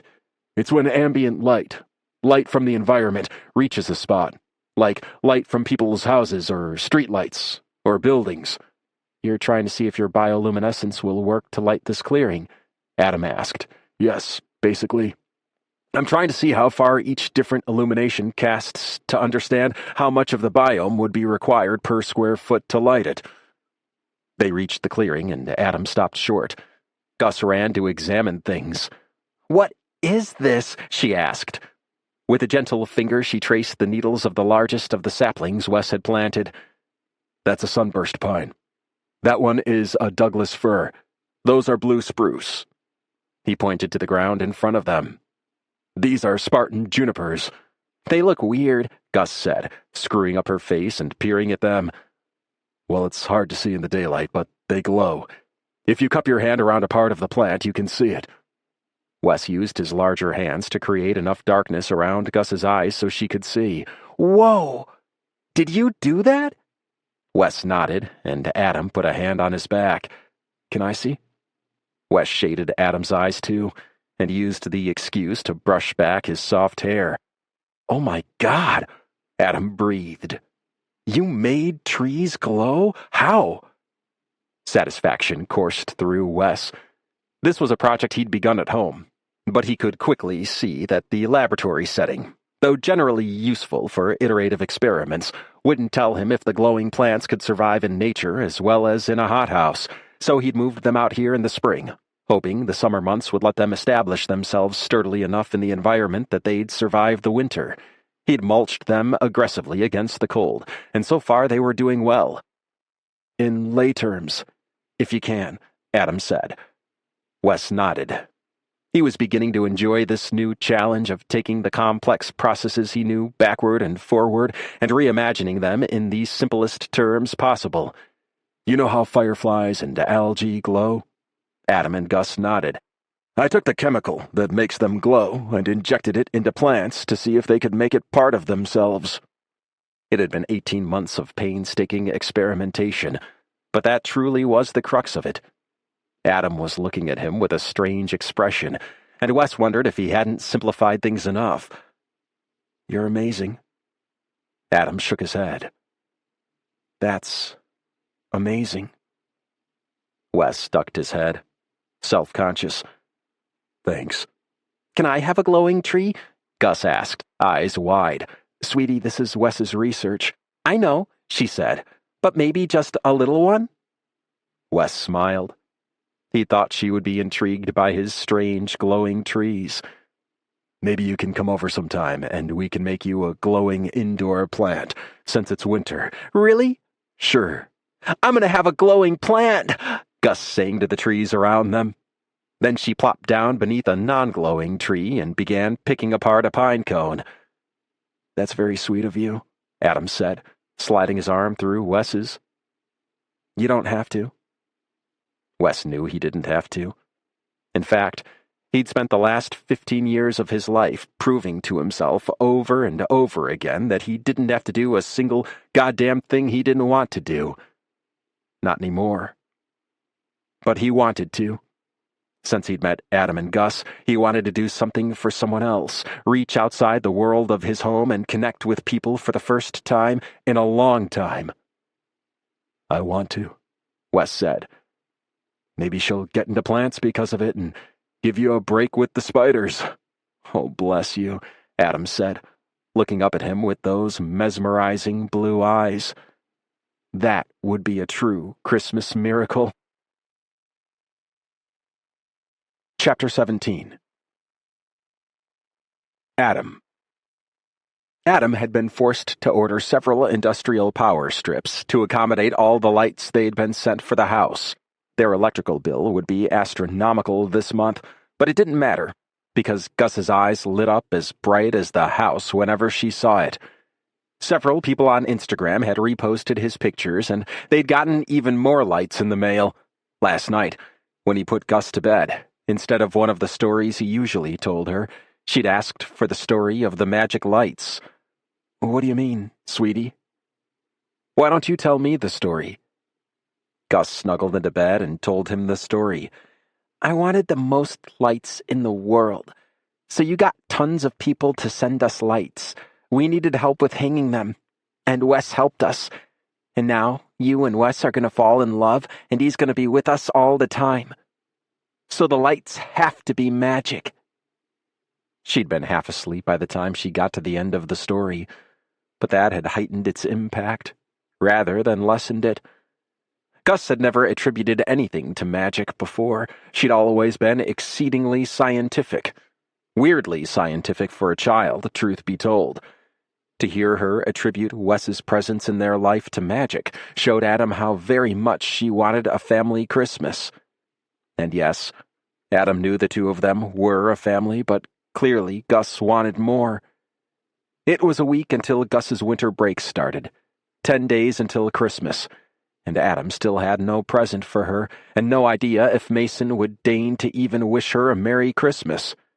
He had considered texting Mason to ask, but couldn't even draft a message that wasn't razor sharp. Adam closed Gus's door and settled in front of Meet Me in St. Louis to brainstorm gift ideas for Gus. "A video game console?" Charlie suggested at work the next day. "Kids like video games, right? A bike?" Rye suggested. "I always wanted one when I was Gus's age." "What presents would you have liked when you were 8, Marie?" Adam asked his mysterious co-worker. Marie's expression turned instantly mischievous and fond, but she just asked mildly, "Does she like to read?" "Could I put together a little laboratory for her, or something?" Adam asked Wes that night after Gus was asleep. Wes had come over for dinner and made lasagna, about which Gus proclaimed, "Oh, weird. It's really good." Adam gave her a look, and she revised her sentiment. "Sorry, I just meant I didn't think you'd be able to cook, but this is really good." "Sweetie, it's not very nice to say that you assumed someone couldn't cook." Gus cocked her head. "Why?" "Because making assumptions about people means that you are judging them based on what you believe, not what's true." "Oh." She thought about that for a minute. "It's not bad to not be able to cook. You can't cook, and you're awesome. Adam smiled. Assumptions aren't necessarily bad. But what would you think if someone said they assumed you weren't good at science? Why would someone think that? I'm great at science, Gus said angrily. I know. It doesn't feel very good, huh? Sorry, Wes, Gus said. I didn't mean to make you feel bad. Thanks, Wes said. Why did you assume I couldn't cook? Gus ate a huge bite of lasagna and chewed thoughtfully. Adam had worked very hard to teach her to be open to questions and not get defensive. He watched proudly as she really considered the question. I guess 'cause your house is full of weird stuff, and cooking's such a normal thing, I thought you maybe wouldn't care about it. Wes nodded. That makes a lot of sense. Good lesson that a real scientist can't extrapolate too much. What's that? It means a scientist can't take one piece of data they know and make the mistake of thinking it also means another piece of data they don't know. I want to be a real scientist, Gus said softly. Well, now you know one way to be an even better one, Wes said and held up his hand. Gus high-fived it. Thanks, she told him, like he'd given her a gift. Then she shoved more lasagna in her mouth. Adam looked at Wes, his heart so full he could hardly stand it. Wes winked at him and pressed his knee to Adam's under the table. Now, after cleaning up the kitchen, they were in the living room, fire once again crackling merrily on the television screen. A laboratory, Wes mused. Maybe. Depends what you mean. My 8-year-old self would kill me for saying so, but I think she's probably too young for an actual chemistry set with, chemicals.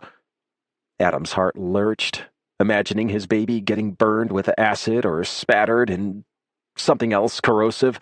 Yeah, no chemicals. Definitely not. What else is in a laboratory? Fire.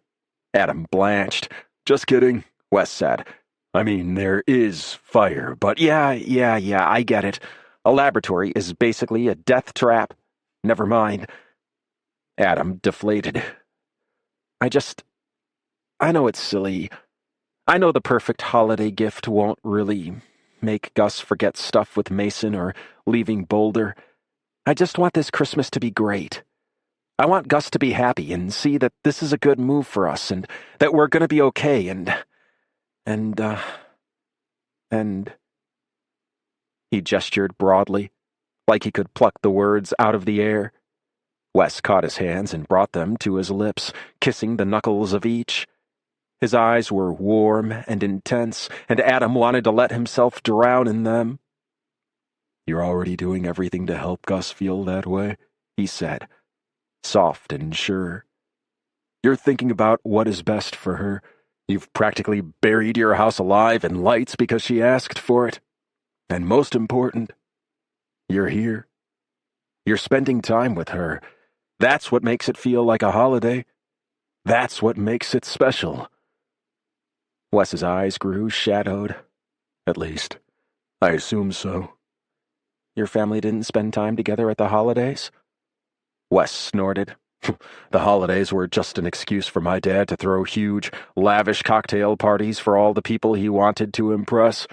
He and my mom would spend months planning every detail of the food, the drinks, the music, their outfits, and then they'd spend the entire party pretending it was effortless. Lana and I had to be there, dressed to the nines, so they could show us off like ornaments on a tree. But when the guests were gone and the music was turned off, all we had for Christmas was a fridge full of leftover hors d'oeuvres and a pile of fancy, impersonal gifts from strangers. Wes shrugged, his eyes flat. And now? Adam asked. Now? Yeah. Now that you can do whatever you want, how do you celebrate? Oh. Well, I don't. Really. At all. Anything. How come? Wes traced Adam's cheek absently, and when he spoke his voice was husky and low. I guess I never felt like I had much to celebrate. Adam felt the words like they'd been thrown at him, and they hurt. Wes. Beautiful, brilliant, sweet, generous, weird, in a great way Wes didn't feel like he had anything to celebrate. Adam's mission was clear. He had to celebrate the hell out of Wesley Mowbray. Well, that's settled then, Adam said, forgetting he hadn't said any of that out loud. What's settled? You should have Christmas with us. For a moment, Adam thought Wes didn't like the idea. Maybe it was too soon. Mason had always told him he got too invested, too enthusiastic, jumped the gun, but it felt right to Adam, so right. And when things felt right, he wanted more of them. Then Adam realized that Wes had turned away and was clenching his fists because he didn't want Adam to see the emotion in his face. "Come here," Adam said. He tugged Wes back to him. "Look at me." Wes raised his eyes to Adam's. His nostrils flared, and he licked his lips, and Adam could see the years of solitude and isolation crumble like a cliff face into the sea. If you... Really?" Adam's heart swelled with affection for Wes. He wanted to pull him so tight against his chest that he could feel Wes's heartbeat and the movement of each breath. He wanted to kiss him until all they could taste was each other. He wanted to sleep and wake with Wes's arms around him and his arms around Wes, and shit, Adam knew what that meant. He knew what it meant, and he knew it was too soon, and Adam, God, don't say it out loud, he screamed at himself. But even if he didn't say it, he knew. He was falling for Wes Mowbray. Seriously. Deeply, no joke, falling in love with him. Love. Shit. Chapter 18. Wes. Adam Mills had invited him for Christmas. It was such an ordinary sentence, but it set Wes's blood on fire with joy and possibility. His senior year of high school had been the last time he'd attended his parents' annual holiday cocktail party. He'd made the obligatory appearance, endured the endless comments about his stint on the edge of day, and ducked every offer from an agent or casting director to get him back in the spotlight. The spotlight was, he explained, exactly what he wanted to escape. The next year, he'd stayed at Caltech through winter break, making excuses about needing to monitor his experiments in the lab, and he did so for the next 3 years, too, until he graduated. When he started back at Caltech as a grad student, he stopped going home to visit altogether. The invitations became perfunctory then, more an excuse for his parents and Lana to express their disappointment and hurt than any genuine desire to see him, or so Wes believed. Every now and then, over the years, someone in his cohort would drag him to a holiday party. They were a relief of cheap drinks and frozen hors d'oeuvres and white elephant gifts with budgets of $10 or less. But although they were less stressful, he didn't enjoy them. Just like his parents' parties, they reminded him that he didn't belong, just in a different way. One year, he was dating Lyle seriously enough that he agreed to accompany him home for the holidays. It had been an exercise in torment because Lyle had told his parents about Wes's family, and they took advantage of any downtime by asking him to tell them stories of Hollywood and what it was like to be on a film set. He looked at Lyle differently after that. He'd been the first person in grad school that Wes had confided in about his family, and he thought Lyle understood how reticent he was to be connected with them. After all, he'd enrolled in grad school under his mother's last name precisely to distance himself from his past, his father, and now his sister, because Lana's star was also on the rise. Lyle had blinked wide eyes and apologized, but said he thought his family would be so interested that he'd been sure Wes wouldn't mind slaking their curiosity. Wes hadn't left in the middle of the trip because he abhorred drama of all kinds, but he'd quietly ended the relationship in his mind right then and there, and ended it out loud a week later when they returned to Pasadena. He hadn't celebrated a holiday since. Occasionally, on his birthday, he'd buy himself some piece of gear he'd wanted for his work, but he did that not on his birthday as well. And he never, ever, ever acknowledged Christmas, although he enjoyed Zachary's seasonal texts repurposing cheesy Christmas memes into Hanukkah ones. But this year, he wouldn't be alone. This year, Christmas wouldn't pass unnoticed and unacknowledged. This year, he had 2 people to share it with. 2 people who gleamed like bright stars in the darkness. Wes stroked Betty's back as he began to dream up the gift he would give to Adam and Gus. It wasn't impossible, but it would be a time crunch. He decided to put on another pot of coffee and get down to business. Daddy says you're having Christmas with us. Is it true? Wes had opened the door at Gus's enthusiastic bell ringing and found her cheeks flushed and Adam waving from across the street. "Come on in," Wes said, saluting Adam and giving him a wink over Gus's head. She was there, as agreed, to create her glowing plant. But is it true, Wes? She bounced inside and shoved her hands in her pockets, something Adam had taught her to do when she got so excited she wanted to tug on people to get their attention. Wes grinned. She was so frickin' cute. "Yeah, it's true. That okay with you?" "It's perfection," Gus trilled, spinning around, and Wes couldn't help agreeing with her. "Cool." "Cool," she echoed. "Cool, cool, cool." She was practically vibrating with excitement as she skipped after him to the living room where he'd laid out everything they would need. He was going to be showing Gus how to flood the plant with a luciferase enzyme instead of splicing it into the plant's DNA as Wes had done with the trees he planted in the clearing. He had a feeling Gus was far more interested in quick results than long-lasting ones. He had packaged luciferase, luciferin, and coenzyme A in nanoparticles to help each one get to the right part of the plant, and suspended them in a solution. "Okay, so we're going to take your plant and put it in this tube. The tube is full of a solution I made that is what will make the plant glow." Gus nodded, eyes wide. "Do you know what kind of plant this is?" Wes asked her. She shook her head. "It's kale." She wrinkled her nose. "Do you eat that?" "Yeah. It's a very hardy plant that can grow in lots of different environments. If you put it in your window, even in the winter, the cold won't bother it." She nodded. "This is an autoclave. It's going to pressurize the solution, which will allow the particles that hold the glowing agent to enter tiny pores in the plants, called stomata." He tapped his own face. "Pores are like what we have in our skin. They let our skin breathe. It's the same with plants. Basically, once the particles have entered the stomata, it will begin to glow." Gus's eyes were huge. He showed her how to put the kale plant into the solution, then turned on the autoclave, and they watched the plant slowly darken as the solution was pushed in through the stomata. "Whoa," Gus breathed. "It'll take a bit before it starts glowing," Wes said, not wanting her to be disappointed.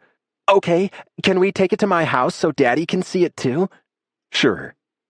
She was so excited about the soon-to-be glowing plant that she only called hello and goodbye to Betty and the other animals before grabbing Wes's hand and pulling him to the door.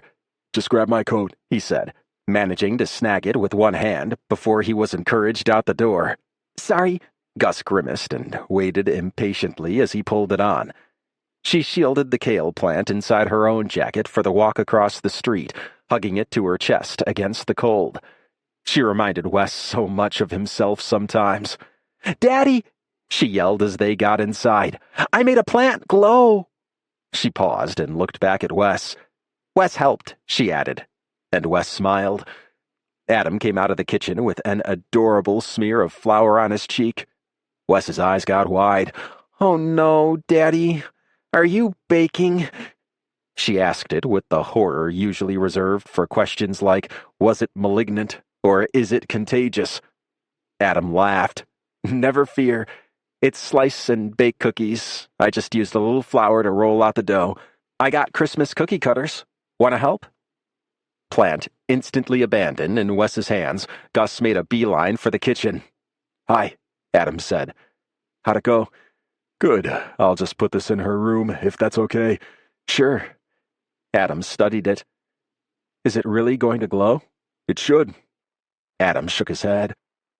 "Jesus, You're seriously unbelievable. Do you know that?"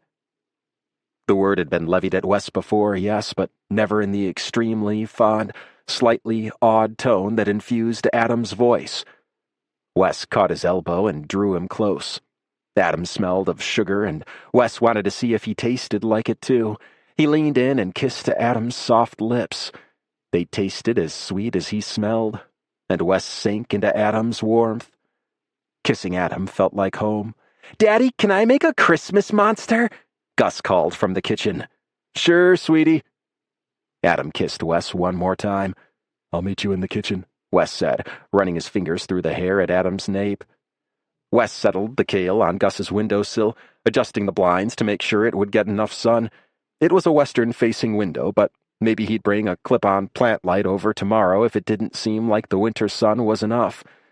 Gus's room was a tornado of bits and pieces of things she'd clearly taken apart, or found, or taken off of other appliances. She had a screwdriver, a pair of needle-nose pliers, and a spool of floral wire next to a pile of rivets in a drawer, and everywhere were books flopped open on their spines and flagged with bits of torn paper as bookmarks. Wes felt like he'd wandered back in time to his own childhood bedroom, although that had been ruthlessly ordered once a week by the cleaning lady his parents employed.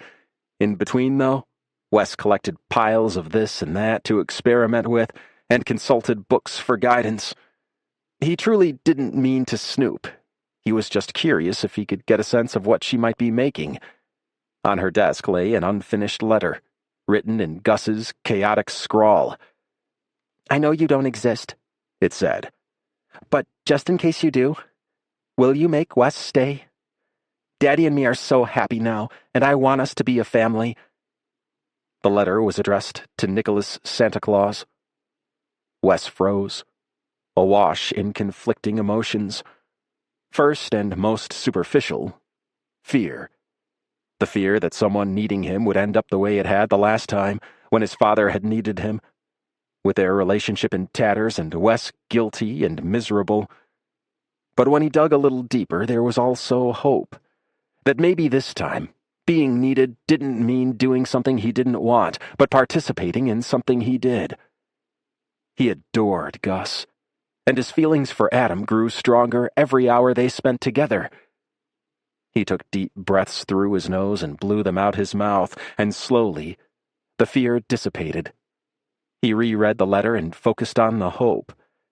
"Daddy and me are so happy now. So happy." So was Wes. And if Gus and Adam were happy and so was he, then... Wes walked into the kitchen where Gus and Adam stood at the kitchen table, backs to Wes, their blonde hair similarly messy. They had their arms around each other and were concentrating on something on the table. Wes was filled with such overwhelming affection that he felt his nose tickle and his eyes prick with tears. He put a hand on each of their shoulders and peered over their heads. On the table was something made out of dough. "Is that, what is that?" "It's a Christmas monster," Gus said gleefully.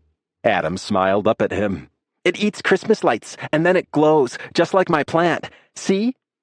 She pointed, and Wes could vaguely make out a blob that might have been fairy lights around what might have been the midsection of the creature. "Got it," Wes said. "It'll be better when I frost it," Gus assured him. Over the next 2 hours, they cut out dozens of shapes. Gus had eschewed the cookie cutters immediately, claiming that snowflakes and reindeer were boring, and Wes was inclined to agree with her. They made monsters that ate Christmas trees and Christmas trees that ate monsters, Santa Clauses that were half lizard and half human, and tarantula elves. Adam shuddered at them, even in dough form. As the cookies baked, they tinted frosting with food coloring, and Adam spooned it into plastic bags he cut the tips off of to make piping bags. "I saw it on Pinterest," he explained, and Gus started chatting before Wes could ask what Pinterest was. To get them the colors they wanted, the frosting ended up a bit runny, so when Wes tried to use green frosting to outline the tree his monster was eating, it mixed with the red frosting he'd used to frost the monster, resulting in a gloppy brown mess that looked less like a monster and more like what you might do if you saw one. Adam's and Gus's didn't look much better. In fact, truth be told, Adam's looked much worse, but no one cared.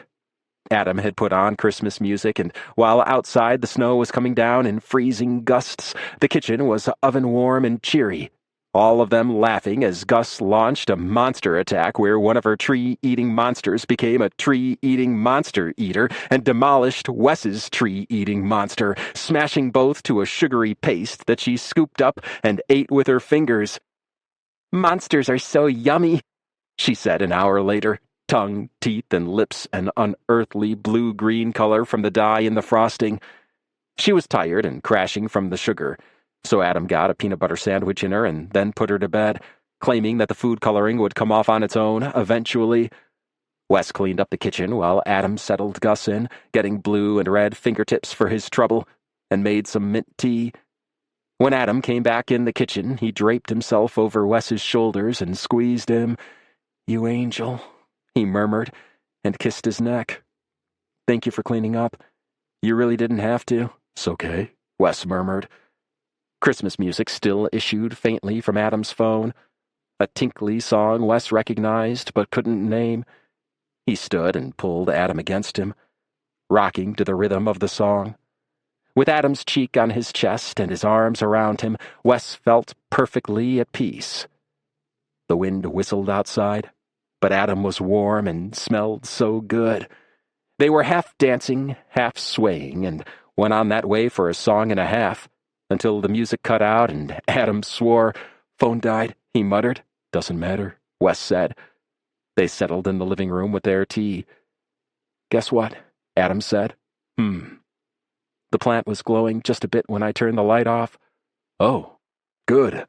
I was worried it might not work and she'd be disappointed." She was really excited. She wanted to come back out and show you, but I made her go to bed. Wes hummed with quiet satisfaction. "Can I ask you something?" Anything." "I don't know how to say it exactly, so forgive me, but do you do things with what you create? Like, do you sell them to someone? Are you employed by someone?" "I'm still in the experimentation phase, mainly," Wes said carefully. Adam's question had been gentle, if clumsy, but Adam was not the first one to point out that Wes hadn't actually done anything yet. "I didn't mean to be mean about it," Adam said, putting a hand on his arm and sounding so much like Gus that Wes smiled. He shook his head. "Not mean.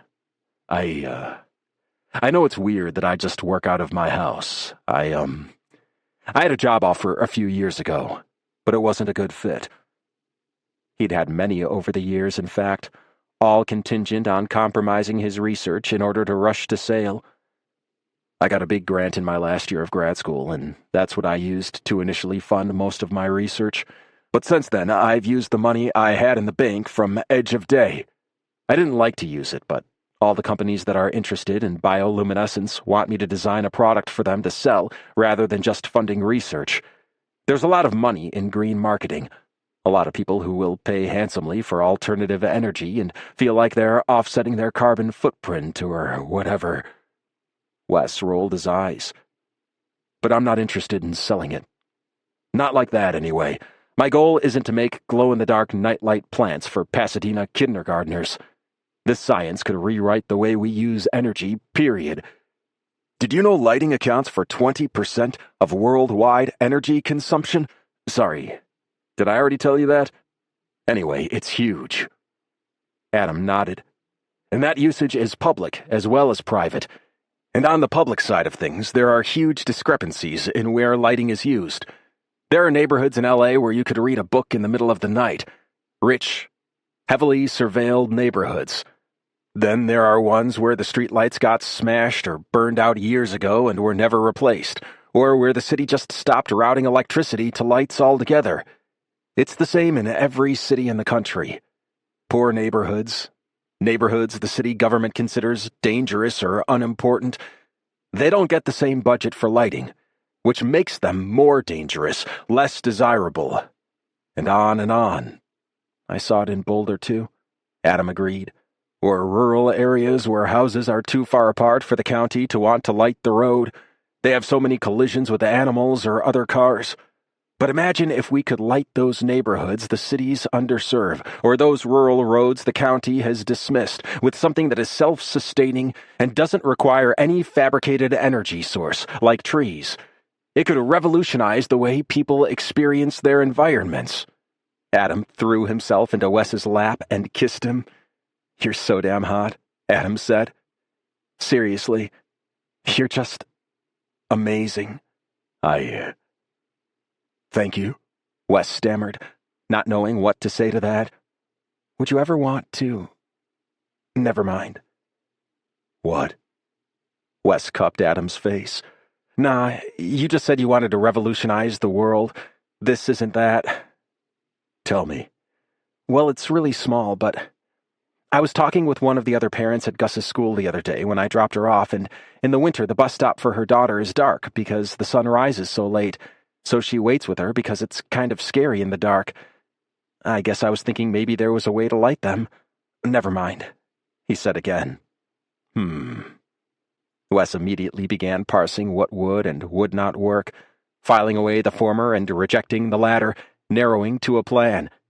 Adam said, "Wes, are you mad?" "Huh? No. Course not." "Oh, you're frowning." "Sorry, just thinking," Wes said. "Where is the bus stop?" "I'm not sure what road, exactly, but I can ask Caroline next time I see her." Wes nodded, already miles ahead.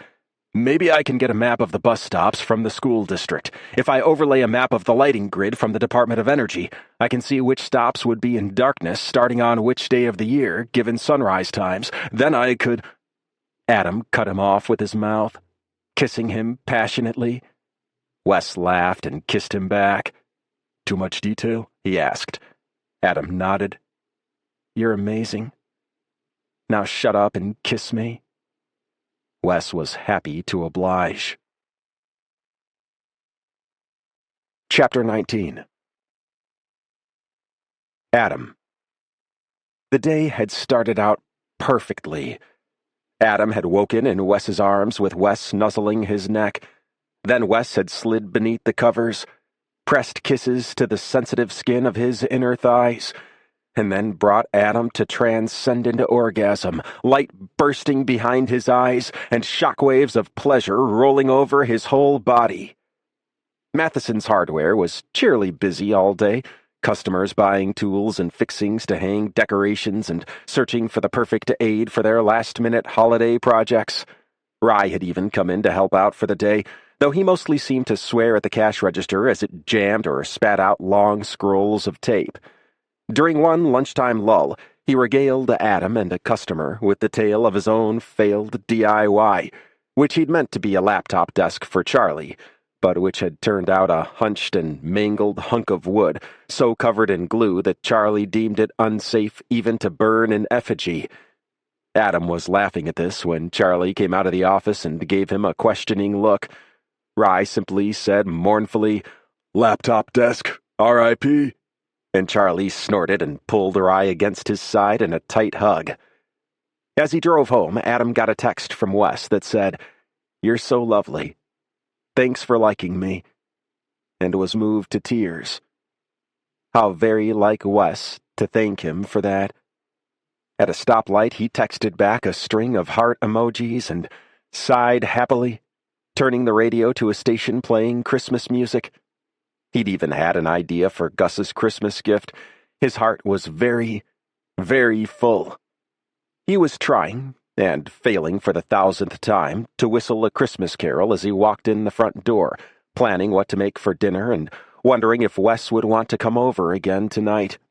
Shoes off, Adam paused. The house was oddly silent. Usually, when he got home from work, the television was on, or Gus was laughing, or River was talking. But now, nothing. "Hello?" River came into the living room, looking drawn, and Adam's heart felt like it leapt to his throat. "What is it? What's wrong? What happened?" River squeezed his arm. "She's fine," they said immediately. "She's just, Adam pulled River down on the couch, his entire being desperate to hear what had happened. If one of those little shits hurt my baby, I will rend them limb from limb." But before River could explain, Adam's phone rang. It was Gus's school. He showed the screen to River, whose eyes went wide. Yeah, get it. I'll see you later." They waved and were out the door. Adam answered the phone, a pit forming in his stomach as he listened to the principal. "Mr. Mills, August is a delightful child. She's engaged and curious and quite an, critical thinker. It's the last of these that I need to talk with you about. I've had multiple calls from parents about an incident that transpired today with August. It would seem she made an announcement on the playground during recess that Santa Claus does not exist. Oh, Gus. She was quite insistent about it, even after it clearly upset several of the other children. Now, Mrs. Gordon said gently, of course it is up to each family what they teach their children. But as I'm sure you're aware, the timing of the Santa isn't real discussion is something that most parents want to choose for themselves." Adam pinched the bridge of his nose, feeling a headache threatening. "Gosh, I'm really sorry. I get that, of course. I'm not sure what I can do, though," he said honestly. The loud sigh on the other end of the call rather suggested that Mrs. Gordon also didn't know what there was to be done. Perhaps a conversation with August about which are at-home conversations and which are at-school conversations. Adam rubbed deeply into the spot between his eyebrows. "Yeah, I can do that," he said. "But Gus is 8. 8-year-olds are going to say what they're going to say, and there really doesn't seem to be a power on earth that can stop them. I've tried. I'm sure there were plenty of kids saying that Santa does exist, so—" He shrugged, even though she couldn't see him. "There were tears, Mr. Mills. Phone calls." Adam sighed. "Yeah, I get it. My kid made your life harder by being a kid. But Gus isn't who your problem is with. It's with the parents who are bothering you. It is up to all of them what they tell their kids and when, but it's not up to Gus, an 8-year-old, to manage that for them. Part of living in the world is that people are different and believe different things. It's not bad for those kids to learn that lesson, even if their parents apparently haven't." "Mr. Mills," she began, placatingly, "if August could just tell the other children that she was joking." Sometimes Adam forgot, because he was an adult now and in charge of his life, but he was back in Garnet Run, back in the town that he'd spent 18 years of his life in, back in the town where his classmates had tormented him for being different, for being sensitive, for having the gall to want a life beyond its borders. He knew this place, even if it had been over a decade since he'd left, and there was no way he was having his child go through what he had. "I'm sorry, but no. I grew up in Garnet Run. I know what it's like. But you are a public school. Those kids' parents can teach them whatever they want at home, but so can I. I'm sorry that you're having to deal with these parents, but I imagine if it wasn't about Gus, they'd be calling you about something else. I am absolutely not going to ask my daughter to lie. Period. I don't see this conversation bringing about any more useful solutions, so I'm going to end it." Adam hung up the phone, wishing his cell phone was a landline so he could have slammed it for emphasis. Small-minded piece of shit conservative Adam cut himself off when he saw Gus standing wide-eyed in the doorway. Her face was blotchy and tear-streaked. "Am I in trouble?" she asked timidly and crept into the living room. "No way," Adam said fiercely. "But we did talk about how it's unkind to tell other kids that Santa isn't real if they're still enjoying the magic of him. I know we say no lying, but make-believe isn't the same as lying, and sometimes we choose to believe things because they bring us joy or comfort." Gus hung her head. "The truth is important, but kindness is important too, and taking away someone's joy or comfort isn't kind." "I know." "Why'd you do it then?" Gus sulked her way to the couch. "Tommy Vanderhag said Santa was bringing him a new mom for Christmas because his dad's getting married. I told him that wasn't Santa, that was a wedding. And he said—" She scowled. "He said, What did I know? 'Cause I didn't even have a mom." Adam's heart broke for her, but Gus went on. "So I said, of course I have a mom. I just live with my dad, and what did he know, because Santa didn't even exist? It just slipped out. And then a lot of other kids came over, and they started saying Santa was real, and I got mad. So I told them the evidence." Adam surreptitiously rubbed at his temples where the headache had spread. Just then, a text came from Wes. "You guys okay over there?" Adam's eyes went wide. "How'd you know something was up?" "What's wrong? Do you need help?" Then Wes added, "It's the first day Gus hasn't turned the lights on the second she got home from school." Tears stung Adam's eyes. Wes paid attention. Wes cared. "It's okay. Gus just had a hard day," Adam wrote. "She got in trouble at school, and it's unjust." Wes sent a quizzical face emoji. "I'm here if you need me." Adam sent a heart and wrote, "I'll tell you everything in a bit." "Is that Wes?" "Yeah." "Wes would agree with me." "That Santa isn't real?" "I'm sure he would." Gus looked triumphant. "The thing is, sweetie, here, come in the kitchen while I make dinner." Adam rubbed his head harder, trying to think of how to say this. "There's science-y real, and then there's the other kind of real. A story can be real, even a fantasy story, because it lets you understand things that strictly real reality doesn't." "Like what?" Gus asked, of course, because Adam didn't have an answer. Like what happens after we die. No one really knows. But stories that explore different possibilities can be useful and comforting, even if they're just things to think about."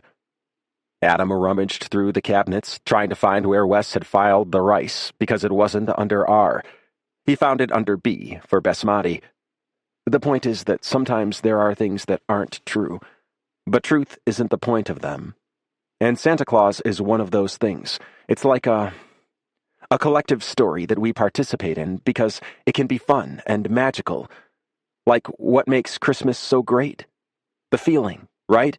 It feels cozy and exciting and special because it's about family and love.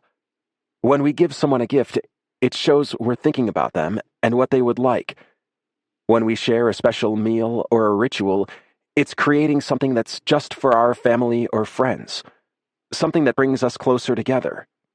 That feels good." Gus nodded reluctantly. "Sometimes," Adam said, tipping her chin up and kissing her forehead, "feeling cozy and loved and together is more important than scientific truth." The doorbell rang after dinner, and Wes ducked inside, shaking snow off his hat. "Wes!" Gus cried, spirit undampened. "Hey, Gus. I heard you had a rough day, so I brought someone to spend the night with you. She's, in the entryway." Wes winked at Gus, and her eyes got wide. "I'll keep her in the box this time," she whispered completely audibly. Wes had texted Adam earlier to see if he could stand having Betty in the house, and Adam had told him he'd feel a lot better if he had Betty and Wes. Wes had replied with a heart emoji. As Gus ran for the entryway, Wes held up a bag to Adam. "I also brought ice cream, for those less excited about Betty." Adam smiled, and Wes crossed to him and pulled him into his arms. "You okay?" Wes asked. He stroked Adam's hair. "Yeah, thanks." "What kind did you bring?" Gus asked, face bright. Betty seemed to have revived her completely. Wes put the bag on the table. "Check it out." Gus's eyes got wider and wider as she pulled 6 different kinds of ice cream out of the bag. "Wow!" she breathed worshipfully. Adam shook his head but squeezed Wes's hand. "I wasn't sure what you liked," Wes said. Gus seemed to be trying to hold all the containers at once. "1 bowl," Adam said, perusing the selection himself. Gus considered each flavor seriously, and then said, "1 bowl or 1 flavor?" "Go to town, kid," Adam said, and Gus did a little dance of excitement. She then proceeded to put some of every flavor in the bowl. Adam helped himself to some mint chocolate chip. Wes took the salted caramel. They settled in the living room, and Adam put the fire on.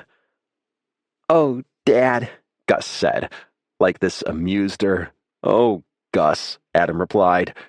"How's that combination of lemon sorbet and peanut butter cup treating you?" Gus took a big bite and mushed it around in her mouth a little. Adam cringed. Gus swallowed and grinned. "Pretty good," she declared. Wes shuddered. To be young and unburdened by taste," Adam said. Gus ate her Frankenstein ice cream happily for a while and then turned her attention to Wes. "Why aren't you having Christmas with your family?" she asked. Wes put his bowl down and addressed her seriously. "Well, because I don't get along with my parents or my sister. I haven't seen them in years. You're supposed to spend time with people who make you happy, but my family makes me feel bad, so I don't spend time with them." Gus wrinkled her brow. "Did they leave?" "No, I left.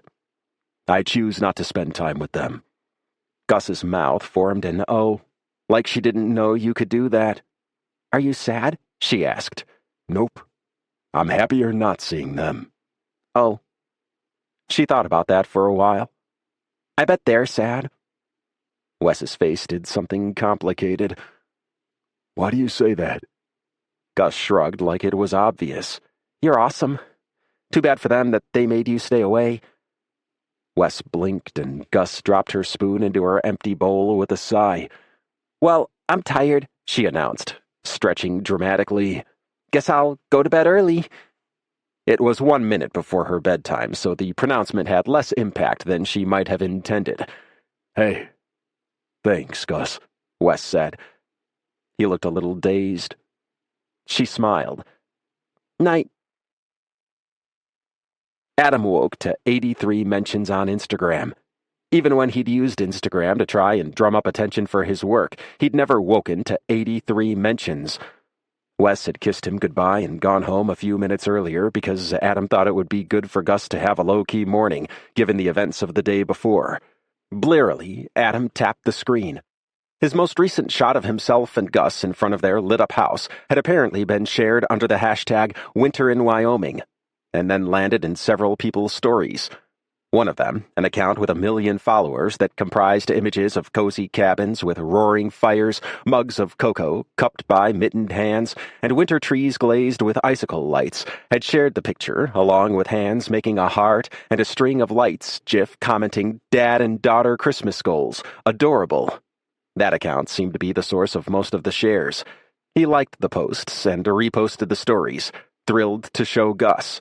He took his phone into her room and gently stroked her hair to wake her up. "Morning, baby. Want to see something cool?" Gus nodded, instantly awake. She could never resist a line like that. Adam showed her the reposted photograph, and she flipped through the mentions expertly. "Oh my God," she breathed. "Are we famous?" Adam laughed. "Nah, but people seem to think we're kinda cool." He winked at her in an aggressively uncool way, and she laughed. "Wish I had a phone so I could show people at school," she said innocently. Adam took a moment to bask in his utter relief that Gus did not have a phone, because he could only imagine the things she would show her classmates in the interest of scientific rigor. "Listen, about the kids at school."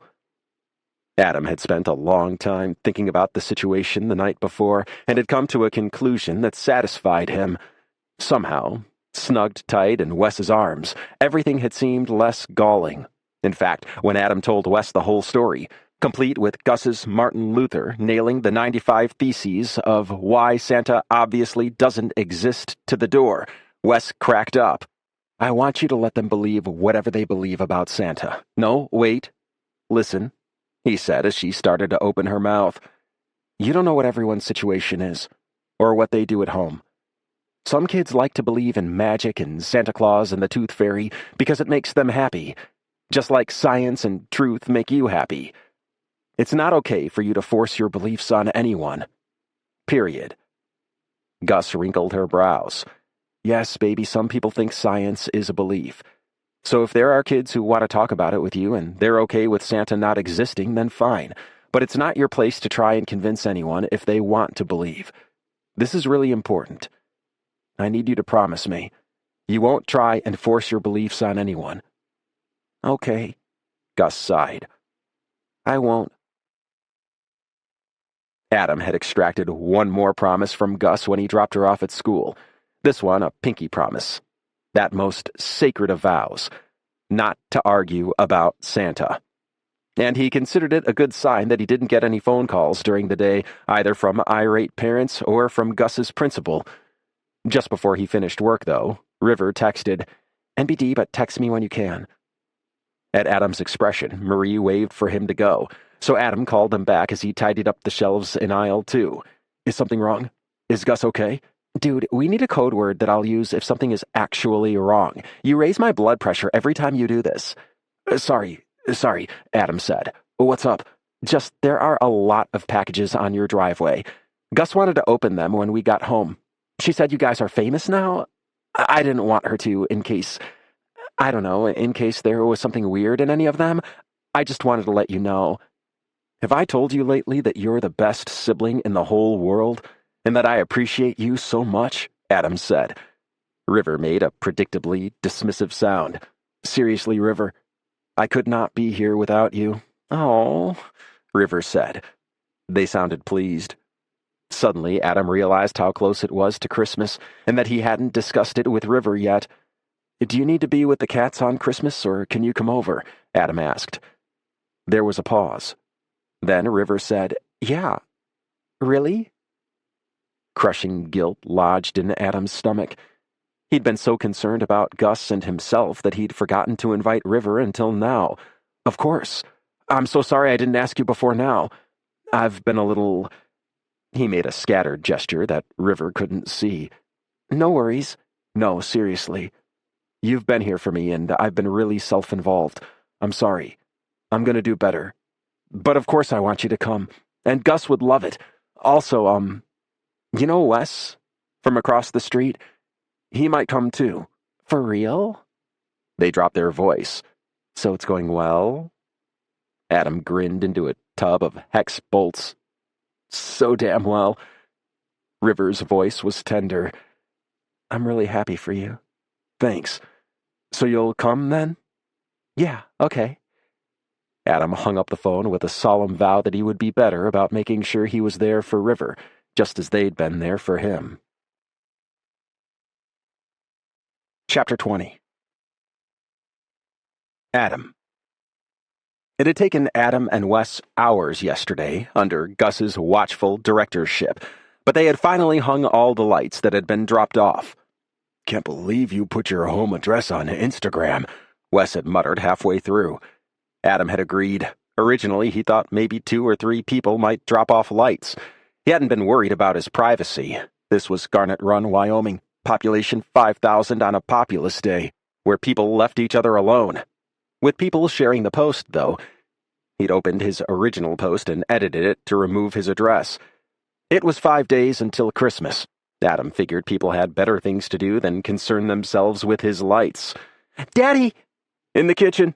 Do you want oatmeal or waffles? Daddy, look! Adam took a slug of his coffee and wiped eyes bleary from another late night with Wes. Totally worth it. Adam followed Gus's voice to the front door and found her face pressed to the window. Outside, their neighbor, Mr. Montgomery, was pointing at their house and talking to 2 strangers, bundled up against the cold. One of them raised her phone and snapped a picture of the house. Stay here, Adam instructed. He pulled on a coat and stepped into his boots. Can I help you? He asked. Hi, I'm sorry, the woman who'd taken the picture said, smiling. I saw your picture on Instagram and I wanted to see the lights you and your little girl hung. It's such a sweet story. Guess it was silly to come during the day. She looked sheepish. Adam could imagine what Wes would say if he were here. He'd mutter, well, certainly don't come prowling around my house at night. But Adam wasn't Wes, and the idea that a real-life person had been moved by Gus's wish for the most lights in the world filled him with warmth. That's okay. Hi, I'm Adam. I'm Naomi, the woman said. That's my brother, Jordan. She pointed to the guy getting something out of their car. We brought you these. Jordan gave a self-conscious wave as he turned around. He was holding 2 coils of lights. Hey, he said. Thought maybe you all could use some more. He held out the lights, and Adam swallowed a lump in his throat. Wow, he breathed. We know it's a little weird that we came here, Naomi said. It's just, our parents used to get really into Christmas, tons of lights and decorations and all. Our mom died a few years ago, and last year our dad had a heart attack. He can't really be climbing on ladders to hang lights anymore. When I saw your post, it just reminded me so much of when we were kids. Naomi gave a sad smile, and Jordan squeezed her hand. It's really cool, you doing this for your daughter, he said. Adam was desperately holding back tears, not wanting to make these kind strangers uncomfortable. Thank you, he choked out. That's really so kind of you. And I'm sorry about your parents. I wish... He broke off, tears too close to the surface. Ignore me, he said, waving a hand in front of his face as if that might disappear the tears. Daddy! Gus came running up behind him and wrapped her skinny arms around his waist the way she often did when he was having feelings. What'd you do to him? She accused Jordan and Naomi. It's okay, sweetie, Adam managed. They didn't do anything. Did he get emotional? She asked knowingly. I suppose so, Jordan said. Gus nodded sagely. You like my lights? She asked brightly, accusations forgotten. They're great, the siblings chorused. They brought us some more, Adam said, holding them out to Gus. Thank you, Gus said. She pointed to the house. Want to see them on? Adam watched Naomi's face turn hopeful for a split second. Then politeness overtook hope. Oh, that's okay. We didn't want to intrude. Just snap a quick picture and drop these off. That's okay, right, Daddy? Adam smiled. Yeah, it's fine. You gonna do it? She grinned and ran for the side of the house. She'd become quite an expert at toggling the various power strips on over the last few weeks. The house lit up, and Naomi gasped. Adam hoped it was a happy gasp, although, in his opinion, the house was looking very overburdened. More light than structure.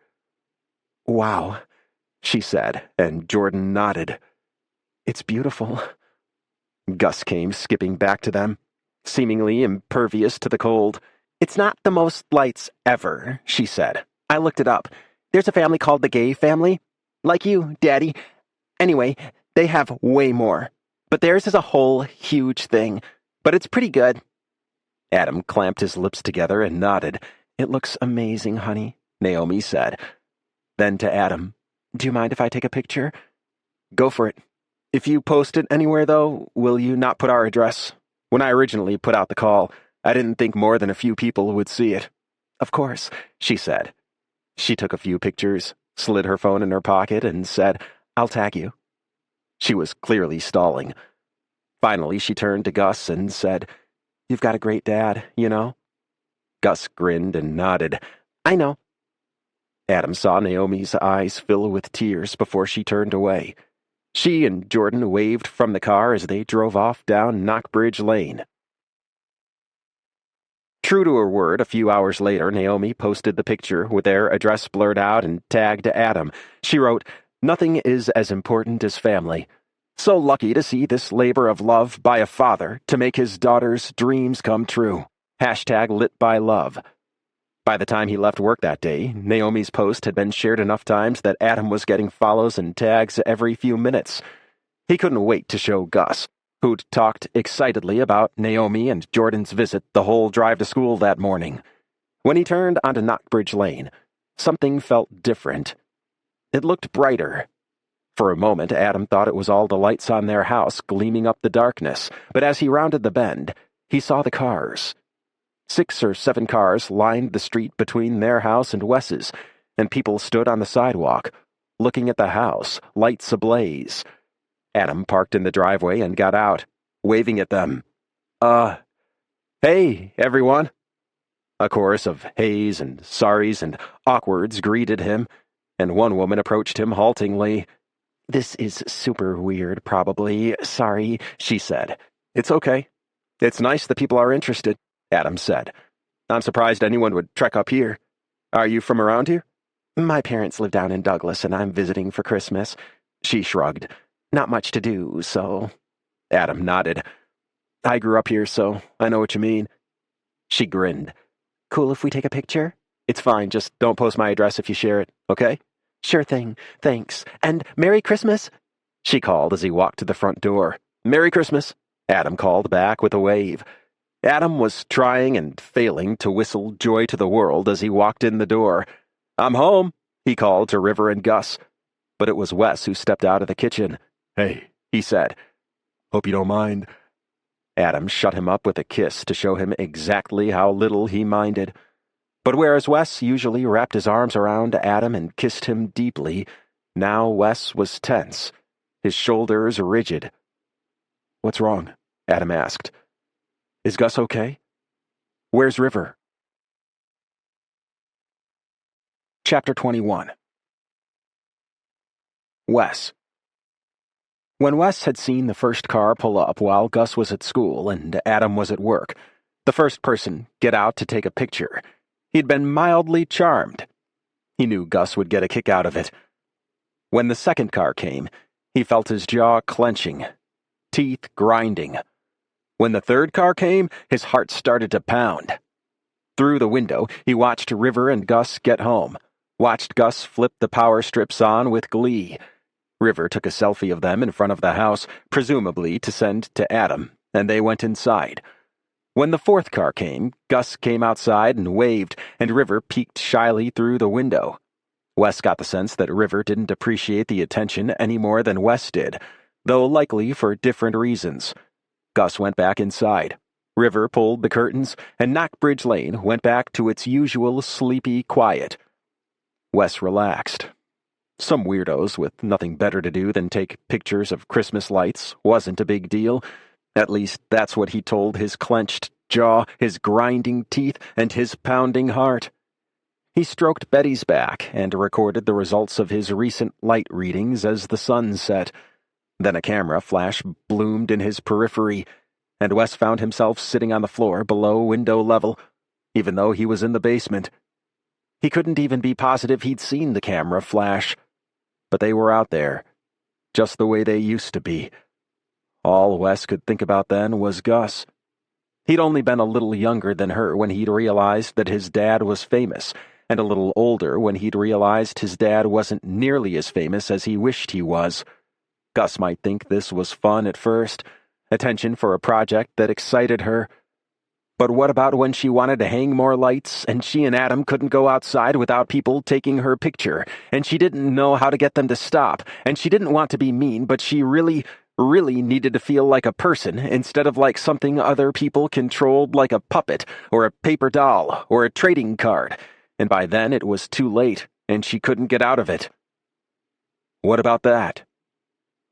Wes pulled on a hooded sweatshirt and heavy jacket and a hat and put the hood up over the hat and snuck out his own back door. He snuck down the road and around to the side of the Mills's house, and then walked to the front door with his back to the three people taking pictures. Gus opened the door with a happy smile and pulled him inside. River, Wes is here, she called happily. River waved and then snuck a nervous glance outside. Those people still there? 3 of them.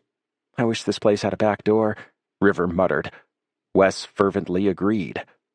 They stood there awkwardly for a moment, River chewing their lip, and Wes trying very hard to come up with a normal reason he'd come over that he could proffer to River, a reason that wasn't, I had a famous dad and I was famous for a second and it ruined my life and I'm freaking out right now, because River was Adam's sibling and he wanted to make a good impression. Thought I could make dinner before Adam got home. It came out sounding like a choked question, and River raised an eyebrow, but Gus looked up at him excitedly. What are you going to make? Oops. Rice? Wes offered, trying to think of the rest. Great, I love rice, Gus said. She was such a damn gem. Okay, River said, clearly catching on that he didn't want to explain. Maybe I'll take off if you're good to stay with her. Sure. Okay, bye, Bug, they said and hugged Gus. They eyed the window. Here, do you want this? Wes offered, pulling off his hooded sweatshirt. River took it gratefully, though it was too big for them. Thank you, they said, pulled the hood up and slipped out the door. Wes opened the refrigerator and found some cauliflower and carrots that he cut up to stir-fry with the rice. He forced himself to focus only on making even, deliberate cuts, not on what might or might not be going on outside. Gus chatted while he cooked, telling him about the words on her spelling test and how while red, blue, and yellow were the primary colors, light had its own primary colors, and it was red, blue, and green. Did he know? And did you know, Gus went on fervently, that there's no colors when you turn the lights off? They disappear. Where do they go? Nowhere. I don't know. No one knows where they go. Wes nodded and asked her more questions, but all the while he was thinking about that. He remembered learning it in elementary school, remembered a few people making much of it, existentially, in pondering and ponderous middle school poems. But it was strange that Gus should bring it up now, the day before his father's birthday, because this was his father's problem. He felt like he disappeared when he didn't have the lights on him, and what Wes had chosen all those years ago by stepping out of the spotlight himself was to turn off a source of his father's light. His dad felt like Wes had made him disappear, and there was nothing he could do about that. No amount of explaining that he, Wes, felt like he disappeared when the lights were on him. It had never mattered, he realized, because his father didn't feel he disappeared any less for understanding it. Wes? Wes? Gus was saying. Huh? You look really weird, and the cauliflower is burning. Shit. Wes snatched the pan off the heat. Sorry, Gus. She shrugged. Why are you weird? He knew about Adam and Gus's no-lying policy and tried to figure out how to formulate an appropriate truth.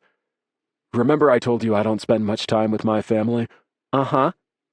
Tomorrow is my dad's birthday, so he's been on my mind, and thinking about stuff with him makes me kind of stressed out. Oh, like Daddy feels about money? Wes filed that tidbit away. Probably something like that, yeah.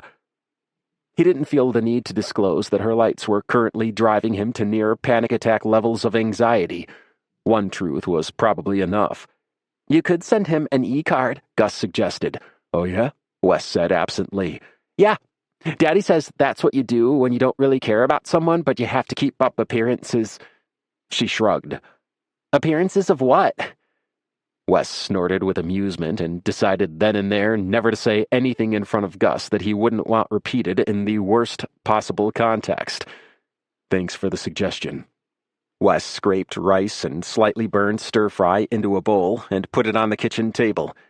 It didn't look very appetizing, but Gus seemed game. Daddy will be home in a minute. We should wait for him because of politeness. Wes high-fived her as the front door opened and Adam arrived. Gus is fine, Wes assured Adam.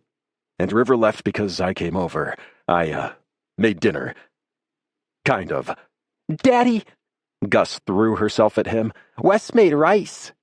Thanks, Adam said, looking at him questioningly. I'm happy to see you. Me too, Wes said. You too, I mean. He couldn't quite get himself together. He knew he was behaving strangely, but he had that feeling, the feeling he hadn't had much since meeting Adam, but had apparently only lain dormant, the sense of being inside his prison of a body as one by one his limbs began to feel strange and alien. But Adam just smiled at him and followed Gus back into the kitchen. Wes forced his prison to walk into the kitchen and get bowls out of the cabinet. He made it scoop rice and vegetables into the bowls. He made it say thanks when Adam got out silverware and asked if he wanted water. He made it bend its legs and sit down at the table and scoop food into its untasting mouth.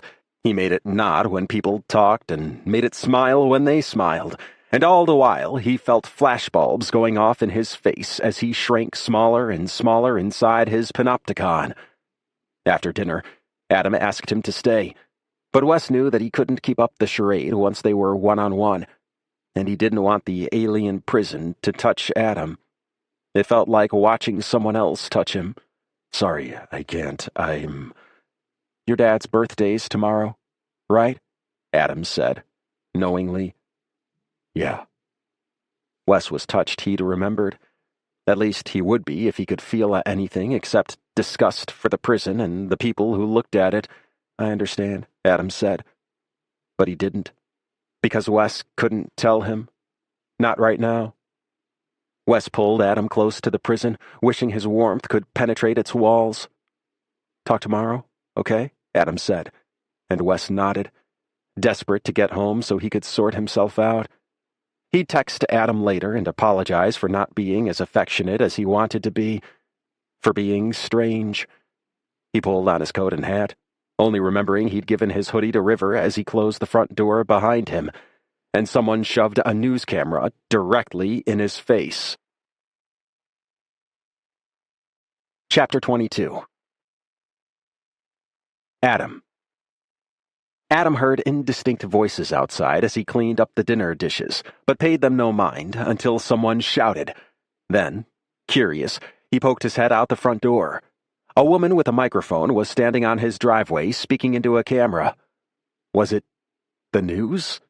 What the hell? Adam muttered, stepping into his boots. Adam Mills? The woman said when she saw him. Yeah? I'm Tamara Michelson, and we're filming for KCWY. I'd love to interview you about your lights. We're doing feel-good pieces to intro and close out each news broadcast, and the story of your lights is just the thing for us. I tried to call you, but your number isn't listed.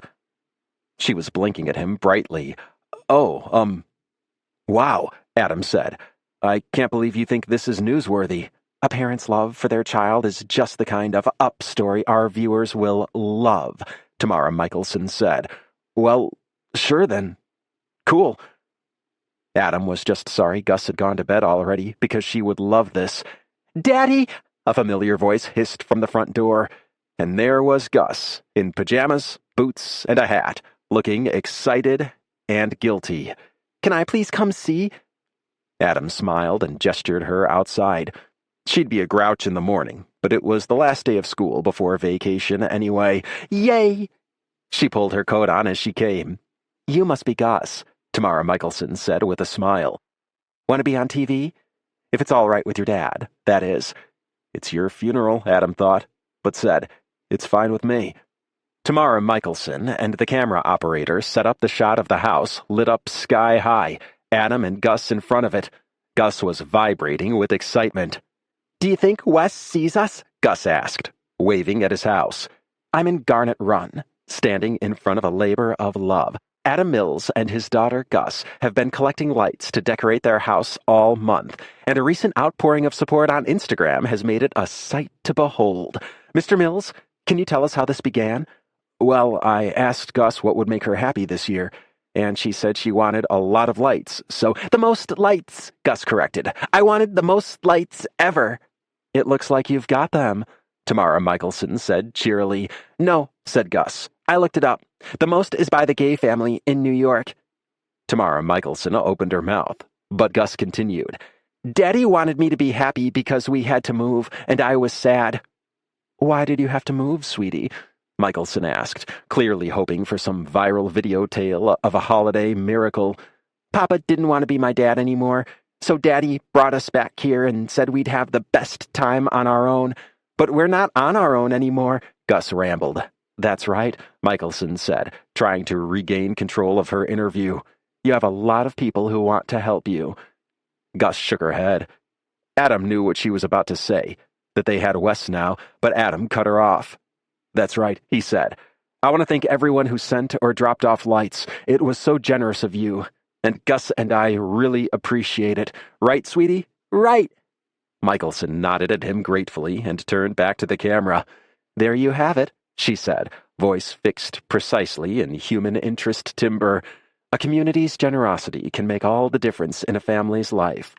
Good night, and happy holidays. She turned back to Adam and Gus and held out her hand. Gus shook it, then Adam. Thank you, she said. That was great. I hope you can edit, Adam muttered. She winked at him and gave a warm smile. Not necessary.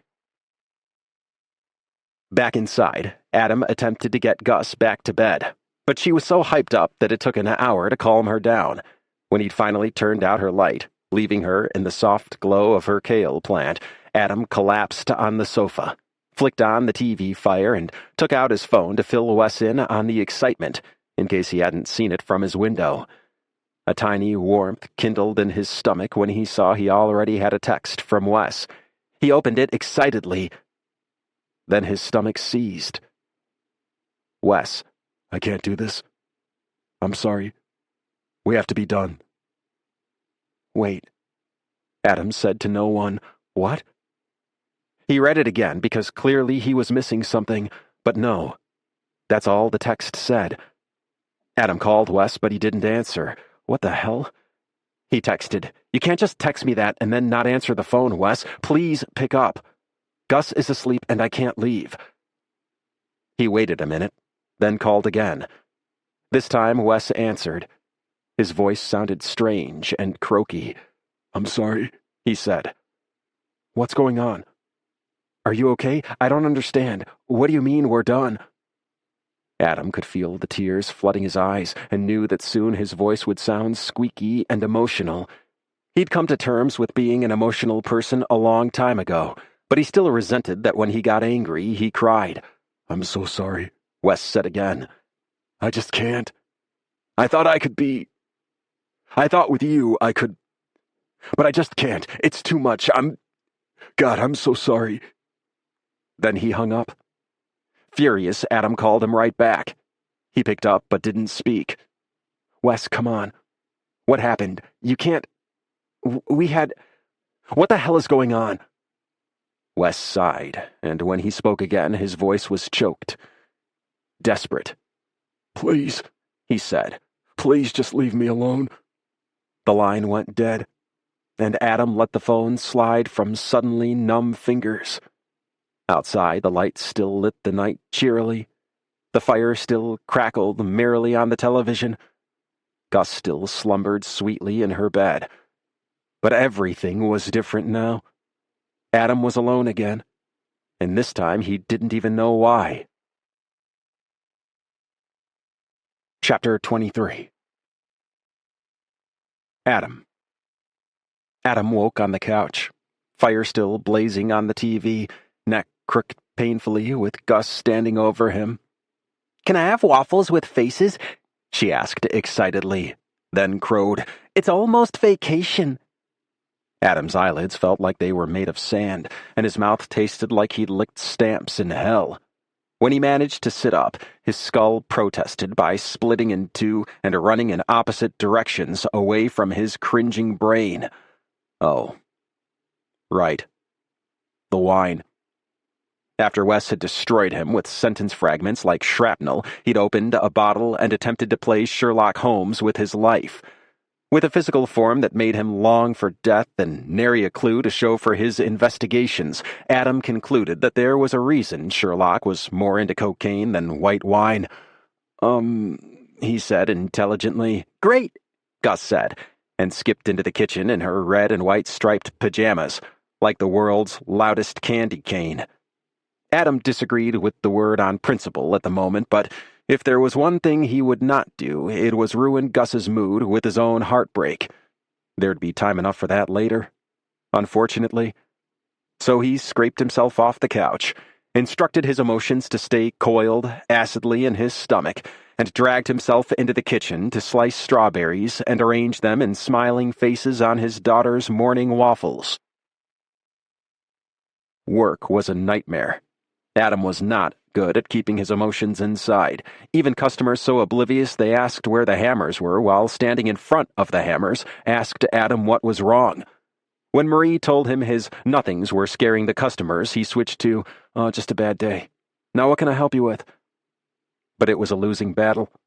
By the time he left work early to pick up Gus, something he'd planned weeks ago to celebrate the start of her vacation, his eyes were red with unshed, and some shed in the bathroom tears, and his lips bitten red. He knew what he really needed was a couple of days on his own to cry his heart out and watch old movies while he ate cookie dough from the tube. But he didn't have that luxury. Instead, he blasted Christmas music on the radio, rolled the windows down, and screamed sang along at the top of his lungs as the freezing wind reddened his whole face to match his eyes. There was a kind of exultant frenzy to it that made Adam feel better enough that he arrived at Gus's school in a state that could easily be misread as pre-vacation sugar-high mania, rather than heartbroken despair. So that was good. Gus ran to the car with her arms full of papers and her scarf streaming behind her, and immediately began to chatter excitedly about a science project she wanted to talk to Wes about. That wasn't. Adam and Gus lay on the couch, legs interlaced, staring blankly at the marathon of old Christmas movies on TV. Gus had taken the news that Wes wouldn't be spending Christmas with them hard.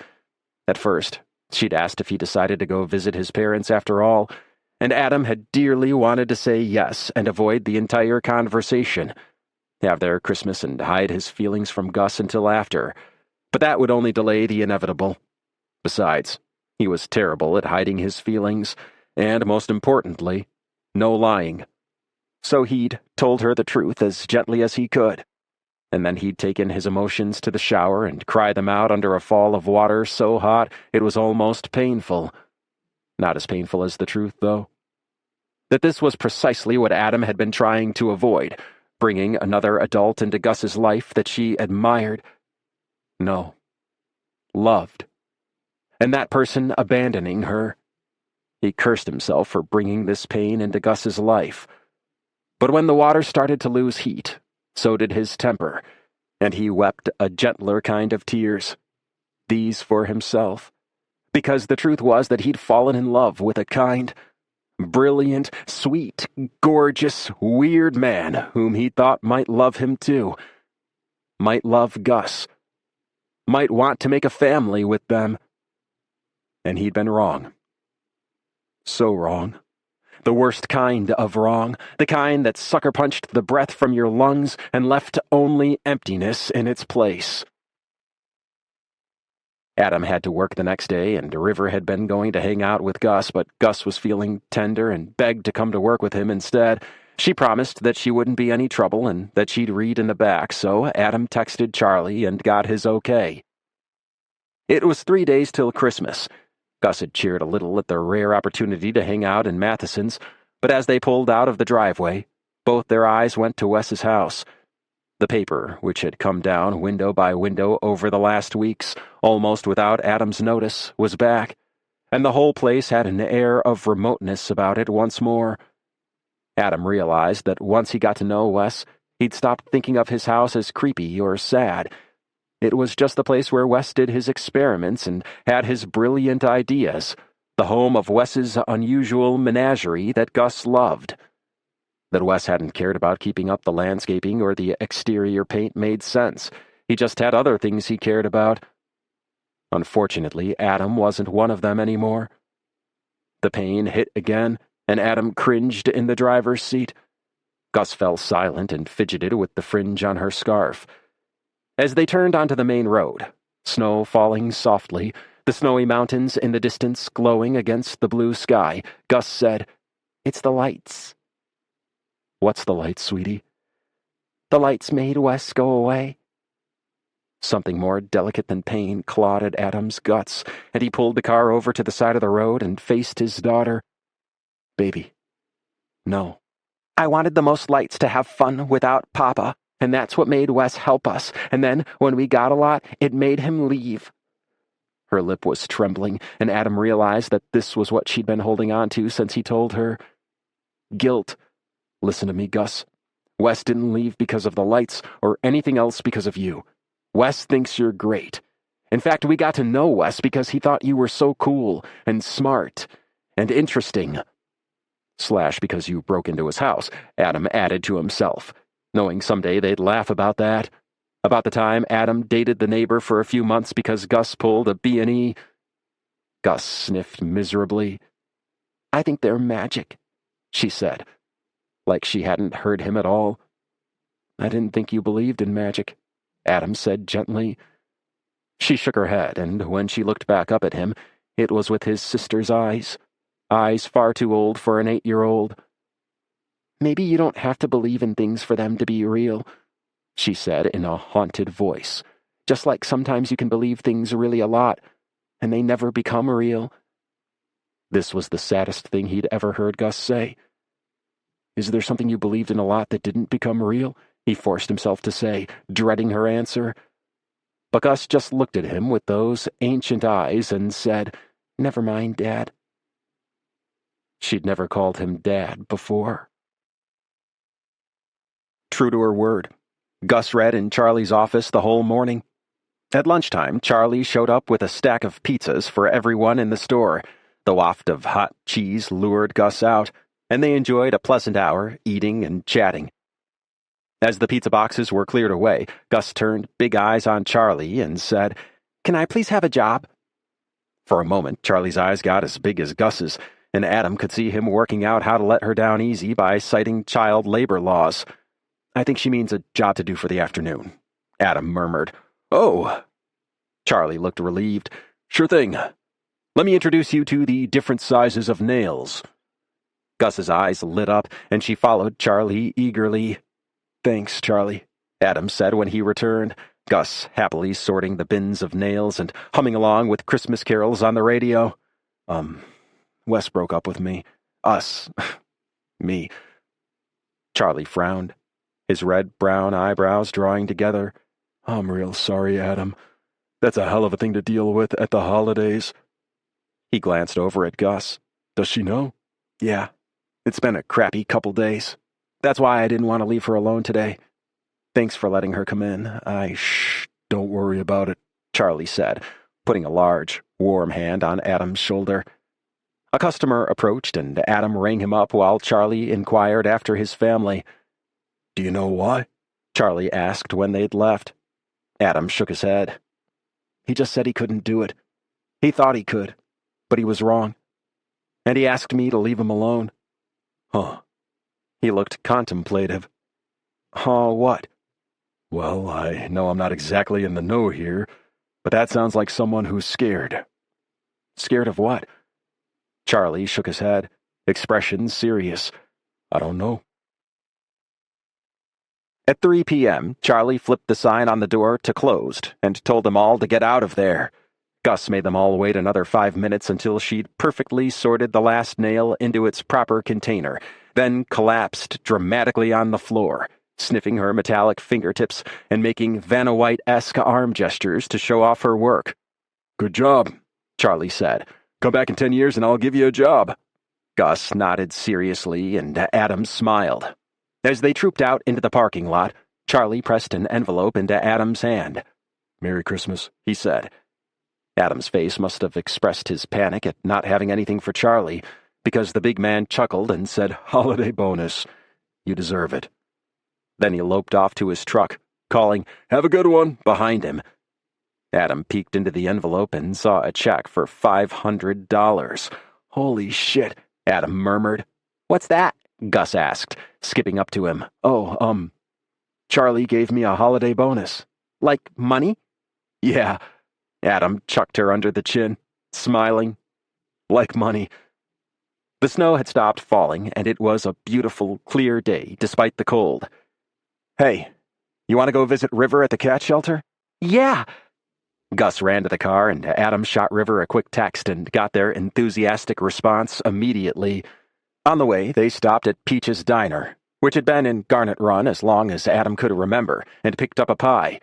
The dirt road cat shelter looked cheery, with purple, white, and yellow lights in every window. "Love the color scheme," Adam said. "Thanks," River smiled. "Rye let me do the decorations." River, can I do one?" Gus was standing at the front desk, where crayon drawings of cats who'd been adopted were taped. "Sure, Bug." River sat Gus on the chair and set her up with paper and crayons.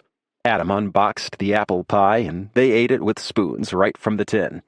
Adam had told River about Wes via text that morning in explaining why he was taking Gus to work with him, and Adam could tell River had a million questions. "You okay here for a minute, sweetie?" Adam said. "I want to cuddle some cats." Gus nodded, totally focused on her drawing, and Adam and River went into the large cat playroom. Adam felt instantly calmed by the cats snoozing on perches and curled up in corners around the room.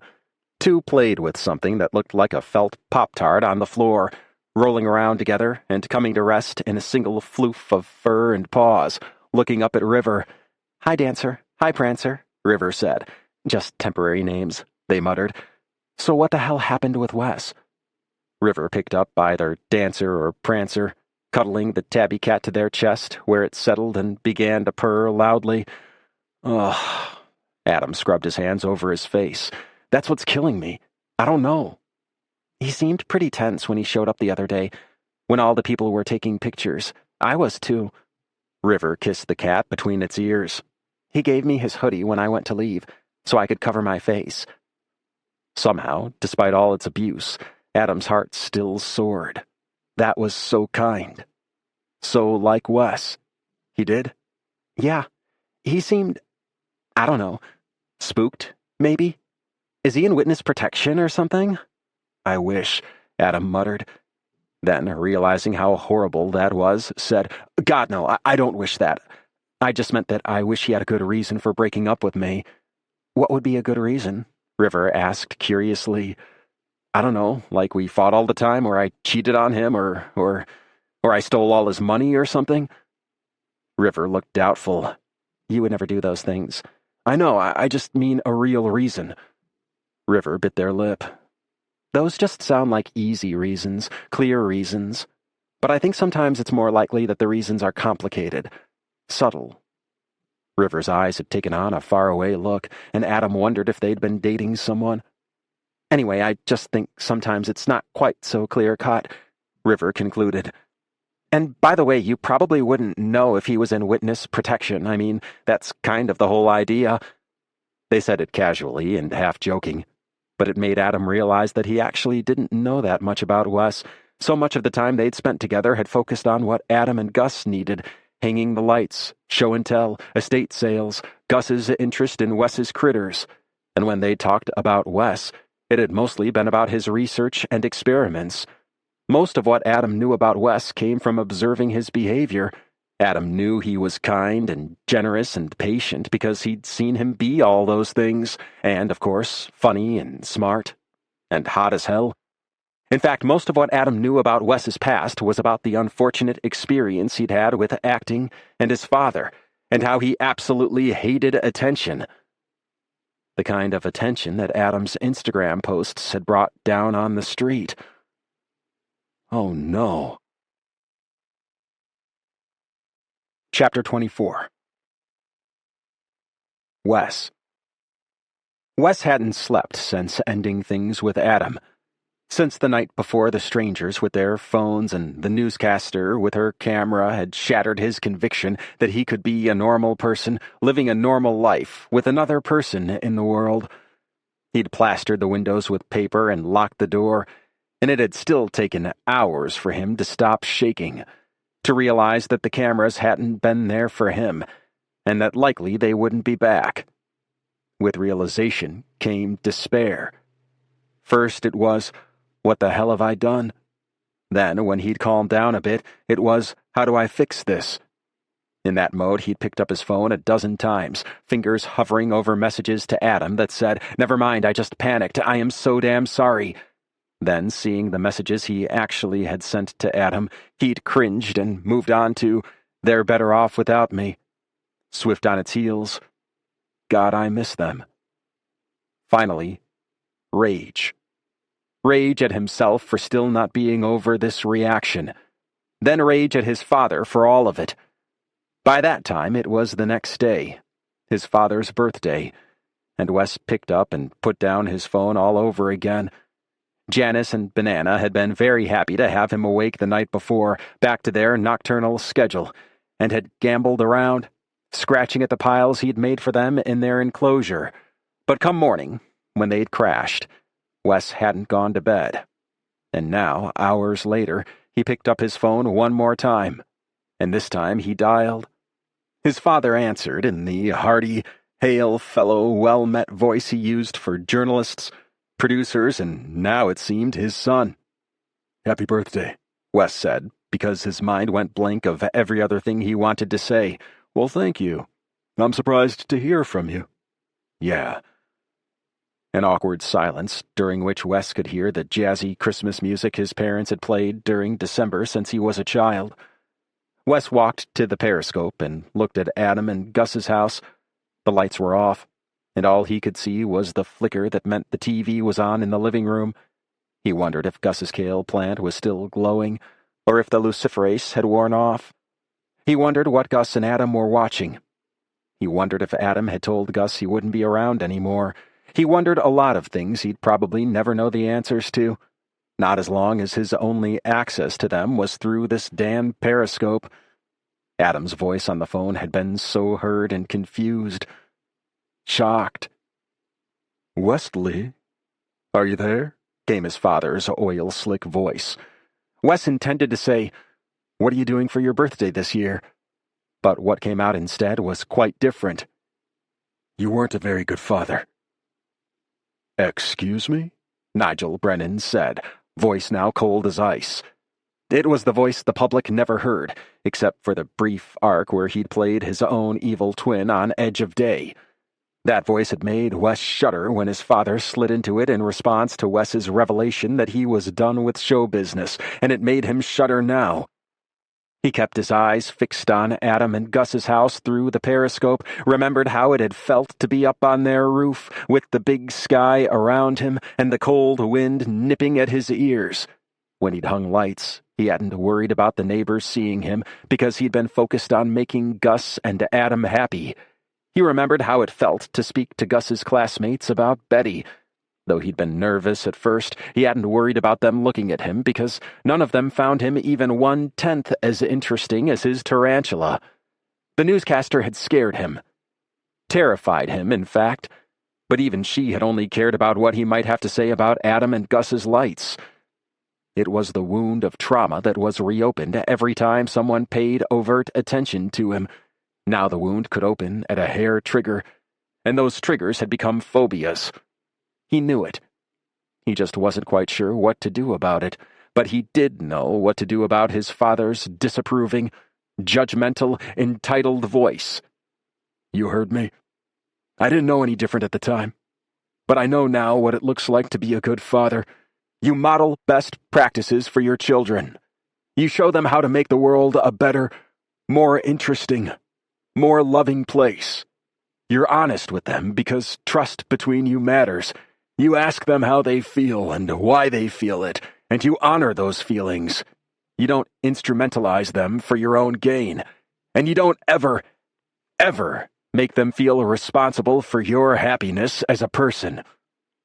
Wes could hear the cold fury in his voice, so he knew his father could hear it too. "I was so terrified of hurting you, of ruining your career, that I did things I hated, things that hurt me, that are still hurting me now, and you didn't care. You didn't care how I felt or what I needed. You only cared about yourself. I know that now. And I know how selfish that is." Wes took a deep breath. He felt as if a huge weight had slid off his shoulders, and his heart was pounding with adrenaline. "I'm sorry to say this on your birthday, but I can't sit with it for one more day.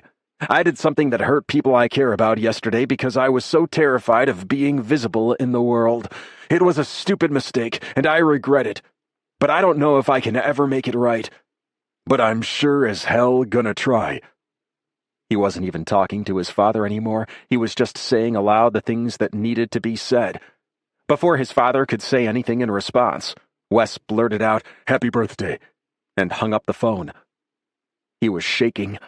"Holy shit," Wes said. Holy shit." He slid down to the floor, back against the wall. His hands were trembling, but he felt exultant, like he'd finally beaten an enemy in a game he hadn't even admitted he was playing. And if he could do that, if he could face his father after all these years and tell him exactly what he thought of him, then he could do anything. He grabbed a piece of cardboard lying near him and a marker near his foot and started to make a plan. He sketched and calculated and plotted and schemed. Then he picked up his phone and placed one more call. "Zachary," he said when his friend picked up, "I'm sorry to bother you, but I need you to help me save Christmas." Chapter 25. Adam. It was the day before Christmas Eve, and Adam and Gus were trying to pretend like they were having fun. It was a rather pitiful scene. Adam kept coming back to his realization about Wes and what might have gone wrong between them, and why. He'd composed and deleted 3 separate text messages, because if he was wrong, well, it felt too pathetic to text the guy who broke up with you and say, "I think I figured out why you dumped me, and I'm sorry, and here's how we can fix it," and have him say, "No, actually, I dumped you because I'm just not that into you." Adam cringed and sternly banished the thought, resolving yet again to be present with Gus. His heartbreak would still be there after Christmas was over. "Hey." "I know," Adam said. "Let's go get a Christmas tree." Gus lifted her drooping head at that idea, but then slumped back onto the couch. "I don't want to murder a tree," she said. "We could get a fake tree," Adam offered. But even as he was saying it, he worried they'd be sold out at the few nearby stores. Gus just sighed and flipped over on the couch so her blonde hair streamed to the floor. Adam tapped around on his phone, then went to sit beside her. "Look here. We could get a tree that has the root ball still attached, and that way we can plant it again after Christmas." Gus sat up. "We don't have any ornaments," she said, but he could tell her interest was piqued. "We can make them." Gus contemplated for a minute, then jumped up. "Okay." Adam grabbed her in a hug. She was truly the greatest kid on the planet. "Thanks for being a sport," he said. "I'm sorry this Christmas hasn't turned out as good as I promised." "It's not your fault," she sighed. It was, but Adam chose to accept her absolution in the spirit in which it was given. The Christmas tree farm was about 30 minutes away, and they sang along to Christmas carols the whole way, moods lifting with each mile they got from home. It was good to just leave sometimes, Adam realized, to physically distance yourself from your problems so you could get some perspective. It had certainly worked with Mason. Mostly. "Why is it called a carol?" Gus mused. "I have no idea. Look it up." He passed her his phone. She read, "Middle English, ring, circle of stones, enclosed place for study, see carol, ring dance with song, hence song." Then she trailed off and said, "Do you speak Latin?" "I don't think anyone really speaks Latin anymore." "Oh, it says something in Latin, and then piper for dance." "Cool." So the word for the circle of stones that they danced in became the word for the song. "Words are neat," Gus said, handing back the phone. "Have I told you lately that you're the greatest kid in the known universe?" She grinned. "Nope." "Well, you're the greatest kid in the known universe. What about the unknown universe?" "I can't be sure, but you're probably the greatest kid there, too." At the farm, they parked in the cordoned-off area and got out to peruse. "Hey there," said a man who looked almost comically like a lumberjack, although Adam supposed if there were any place it was reasonable to find a lumberjack, it was around trees. "A last-minute shopper?" "Yeah." Adam snugged his hat down over his ears. "Life, you know," he said by way of explanation. The bearded man nodded. "I do. So what kind of tree can we match you up with?" "We need one that won't die," Gus said. "Ah, got it. I have just the thing." They followed the man's broad, flannel-clad form down a row of trees to ones that were in tubs. "These have their root balls wrapped in burlap. You can plant them as soon as the ground thaws, and until then keep them alive by watering them in the tub." Gus gave a nod to indicate these trees passed muster, and she went to look around while Adam paid. Any chance you know how to attach this tree to my car?" Adam asked, and the lumberjack clapped him on the back and went to get the rope. "How far are you going?" he asked. "To Garnet Run?" "Sorry, I'm not familiar. I just moved here last month." "Oh, where from?" "Olympia, Washington." Adam nodded. "Garnet Run's about half an hour away. It's small. No reason you'd know it. Are you living around here?" "Yeah, I've been subletting from the guy who owns this place while I work it for him. But the job ends, well, now, really. He'll be out of town till summer, and then I'll find another place. I'm Bram, by the way." He held out his hand. "Adam, nice to meet you. That's my daughter, Gus." "She likes trees, huh?" "Yeah, she said she didn't want to murder a tree for Christmas." Bram smiled. Although he was quite a large man, he had a free, easy smile. I happen to agree with her. Adam forced himself not to say, "But clearly you fell trees for a living." Bram laughed. You must be a terrible poker player, 'cause I can tell exactly what you're thinking. Adam flushed, but Bram didn't seem the slightest bit bothered. Yeah, well, anyway, let's get this puppy strapped on. Adam watched as Bram lifted the tree onto the top of his car and secured it. He handed Adam the bucket it came in and took his money with another easy smile. "Time to go, Gus," Adam called, and she came running, the tip of her nose pink from the cold. "What was the name of that town again?" Bram asked. "Garnet Run." "Thanks," he said. "I'll get the lay of the land soon enough." "Thank you," Adam and Gus chorused as they got into the car. What a nice man, Adam thought. If only he weren't totally smitten with another. They spent a surprisingly pleasant day making ornaments for the tree and watching the cheesiest romantic comedies they could find. Gus had the idea that they could take some of the bits of metal she'd gotten at the estate sale and repurpose them into ornaments, which is how they ended the day regarding with satisfaction a Christmas tree bedecked with glittered toilet paper roll snowflakes and hunks of metal hung with paper clips. "They really shine," Adam said of the hunks of metal. He lifted Gus up so she could place the tree topper, a paper towel roll snowflake covered in red glitter. They'd snagged a few strings of lights from the side of the house to light the tree. Gus hadn't wanted to turn them on anymore anyway, so now the tree twinkled happily in the corner of the living room. They ate mac and cheese and leftover Christmas monster cookies in front of Home Alone. Gus had never seen it and was overjoyed that there was a tarantula in it. Adam had forgotten about the tarantula and was decidedly underjoyed to see it. Gus was nodding off before the movie ended, so Adam shut off the TV and the tree lights, and they brushed their teeth and went to bed. It wasn't the most festive night, but it had definitely ended better than it had begun, so Adam considered it a win. They spent the day of Christmas Eve sledding down the hill behind the dirt road cat shelter with River. Mid-morning, Charlie and Rye and Charlie's brother Jack and Jack's partner Simon showed up and joined them, as did one of River's friends, Tracy. Adam hadn't been particularly looking forward to a day of sledding. Cold and wet and sweaty was not his favorite combination, but it was what Gus had wanted to do, and River had arranged it. It had turned out to be a blast, however. As fun as the actual sledding was, Adam was having an even better time watching a gaggle of grown-ups attempting to fit on sleds clearly made for children. Charlie and Rye were especially amusing because Charlie's muscular bulk meant that the sled didn't want to move, so Rye was having him push the sled and then jump on before it crested the hill, leading to several unexpected accelerations, and one notable instance when Charlie missed the sled altogether, and Rye rocketed down the hill by himself while Charlie rolled down, ass over elbow for a few feet, then came to an undignified stop in the snow. They all loved Gus, and she was having the time of her life, being the center of their attention, not to mention having their assistants carrying her sled back up the hill. As the sun began to set, and the warmth of home and hearth, or in Adam and Gus's case, home and TV fire, beckoned, they went their separate ways. "We'll see you tomorrow, around 11? Adam asked River.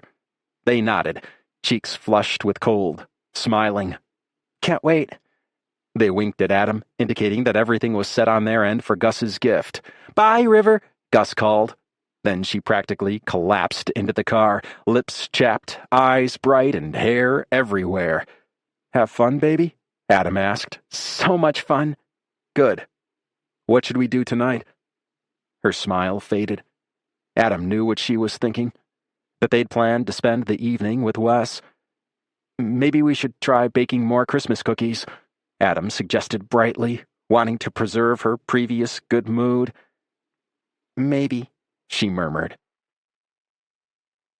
When they turned the corner onto Knockbridge Lane, the first thing Adam saw were the lights. For a moment, he didn't think anything of it.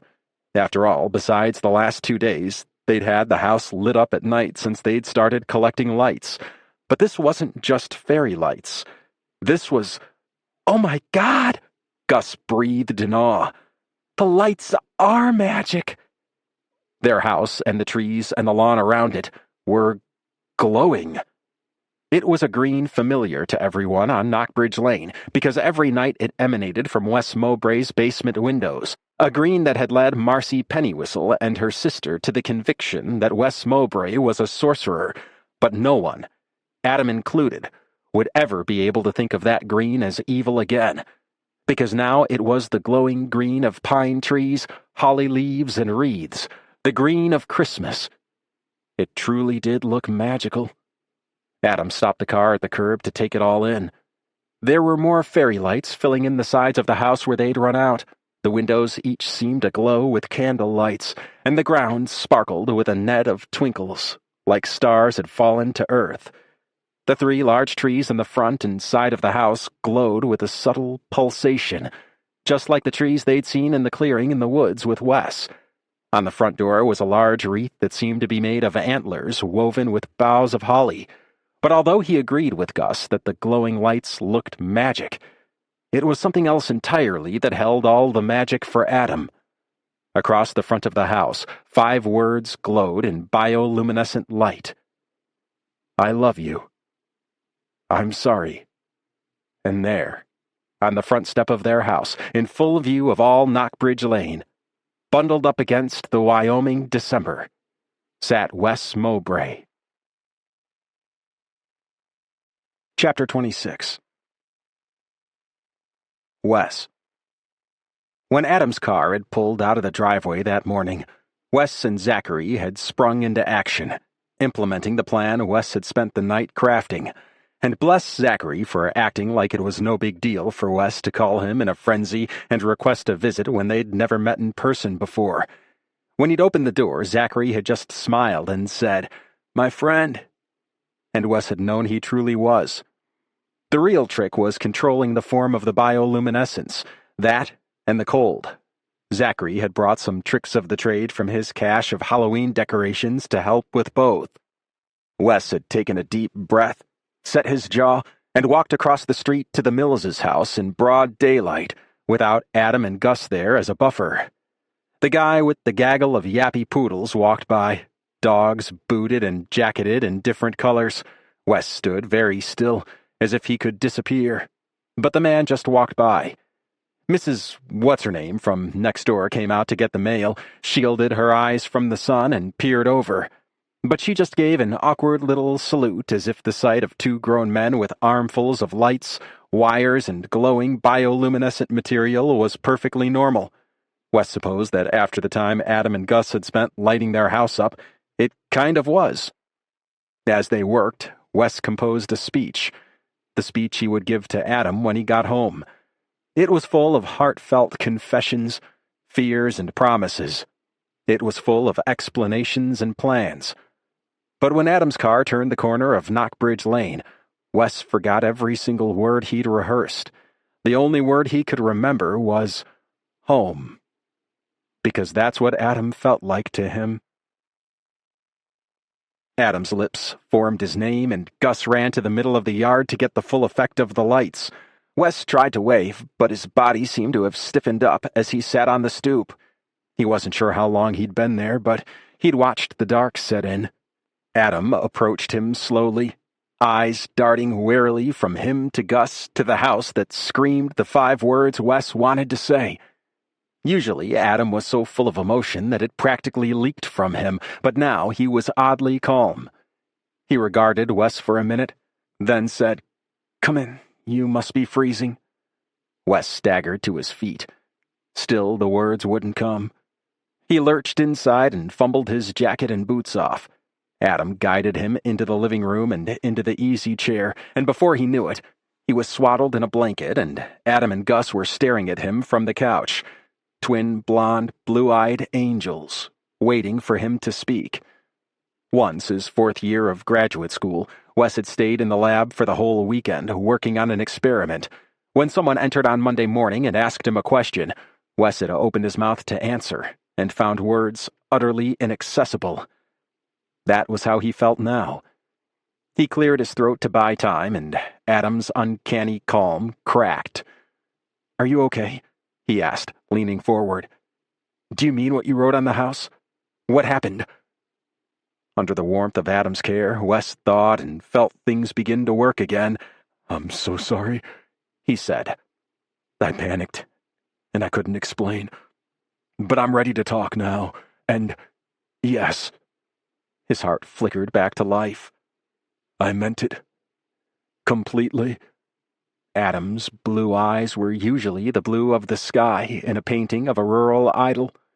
Now they glowed with a hot longing that warmed Wes deep inside. He wanted to grab Adam to him, pull him into the bed, wrap him in his body, and explain everything under the cover of proximate flesh. Adam, he saw now, would always listen to what he had to say. But Adam wasn't the one who spoke next. Gus stood, squared her narrow shoulders, and looked at Wes with the seriousness of someone who knows what it is to lose people. "I'm so mad at you," she said. "You can't be our friend one day and then be mean to us the next. That's not being a good friend, right?" she asked Adam. "That's true, sweetie," Adam said. And Wes could tell that was something Adam had told her, likely about a friend of hers. "You made me and Daddy really sad," Gus went on. "We were very nice to you, and you were usually nice, but then you ran away, and I didn't like it." Her lip was quivering, but she held his gaze and spoke clearly and honestly. At 8 years old, she was able to do what he had never been able to until the day before, say to someone that they had hurt her and that she deserved better. Wes was so ashamed. He was so damn proud of her. "You're right," he said. "You're right, Gus. I was a bad friend. I got scared, and instead of being honest about it, I ran away. I'm not as brave as you and your dad. I guess I still have a lot to learn about how to be a good friend. About how to be part of a family." He ventured this last tentatively, hoping Adam would hear it for the offer it was. Adam blinked back tears. Gus was unyielding. "Family shouldn't run away," she said. "That's what Papa did, and Daddy said that he didn't want to be our family." Adam's eyes widened. "I didn't say that," he said. "Yes, you did," Gus insisted. "To River." "Thought you were asleep," Adam muttered. "Well, I don't want Papa to be my family anyway." She wrinkled her brow in thought. "And I don't want to call him Papa anymore, either." She had Adam's full attention now. "Well, what do you want to call him, baby?" Adam asked. Gus scrunched up her face with anger. "A very bad word." "Okay. You have permission. Just this once." Gus's cheeks flushed as she worked up to it. "But," she ejaculated triumphantly. It took every ounce of self-control that Wes possessed not to laugh, and he could see the same struggle in Adam's face. Adam clearly managed it by the slimmest of margins, nodding seriously and pulling Gus into a hug. Their eyes met over Gus's head, and neither of them looked away. Then Adam smiled, and Wes smiled back at him. Chapter 27. Adam. "What do you think?" Adam asked Gus as he kissed her goodnight. Her previous severity had been softened by dinner, winning at Uno, and sleepiness. Now she closed her eyes and smiled softly. "I love Wes," she said. "I think people deserve a second chance." Adam's heart felt too large to be contained in any human form. "Me too, baby," he said. "Me too." In the living room, Wes had put the crackling fire on TV and lit the tree, bathing everything in a warm glow. He stood, reticently, until Adam gestured him onto the couch and pulled the blanket over both of them. "If you're too tired to talk, I understand," Wes said. Adam was tired, but he'd missed Wes so damn much and been so damn sad without him that there was no way he was putting this off for even a minute. "No, I'm ready." Adam forced himself to sit quietly as Wes sorted through his words. He forced himself not to forgive Wes before he'd even spoken. Adam had heard his whole life that he was a pushover, too quick to forgive, too easy on people, but the truth was that Adam had never once regretted forgiving someone, because forgiveness was about him. and not about them at all. He had forgiven his father for being a bad parent, even though he had no interest in ever seeing him again. He'd forgiven his mother for being a coward. He'd forgiven friends for not coming around anymore after he became a father, forgiven Marina for not being able to take care of Gus. And Mason? Well, okay, he wasn't quite there yet with Mason. He carried a deep well of forgiveness inside him, and when he doled it out, it gave him peace and never diminished. It was, he believed, the thing that rescued him from the deep damage of other people's failures, that he had the power to forgive, and in forgiving heal his own wounds without needing the instrument of them anymore. Wes took a deep breath, and Adam knew he could see the promise of forgiveness in his eyes. The other night, when I left your house, after all those people came, the newscaster stuck a camera in my face. She thought I was you at first, I guess, but I wasn't thinking clearly. It was like I was right back there, people taking my picture and trying to cut off locks of my hair and writing about what I ate for breakfast. I just panicked. Adam nodded. He was relieved to have called it right. I kind of realized that's maybe what happened. Those people coming to take pictures. I didn't even think about your past. I guess, if I'm honest, I didn't understand it was as much of a phobia for you as it is. I don't mean to react the way I do, but after that time in my life, I never felt normal. People were always staring at me, and I hated it so much, and had such a clear strategy of just kind of freezing and being a non-person. Being the fake person they were taking a picture of instead of myself, so it wasn't me they were seeing. Adam remembered the way Wes had frozen at the car outside Gus's school the day of her show and tell. Even years later, every time someone looked at me, I felt that way, so I started hating anyone looking at me, and that led to me not wanting to be in public because that was a sure way to avoid being looked at.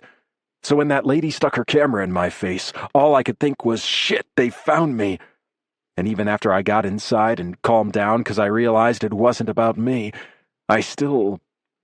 He trailed off, and Adam got scared. I still knew that if I was with you, part of a family with you and Gus, I couldn't do that. I couldn't hide in my house. I would have to do things like go to parent-teacher night and go to her science fairs and take you out to dinner. A look of horror passed over Wes's face. Sorry, I don't mean those are bad things. I just mean... I never thought I'd do them. Never. I thought if I was just by myself, I could be safe, Adam supplied. Yeah. Wes took Adam's hand, and the feel of those gentle, rough hands after days without them nearly brought Adam to tears of relief. But I don't want to be safe like that. Not if it means missing out on this. On you. You and Gus. Wes's eyes burned. Have I messed it up too much? Have I lost you? No. But Gus was right. I was pretty heartbroken, Wes. I thought you were just done. I thought you'd thrown us away. Like Mason did, Wes murmured. And there was that, but not exactly. Different than Mason. Because Mason didn't know what he was getting. And you did. And you seemed to like what you were getting. I did. I do. I really, really do. Adam smiled. The thing is, if we're together, it really is about me and Gus. It would be serious pretty fast, because I'm not going to have someone in Gus's life that she could lose this easily. Wes winced. When she was telling me off earlier, I was so ashamed. This 8-year-old knows how to ask for what she needs and be honest, and I don't. Obviously, she gets that from you. So maybe... Is it too much to ask that maybe you could help show me? It was exactly what Adam wanted to hear. Not empty assurances that Wes would never get scared again, or would be perfect from here on out, but a request for help in becoming the kind of person that Adam needed, of his own volition. I could do that. Wes leaned in. He stroked Adam's hair, and Adam felt electricity dance on his skin. I missed you so much, he said. I missed you too. I told my dad he was a bad, selfish parent. On his birthday. Whoops. You did? Whoa. Yeah, and I know that's because of you. Seeing the kind of parent you are to Gus showed me that I wasn't delusional about my dad. So really, you've shown me how to be more honest already. Thank you. Wes pressed his forehead against Adam's. He smelled like home. I'm proud of you, Adam said. He felt Wes shiver. Then the arms he'd missed so dreadfully wrapped around him and pulled him close. I love you, Adam, Wes said. I really love you. And Gus. And I'm so damn sorry I was such a coward. Adam cupped his face. You weren't a coward, baby. You got triggered and had a reaction to something you never fully dealt with. If it happens again, hopefully you'll know that you can tell me. Wes nodded miserably. Hey, Wes? Yeah? Adam looked into the beautiful, warm eyes of his brilliant, kind, generous, sweet weirdo. I love you too. Wes blinked, and his expression reminded Adam of Gus when they'd seen the magical glow of lights this evening. Thank you, Wes said. Thank you. Thank you.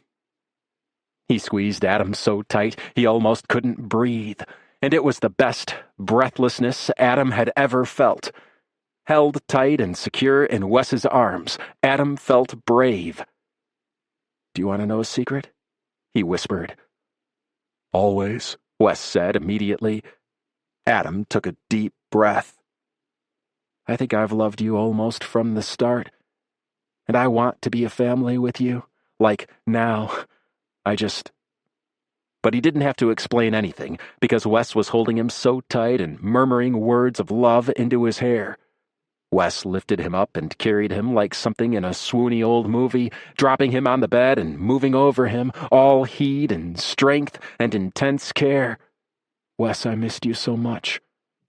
Wes tipped Adam's head back and kissed him, and Adam could feel every bit of love and desire returned. Want everything with you? Wes murmured. With. It was exactly what Adam wanted to hear, and he opened his arms, welcoming Wes home. They held each other, snuggled under the covers, and Adam listened to Wes breathe, listened to his heartbeat, smelled his skin and his hair. Every now and then their mouths would find each other in a kiss. I love you, Adam said, pressing a kiss to Wes's chin. I love you so much I can't believe it, Wes said. You can't believe you love me? Adam asked. I can't believe you exist. I can't believe how wonderful you are. And Gus, can't believe you want me. Can't believe I'm not still hiding in my house. I can't believe any of it. Adam didn't try and stop the tears from coming this time. He just shrugged and let Wes kiss them away. Merry Christmas, he said. Then he sat up so fast he almost cracked Wes's skull. Oh no, Adam said. What's wrong? Wes looked alarmed. I don't have a present for you because you dumped me. He was genuinely forlorn. Wes snorted. I think the second half of that sentence excuses the first. Oh, right. Asshole, he said jokingly. I'm very sorry, Wes said, not joking at all. If it makes you feel any better, I don't have a present for you either. Or Gus. Wow, great start to this whole being a family thing, huh? All joking aside, Adam lay back down next to Wes. Having you here for Christmas and every day after is the best gift I can possibly imagine. Wes stroked his hair and relaxed, pulling the covers over them. They entwined in the perfect configuration, and Adam felt himself start to doze off. He was exhausted. Oh, I should warn you.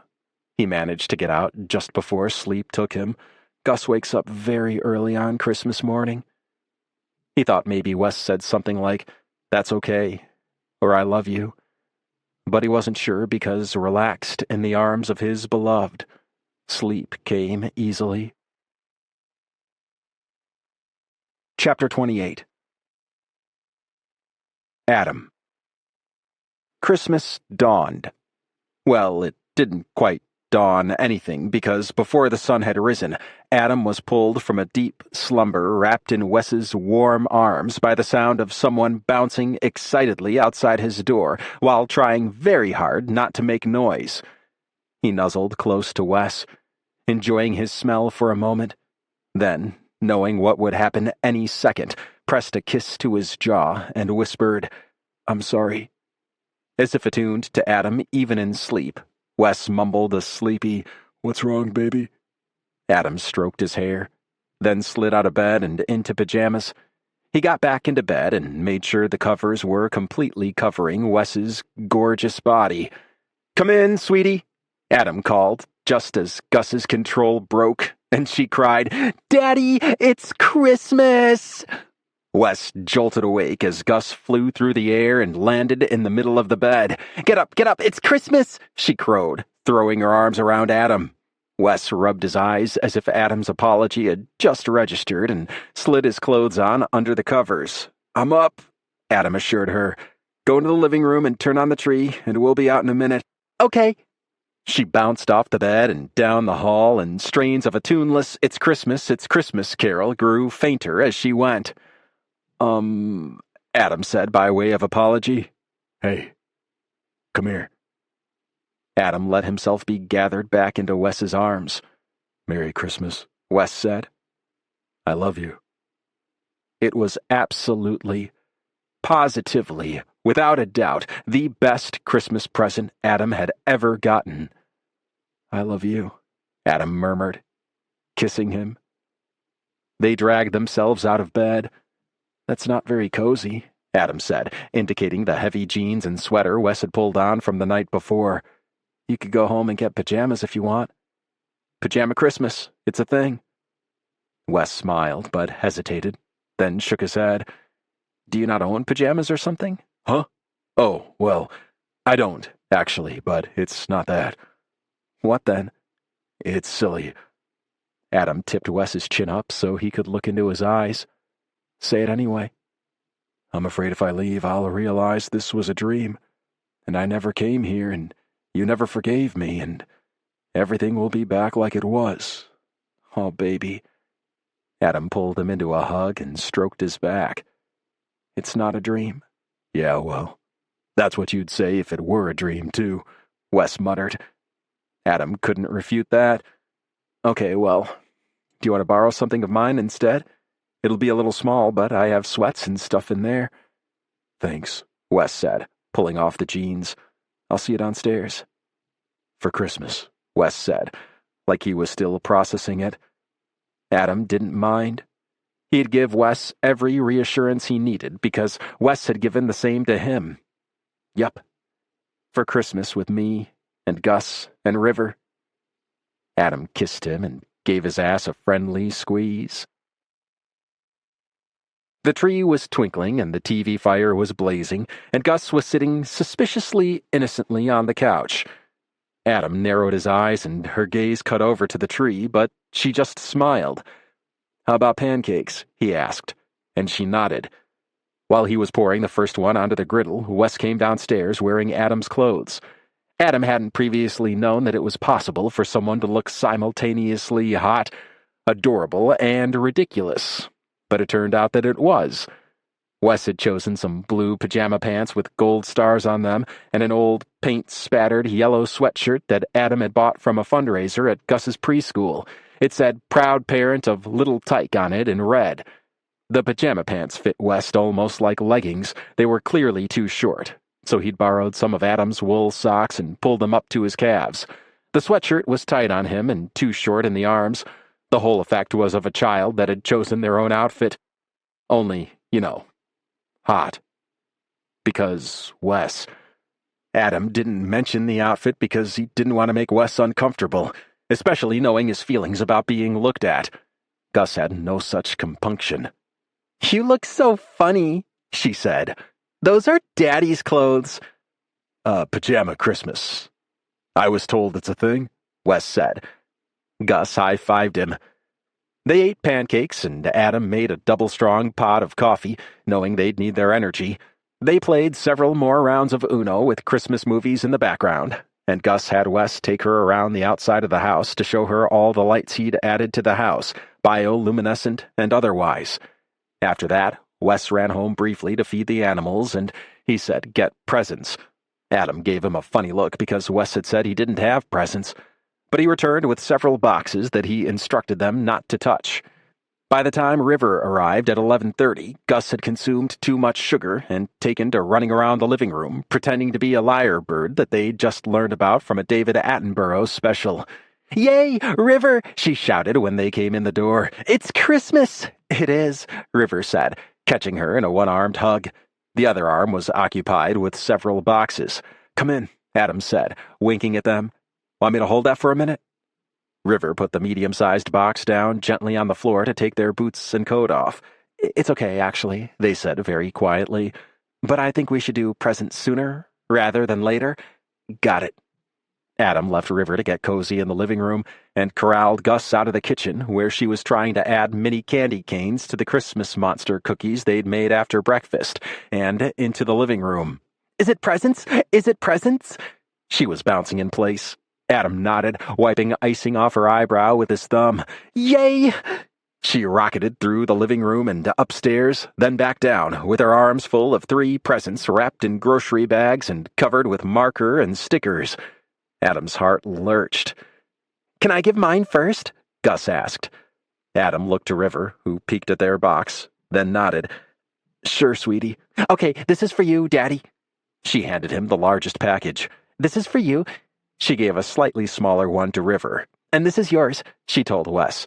"I was working on it before you went away, so now you're back, and you get a present." She smiled when she said it, so Adam knew she was just being honest, not trying to make Wes feel bad. From Wes's smile, he knew it too. Adam opened his first. He had no idea what it was. There were washers and twists of wire and what appeared to be part of a chrome hubcap. The entire thing was beautiful in a brutal, abstract way. "Thank you, Gus." "It's beautiful," Adam said, hoping that would satisfy her. "Maybe you can show me where I should put it to best appreciate it." Adam caught Wes's eye and saw the humor there. "It's an invention," Gus said. "Can't you tell?" "I absolutely can," Adam said. Because yes, he taught his daughter not to lie, but there was room for a little fib in some instances. River and Wes unwrapped their gifts, revealing similarly constructed objects. "What a cool invention," River told Gus, and Gus beamed. Wes examined his from every angle, then pronounced it perfect. Gus looked ecstatic. "Okay, now me," she said. Adam nudged the box that River had brought toward her.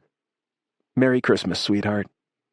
Gus bent down and lifted the lid off the box. Adam held his breath. Then a small, orange head popped out. "I thought, since you wanted a pet so much, we could adopt her," Adam said. River added, "Her name is Neon, but you can totally change it." Gus patted the cat's head in the box. "It's really cute," she said. "Thanks." Gus's reception of River's gift of a litter box, cat food, and some cat toys was similarly lukewarm. Neon's enthusiasm for the toys in particular was far greater. Adam's heart sank. Gus had so clearly wanted a pet, he thought this would be the perfect gift. He'd wanted so badly to make her happy. Wes said, looking conflicted, "at the risk of overcrowding the house." He pushed the box he'd brought from his house toward Gus.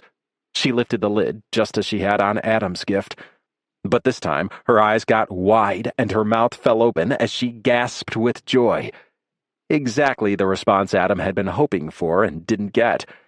Suddenly, Adam got a very bad, creepy feeling. His eyes flew to Wes. "I swear it's not a tarantula," Wes said immediately. Adam could breathe again. Wes reached into the box and extracted an orange and brown lizard. "Oh my God, I love him!" Gus cried, stroking the lizard and cuddling it to her chest. She turned to Adam with big, pleading eyes. "Can I keep him?" Over her head, Wes grimaced the grimace of the non-child having when they realized too late that they should have checked with a parent before giving something to a kid. Luckily for everyone, Adam was fine with it. As long as you promise to take very good care of it, and as long as I never have to touch it. I will. Adam turned to River. I guess I have a cat now, he said. River grinned. You'll love Neon. She's the best. Truth be told, Adam was delighted to have Neon, and if Gus was happy because of Wes's present and not his, it didn't matter. The only thing that mattered was that she was happy.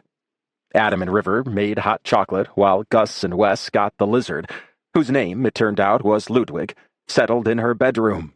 He'd brought an aquarium for it, and a jar that he hid behind his back, and told Adam he didn't want to know when Adam asked what was in it.